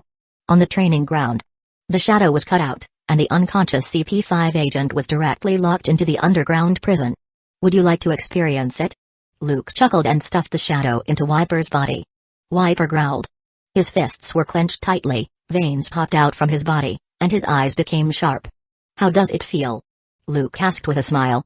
Awesome. Wiper responded while grinning. The next moment, instant transmission. He stepped hard, and his body disappeared into place, then he appeared in midair in the distance. Moonwalk. Accompanied by puffs of smoke, his body stays in the air. Tempest kick. Immediately afterwards, his right foot was like lightning, and he kicked out violently. Whoosh. A crescent-shaped wind blade shot through the air. It hit the training field ahead, leaving a deep mark. Seeing Wiper using the 6 superhuman fighting skills easily, Perona's eyes widened. Is it so powerful? Hiss. Hiss. Hiss. The effect is remarkable. Hogback was filled with excitement. He knew very well that his talent was inadequate, and he didn't know how long it would take if he wanted to practice step by step to master all the 6 superhuman fighting skills by himself.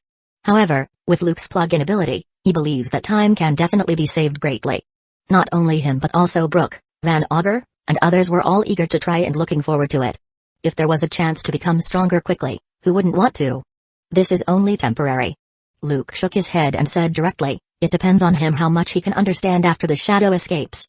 Of course, such a thing has a limited effect. But at least it allows them to practice with twice the result with half the effort.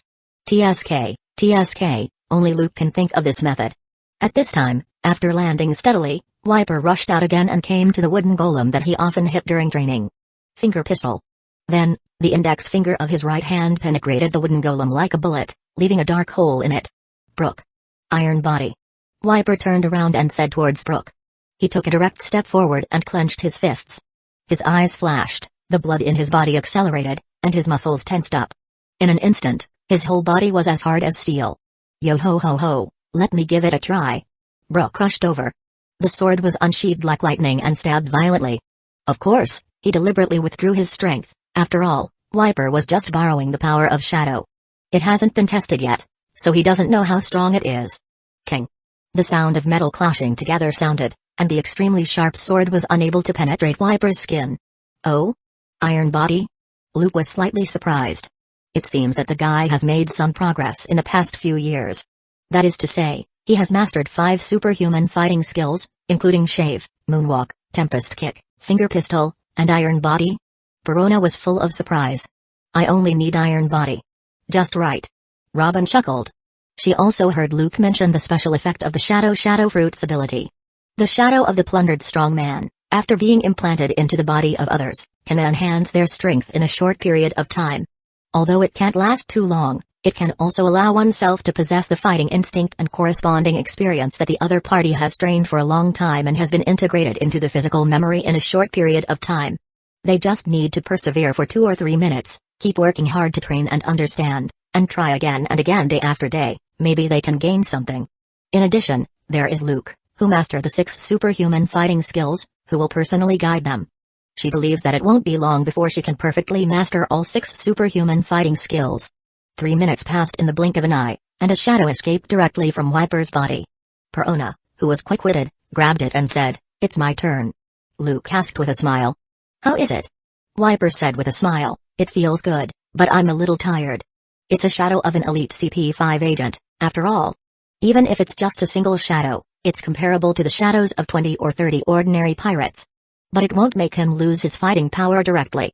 Moreover, relying on his previous experience, he couldn't wait and ran to the side to repeatedly try using instant transmission.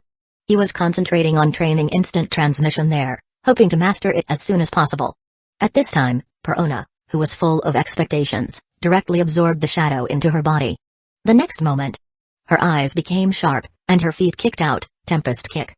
Swish, a small crescent-shaped wind blade flew out like lightning. It smoothly cut straight through the wooden stake that Wiper had penetrated before. The shadow can only stay in the body of a living person for a limited time, and it takes more than half an hour to be implanted again. You don't have to rush to try other abilities. Luke stopped her, who was excited and wanted to try moonwalk directly. He said, "Grasp the limited time, concentrate on training one skill first, and use your body to remember and adapt to it." "Yes, Luke-sama." Tempest kick. Time passes quickly. The sun sets and dusk falls. Due to the load brought by the shadow implanted in their body, Wiper, Verona, Brooke, Van Auger, and other people who took turns using shadow for training were already exhausted. And Robin, although she has not mastered all 6 superhuman fighting skills, her own power level has already exceeded 900. After several attempts, she felt that she had made great progress. In addition, with Luke's guidance, she has gained some understanding of the iron body. She wanted to continue using the shadow for training but was stopped by Luke. There should be a limit to everything. Too much is as bad as too little. After enjoying a delicious dinner, the crowd dispersed. Robin, who had just opened the door and was about to say goodnight to Luke, felt that she was hugged by someone. She didn't panic but just smiled at Luke, her watery eyes a little seductive. "Ah, my Luke-sama, are you going to take advantage of the newly joined subordinate?" "No, I'm not that kind of person." Luke grabbed her human skin mask, which was still beautiful but not as good as her own. Looking at Robin's beautiful face, Luke embraced her soft waist and said righteously, "I just think, Robin, you are gifted and promising talent.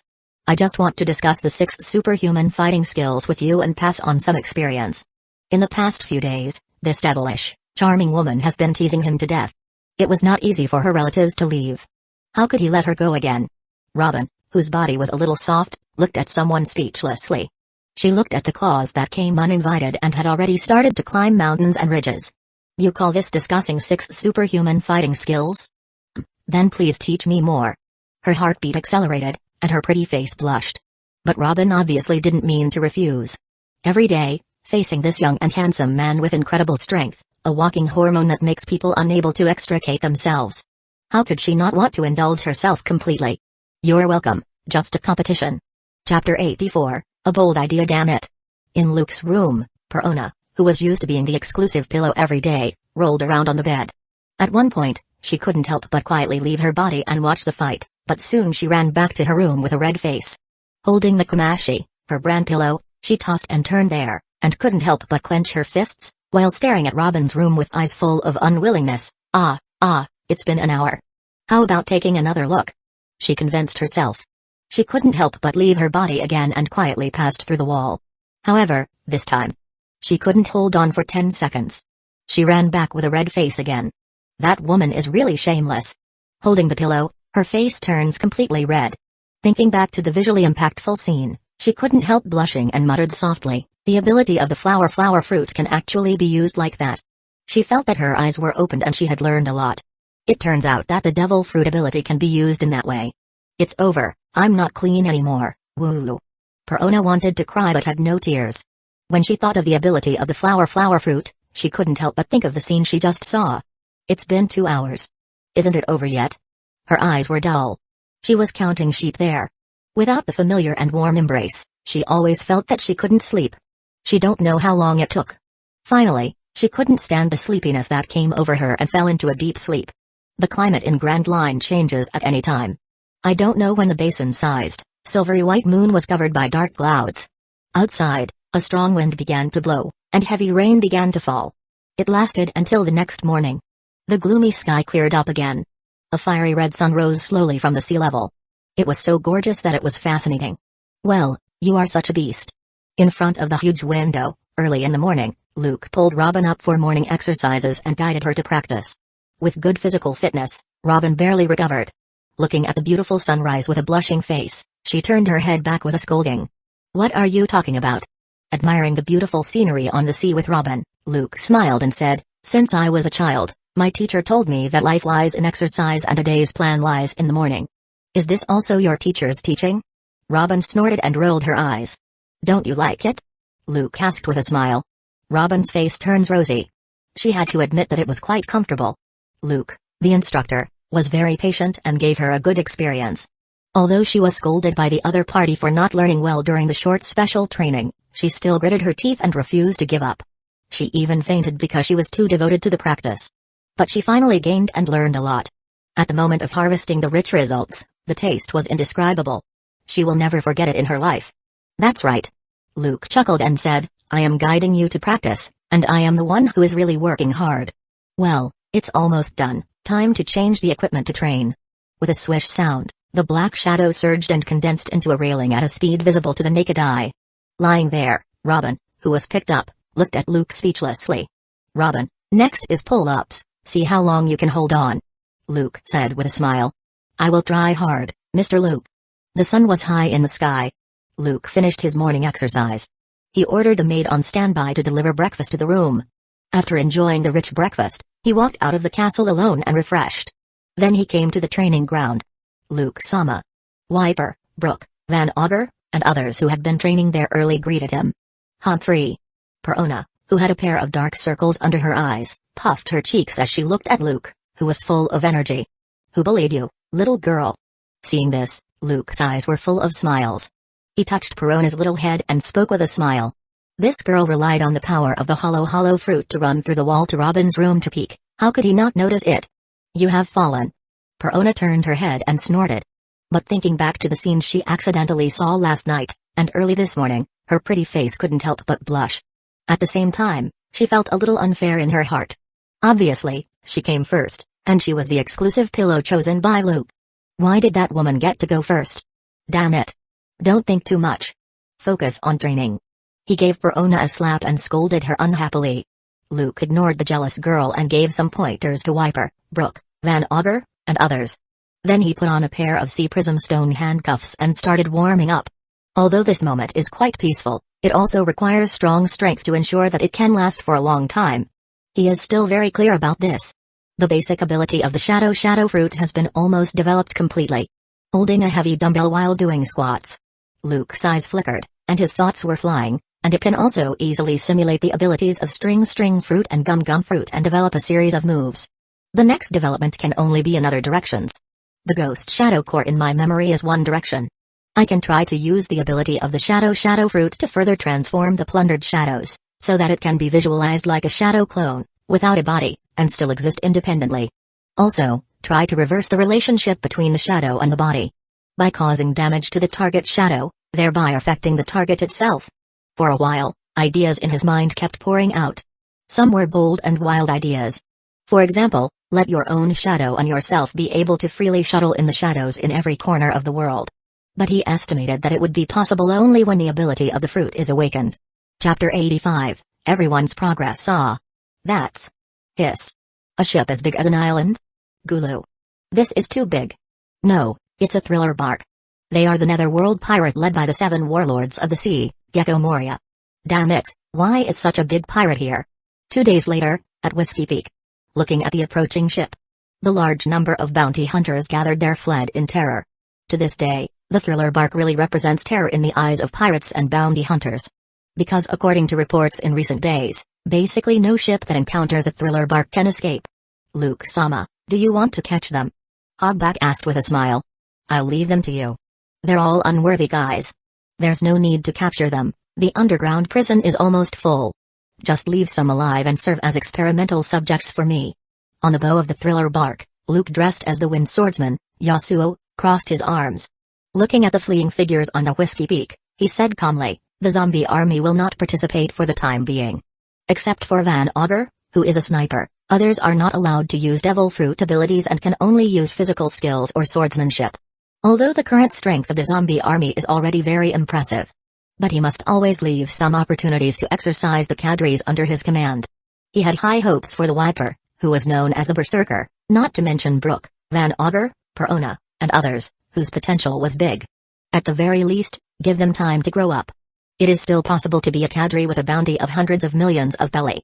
As for Robin, although her character doesn't like fighting, her potential can actually be said to be second only to Wiper. As long as she trains well, the upper limit in the future is still very high. Under his guidance, she continued to practice physical skills and hockey and further developed flower fruit's abilities. Although she is not expected to compete head-on with a strong player like an admiral. But it is still no problem to grow comparable to the 3 Disasters of Beasts pirates or the 3 Sweet Commanders of Big Mom pirates. Understood. For a while, Wiper, Verona, Van Auger and others' eyes were burning, and they were a little eager to try. It's just what I want. Robin, wearing a human skin mask, also smiled. She can't wait to fully verify her skills through actual combat.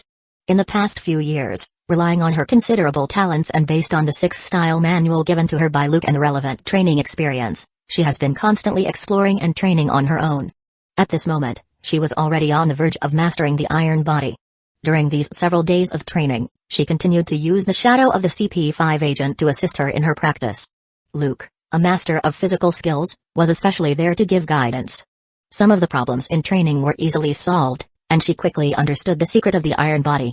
It was a matter of course, and she initially mastered the iron body. At this point, she has finally mastered all 6 superhuman fighting skills perfectly. It's time to start hockey's training. If a trained Marine soldier has a power value of 10, then a strong man with a power value of more than 500 can be considered a superhuman. Normally, as long as an average strong person masters all 6 skills, they can basically be regarded as superhuman. The power value will be at least 500.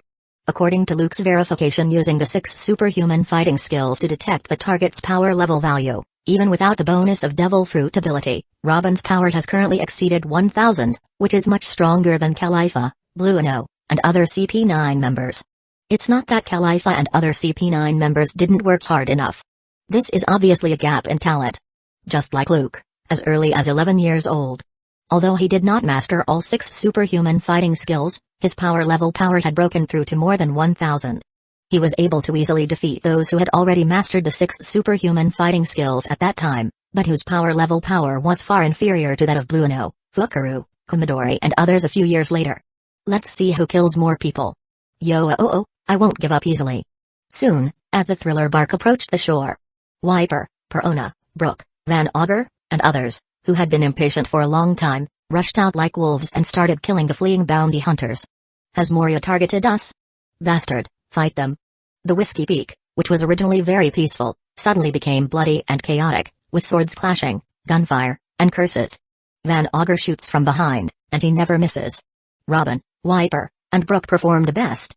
Although Wiper only got the Logia Rumble fruit not long ago and has not used Devil Fruit ability at this moment.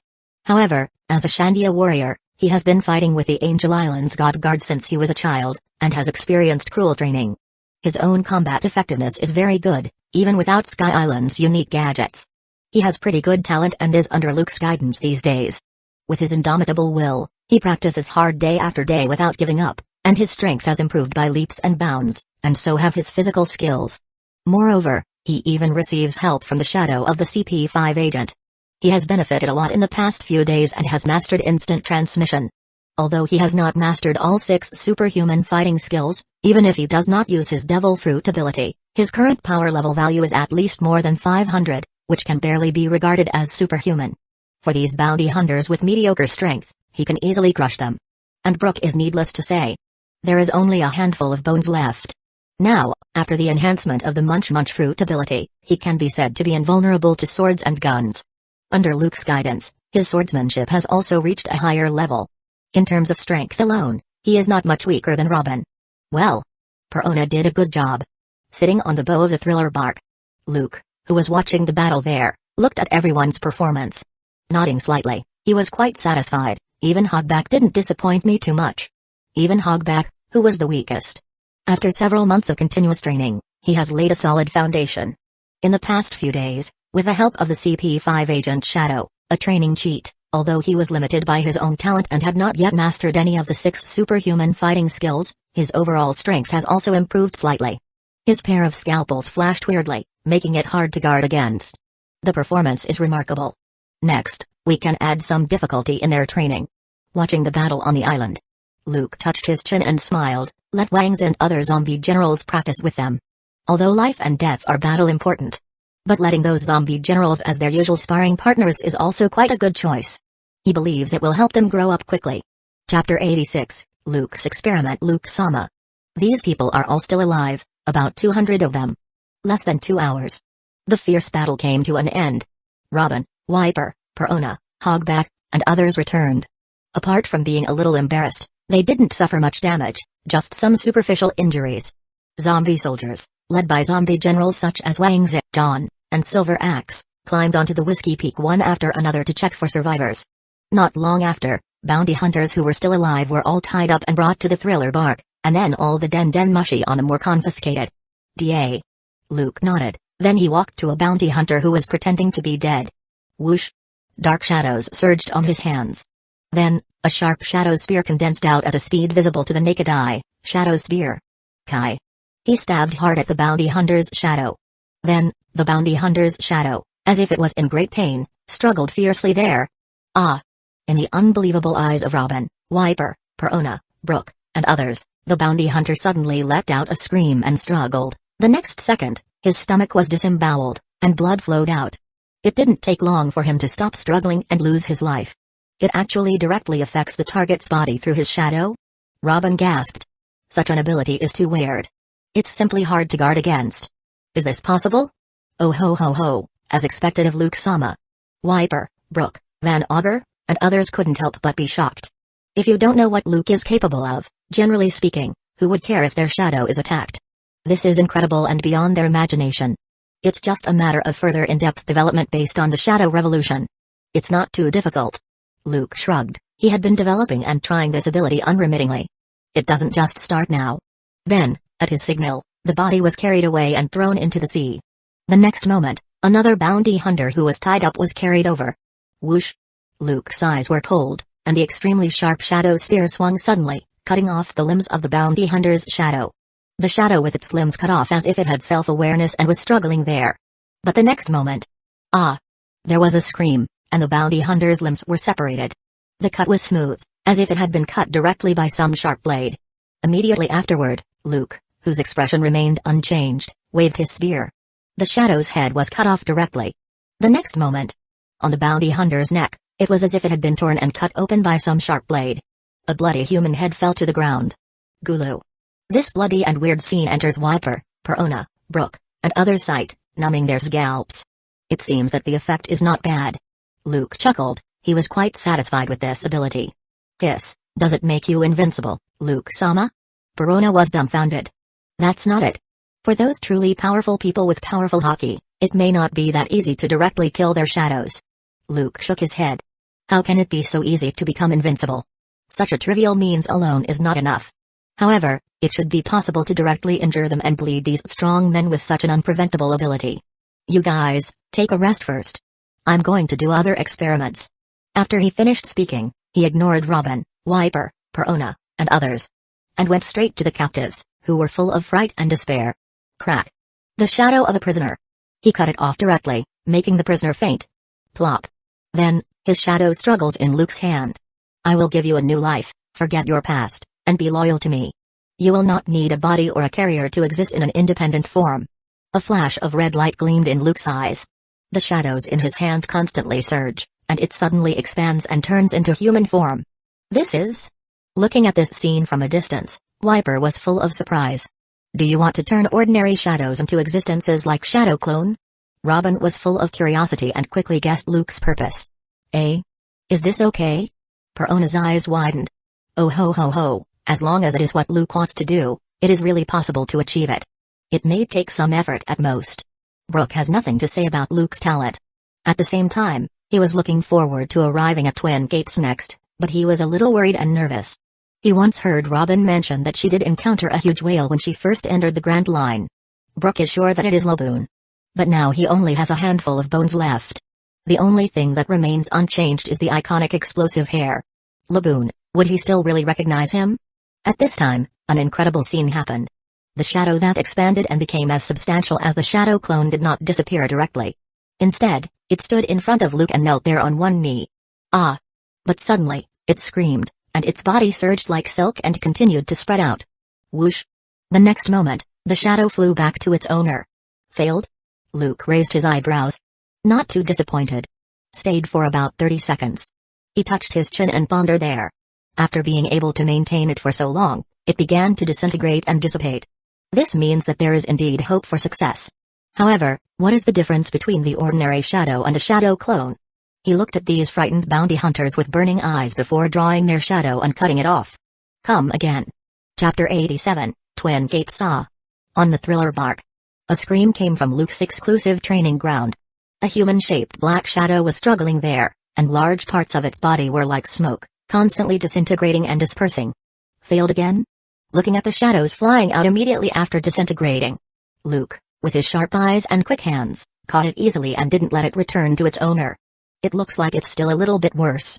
Robin, who had just finished training and was sweating profusely, came over. She looked at Luke's handsome face and said with a smile, however, it has been able to exist independently for 3 minutes, which shows that the effect is remarkable. It shouldn't take long for you to succeed. Luke shrugged noncommittally. Luke-sama, we have arrived at Twin Capes. A zombie navigator ran over and reported there. In fact, they don't need it to remind them. Luke and Robin, as well as Wiper, Perona, Brooke, and others, have all seen the majestic and steep red line. There is also a huge, turbulent river that seems to fall from the sky. And on the cliff on the side, there's a towering lighthouse. In the distance, they can still see a parasol standing beside the coast. A figure wearing a floral shirt was lying leisurely on a beach chair. He covered his head with a newspaper and seemed to be asleep. 45 years later, I finally came back here. Brooke burst into tears, then he shouted excitedly, Laboon. The next second, the figure on the shore was awakened. As a lighthouse keeper, Crocus looked at the giant ship coming slowly and was a little shocked. What a huge ship. But did someone just call Laboon just now? With surprise, Crocus scratched his head and stood up, looking at the thriller bark in front of him. Moreover, the voice is a bit familiar. Could it be that I'm too old and started hallucinating? At this time, Brooke jumped into the sea. With his light body, he ran wildly on the sea surface, splashing a large amount of water. Yo ho ho ho, are you Mr. Crocus? He shouted towards Crocus, full of surprise. Is not this guy a little too excited? On the thriller bark. Perona, who was a little disapproving, couldn't help but complain. After all, it is a wish that has lasted for decades, and the entrustment given by his companion before their death. Luke walked over, folded his arms, and said calmly, anyone will inevitably be a little excited. Wiper nodded, he felt the same way about this. This is similar to when Luke directly returns to the Island of Gods, Upper Yard, and asks him to ring the golden bell to fulfill the agreement between the ancestors, the great warrior Calgara and Noland. Were he not like this at that time? Skeleton? You. On Twin Cape. Watching the skeletons running at the sea surface, Crocus was startled at first, then stunned. Thinking of something, his eyes suddenly widened. Could it be? I'm Brooke. Mr. Crocus. Soon, he came to the coast. Brooke waved to Crocus and yelled, don't you recognize me? What? Crocus froze in place, then he looked at Brooke in disbelief. How did you become like this? It's a long story. We failed. The Rumbar pirates encountered an enemy who used poison and were completely wiped out. Brooke sighed and said with a wry smile, because I'm the user of the revive fruit, I was able to come back from death. However, I was trapped in the Devil's Protagonist Sea for dozens of years. Thanks to Lord Yasuo, I was able to get what I wanted, leave that sea area and return to Twin Capes. So that's what it is. Crocus shook his head and sighed a little. No wonder, when I went to sea with the Roger pirates and searched everywhere for information about you, I couldn't find it. This was actually within his expectations. He have asked pirates, merchants, and adventurers who broke into the Grand Line countless times to inquire about the Rumbar pirates, but he have not found their whereabouts. Many years ago, he followed the Roger pirates and searched Grand Line in person. But there has been no news about the Rumbar pirates. He had already guessed that something had probably happened to the Rumbar pirates. But Laboon is more stubborn. He just doesn't want to believe it. I just don't know if Laboon can still recognize you. Seeing Brooke's appearance, Crocus said helplessly.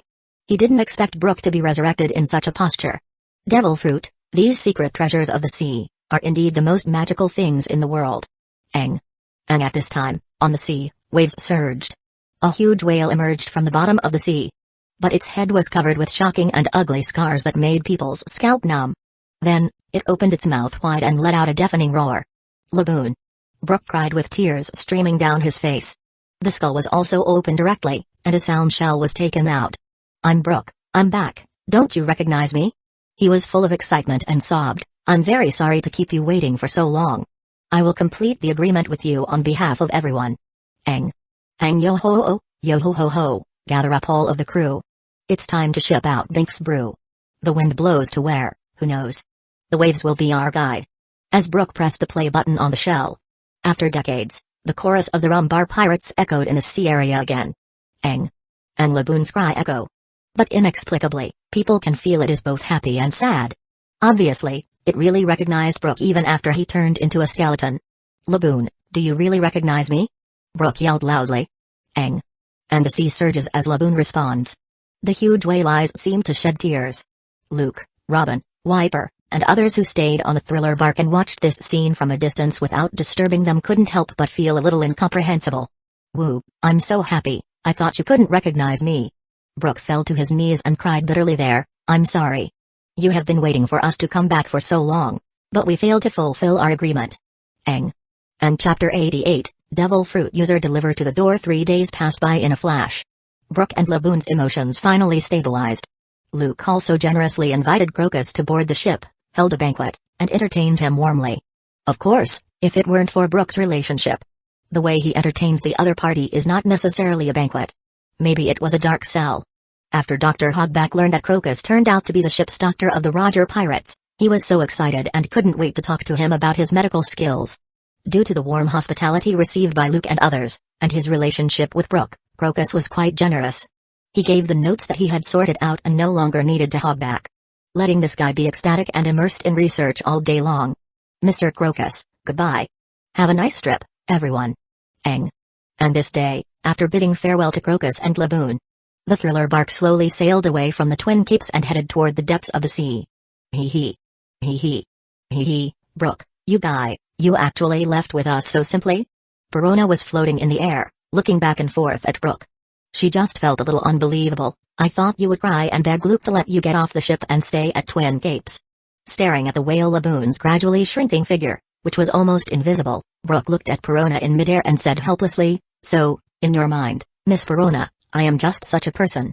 That's really disappointing, it makes me sad." In his mind, he couldn't help but think back to yesterday's conversation with Crocus. "Brooke, do you really want to go on this adventure? I'm very sorry. I once promised that as long as they can take me out of the Florian Triangle and help me fulfill my wish, I will work for them. What about Laboon? I have made an agreement with Laboon. I'll come back every once in a while. In fact, it has been following you, Mr. Crocus, for decades, and it can be said that Laboon's relationship with you is much deeper than mine.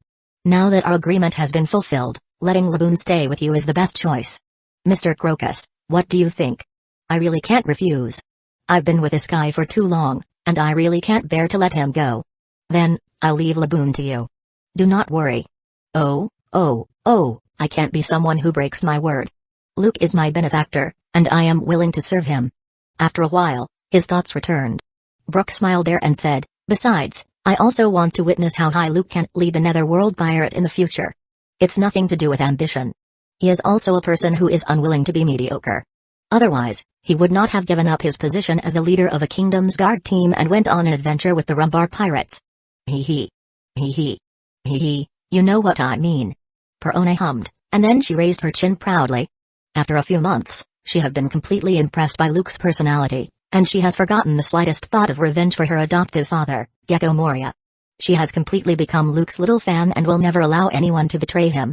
After boarding this ship, if anyone wanted to get off halfway, she would make them get off as a corpse. "Perona, don't make it sound like I'm a tyrant. As long as your strength increases, I won't restrict your freedom too much." Luke, who was sitting aside, knocked Perona's head angrily and said with a smile, "As long as it doesn't delay the business, you can go wherever. And do whatever you want." These days, he forced Perona and the others to practice. Mainly because these guys are too weak at this stage. He really never thought about having them on standby at all times. When they have enough strength, even if they want to travel all over the world, he wouldn't have any objections. After all, as long as he is not preparing to launch large-scale operations. Under normal circumstances, it is enough to have the zombie army on standby. "Luke, are we going to East Blue now?" Robin asked with a smile. She originally wanted to ask Crocus about the Void Century. But then she thought about it and gave up. Some answers need to be found by yourself to be more meaningful. She believed that sooner or later, Luke would be able to lead her to the legendary final island and reveal everything's truth. "Well, let's first cross the comm belt and go to East Blue to find some potential seeds," Luke said with a smile. Even though he is very clear that it won't be long before the red hair pirates led by Shanks may reach the top and keep pace with big pirates such as Whitebeard, Big Mom, and Kaido of the Beasts, forming the Four Emperors pattern in the New World. But he has no intention of breaking into the New World and competing with those pirates for supremacy. He is still prepared to develop step by step in a low-key manner according to the original plan. He will accumulate strength and expand steadily. Bang. Bang. Bang. At this time, the flying troops responsible for patrolling high in the sky suddenly began to give warnings. A white bird wearing colorful clothes seemed to want to investigate the situation of the thriller bark. It had already attracted attention just as it tried to get closer. Is he someone with bird-type zone fruit? Wiper, Robin, Perona, and others were surprised. An interesting guest has arrived. Looking at the flying bird, Luke chuckled after feeling the other person's breath with his observation hockey. Several zombies riding pterosaurs raised their rifles and aimed at the bird. Without hesitation, they opened fire. Bang. Bang. Bang. Whoosh. The white bird was very fast, it nimbly dodged those bullets and was about to fly into the distance. "Now that you're here, why bother leaving in a hurry?" Wiper sneered, and his whole body turned into lightning. Boom. His figure instantly appeared hundreds of meters away in the sky and stopped in front of the flying bird. "Are you going to surrender, or will I take action myself?" In the sky, Wiper's whole body flashed with lightning. There is a strong electric light intertwined in his palm, which makes people who see it feel frightened. "What?" The bird was startled by the sudden appearance of someone in the air, especially the exaggerated electric light between the palms, which made his scalp really numb. "Wait. Don't attack, I surrender." The white bird spoke human words, obviously not without knowledge. He recognized that the opponent was most likely a person with logia fruit ability and that he was most likely no match, so he surrendered without any backbone. The next second, He transformed into a human beast form at a speed visible to the naked eye. Whoosh! Whoosh! Whoosh! A pair of white wings kept fluttering there.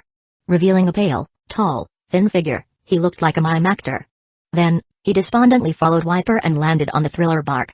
Oh? Looking at the pale and uneasy figure, Luke chuckled. Lafitte, long time no see. He recognized the other party. Chapter 89, The Strength of the Zombie Army. Luke-sama, do you know him?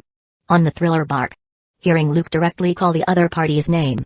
Wiper, Brooke, Perona, and others were all a little surprised. Unexpectedly, they actually knew each other. We had a chance encounter. Luke shrugged. A few years ago, when he was on a mission in a certain country in West Blue, he met this guy who was known as the Demon Sheriff. Lafitte? I have some impression of him. And Robin, who often pays attention to news about current affairs, remembered something. She suddenly looked at the man in front of her, who was dressed as a mime and looked a bit like a clown. It seems that he is a sheriff who was expelled from a certain kingdom because of excessive cruelty and violence, right? We've met before? Looking at Luke in astonishment, Lafitte was a little confused. Unexpectedly, the other party actually knew him.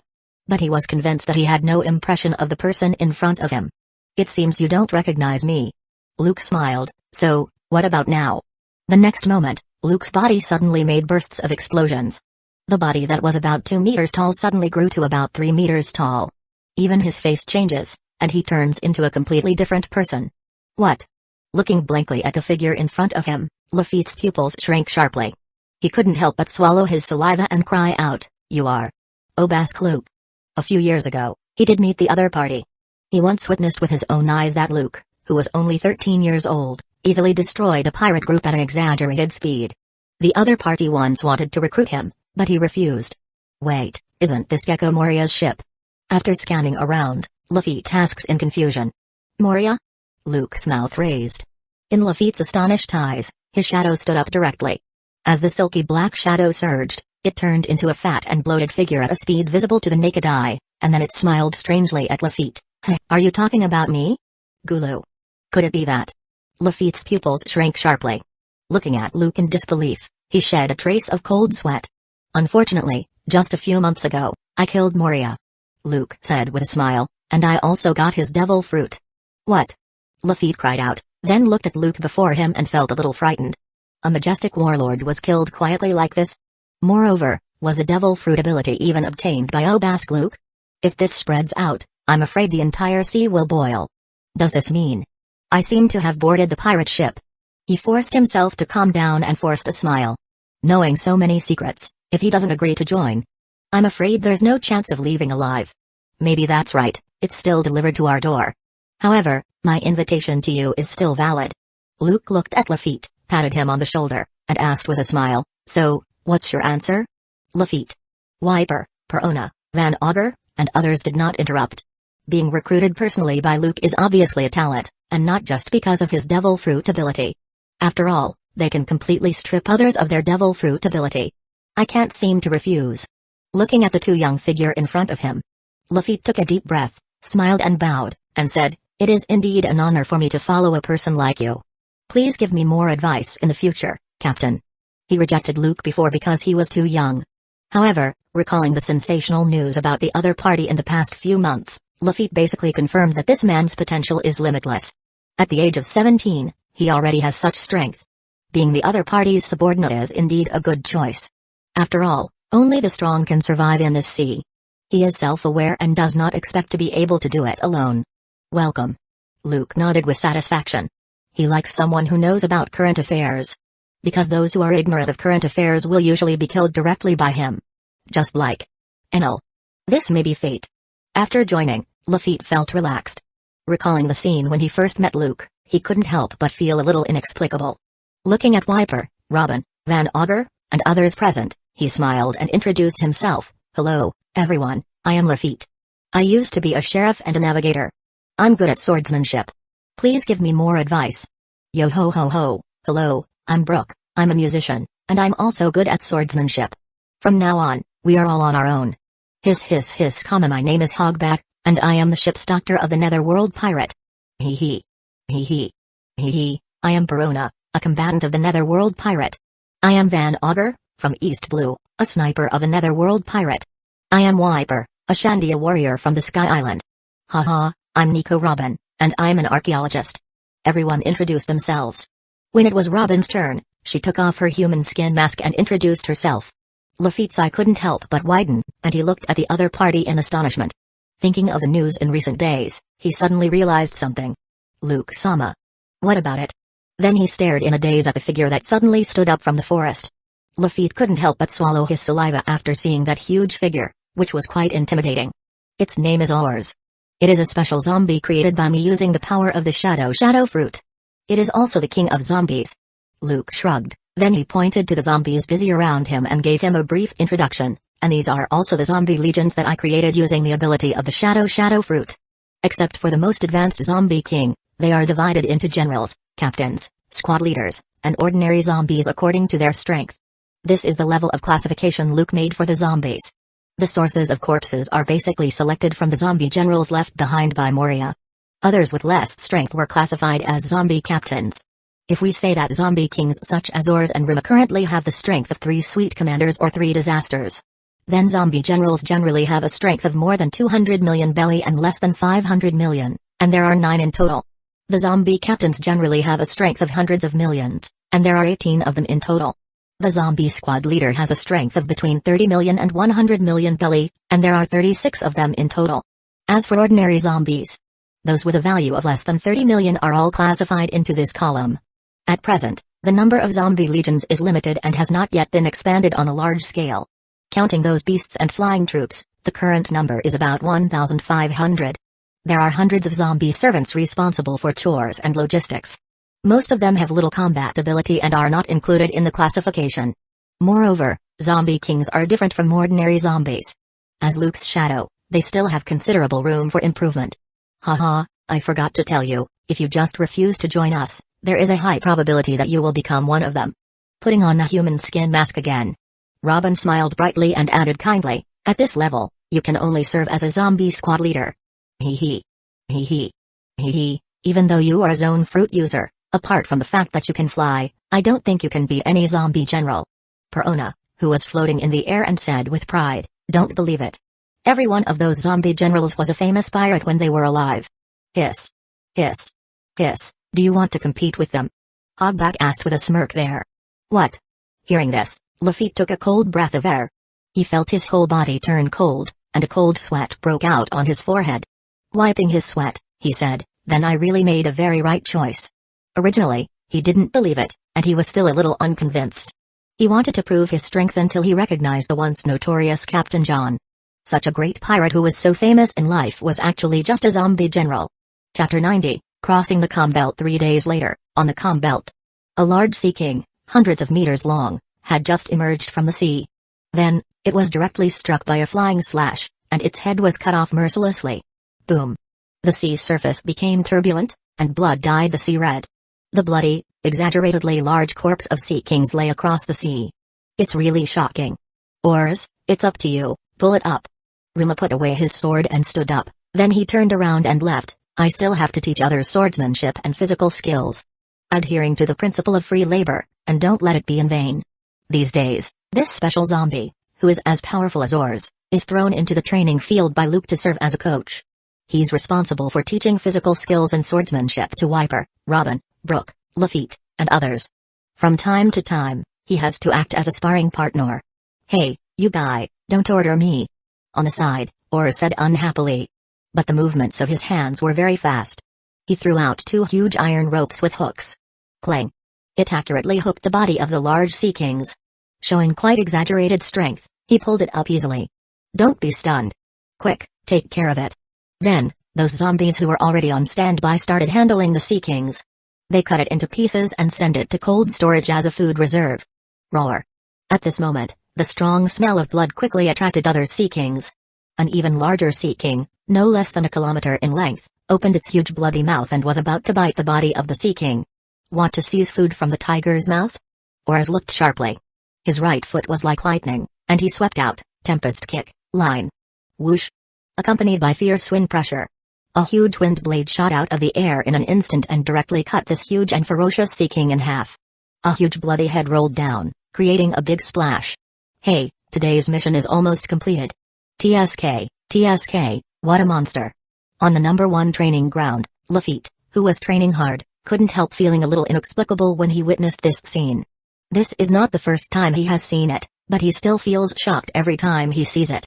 In the past, he still felt that he was strong. But after boarding this ship, his proud heart was quickly hit. Needless to say, the 2 great zombie kings, Urs and Ruma. But forget about those zombie generals.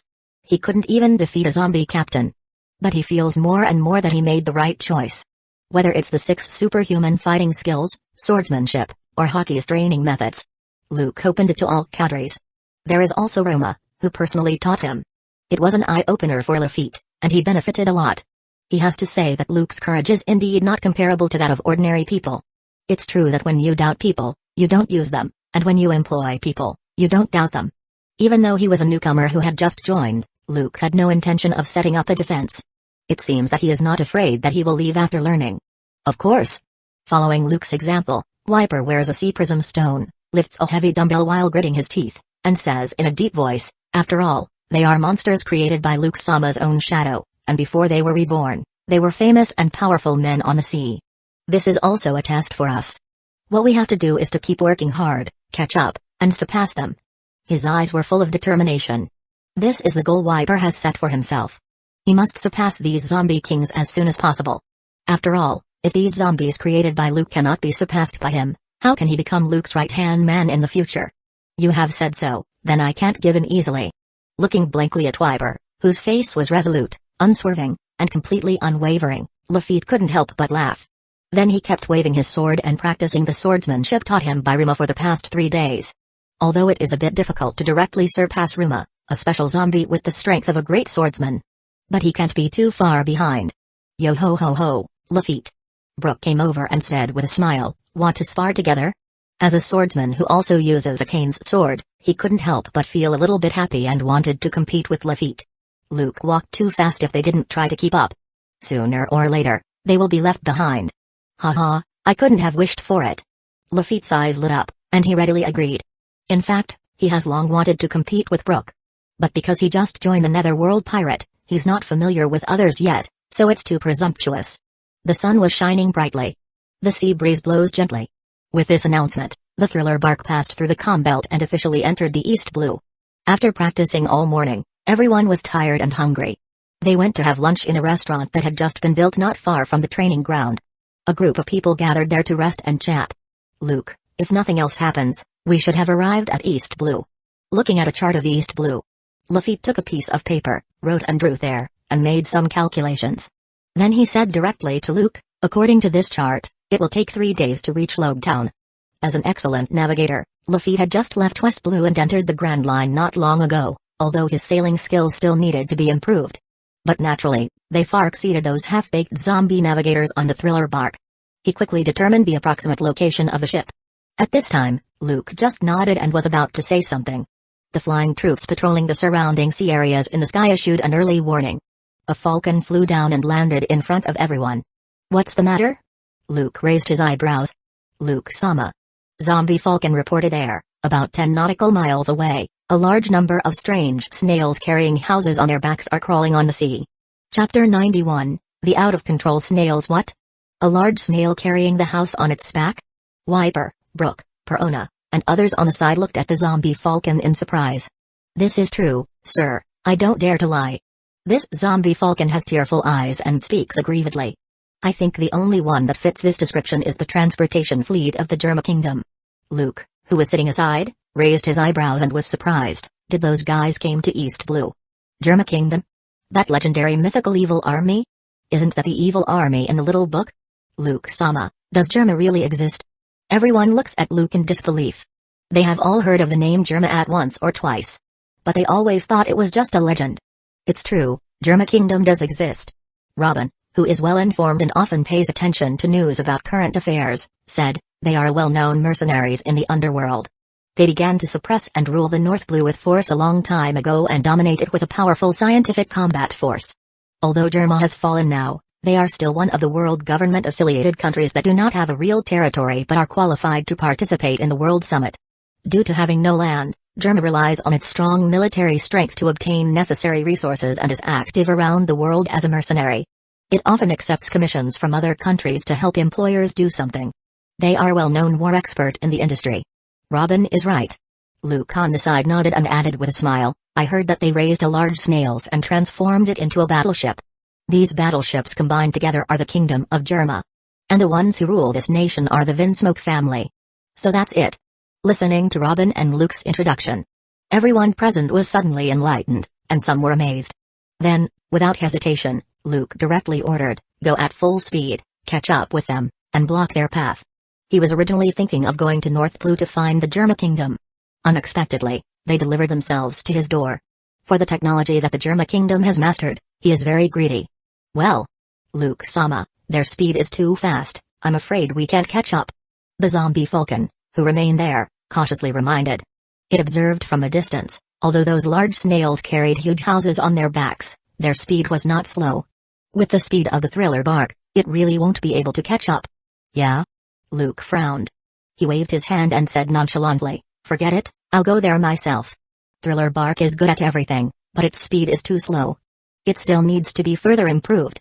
However, directly grabbing Germa Kingdom is a good choice, too. Not only can it form a huge castle, but it can also easily climb the red line, and its speed is not slow. This beats Thriller bark by a lot. Maybe he can consider whether to change his home next.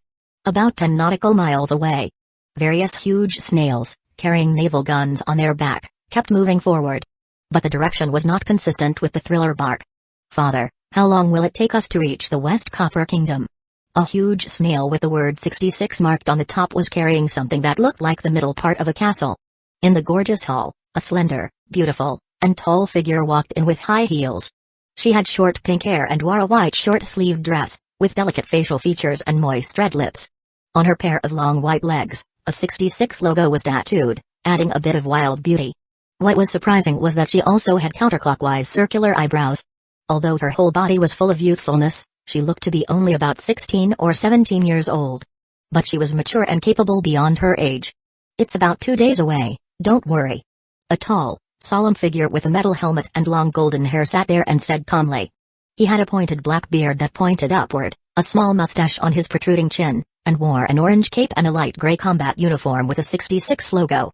No one could have imagined that he was the supreme commander of the Germa 66 and the king of the Germa Kingdom, Vinsmoke Judge. 2 days? Reiju nodded gently, and then she stared into the distance. Father, for some reason, the entire fleet suddenly gathered and moved closer. A boy with a red coxcomb, a cold face, and a red combat uniform, but who looked only 13 or 14 years old, hurried in. He reported to Vinsmoke Judge there, those snails seemed to be out of control and began to not listen. What? Hearing this, not only Vinsmoke Judge's face changed. Even the eldest daughter of the Vinsmoke family, Vinsmoke Reiju, who was known as the Poison Pink, could not believe it. Without delay, Vinsmoke Judge brought his children and hurried outside. Looking at the situation on the sea, Reiju's pupils could not help shrinking. She saw that the large snails that were originally scattered on the sea began to move closer. If someone looked down from a high altitude, they would be shocked to find that if these snails were completely fitted together, the buildings on their backs could be perfectly combined into a large castle. Damn, what's going on? Vinsmoke Judge was in doubt. He never thought that such a strange thing would happen out of the blue. In the square outside, 2 boys, wearing green and blue combat uniforms respectively, about 13 or 14 years old and with similar appearances, stood. They both had circular eyebrows and cold faces. But looking at the out-of-control large snails, they were somewhat helpless at this moment. No matter how we give orders, they have no response and don't return to their original formation. Vinsmoke Nijai, the second son of the Vinsmoke family, said loudly. Damn. What's going on? Looking at the snails that kept getting closer, Vinsmoke Judge's eyes were gloomy. He frowned and shouted angrily, stop moving forward temporarily and check the situation one by one. But before he finished speaking, someone beside him pointed at the sky. That's someone in the sky. Is it an invader? Alert. Chapter 92, I declare that Germa belongs to me. Is it an intruder? He can actually fly. Is he someone with devil fruit ability? At this time, the clone soldier all raised their heads and stared at the black figure flying from the distant sky that was getting closer. It should be coming towards us. Looking at the increasingly clear black shadow, Reiju was a little confused, but I don't know if it is an enemy or a friend. Whoever he is, open fire and shoot him down. Vinsmoke Ikichi, who was young, energetic, and used to being arrogant, boldly gave an order. Judge's expression changed, and he's just about to stop it. But some clone soldiers heard the order. Without hesitation, they raised their gun and took the lead. They fired at the approaching figure in the air. Allah, are you so enthusiastic? With the shadow wings fluttering at his back, Luke, who was wearing a black windbreaker, smiled lightly. His body was as fast as lightning, and he easily dodged the continuous rain of bullets and scattered rockets. Soon, he descended on the roof of the castle. Who are you, Your Excellency? Judge's eyes were gloomy and full of vigilance. I wonder what you are doing here? He speculated that it was most likely the other party's fault that those large snails suddenly lost control just now. Otherwise, how could it be such a coincidence? It just so happened that a collective problem occurred at this time. You know, he transformed those large snails. There is no self-will at all, only absolute obedience. It was impossible to disobey their orders. From today onwards, Germa Kingdom will work for me, how about it? Luke smiled lightly. He didn't beat around the bush and went straight to the point. What? Too arrogant. Damn guy. Are you provoking us? Get off. Hearing those words, the soldiers around couldn't help but stare angrily. The three brothers, Akiji, Nijai, and Yanji, who were following Vinsmoke Judge, were even more furious. Whoosh. Without hesitation,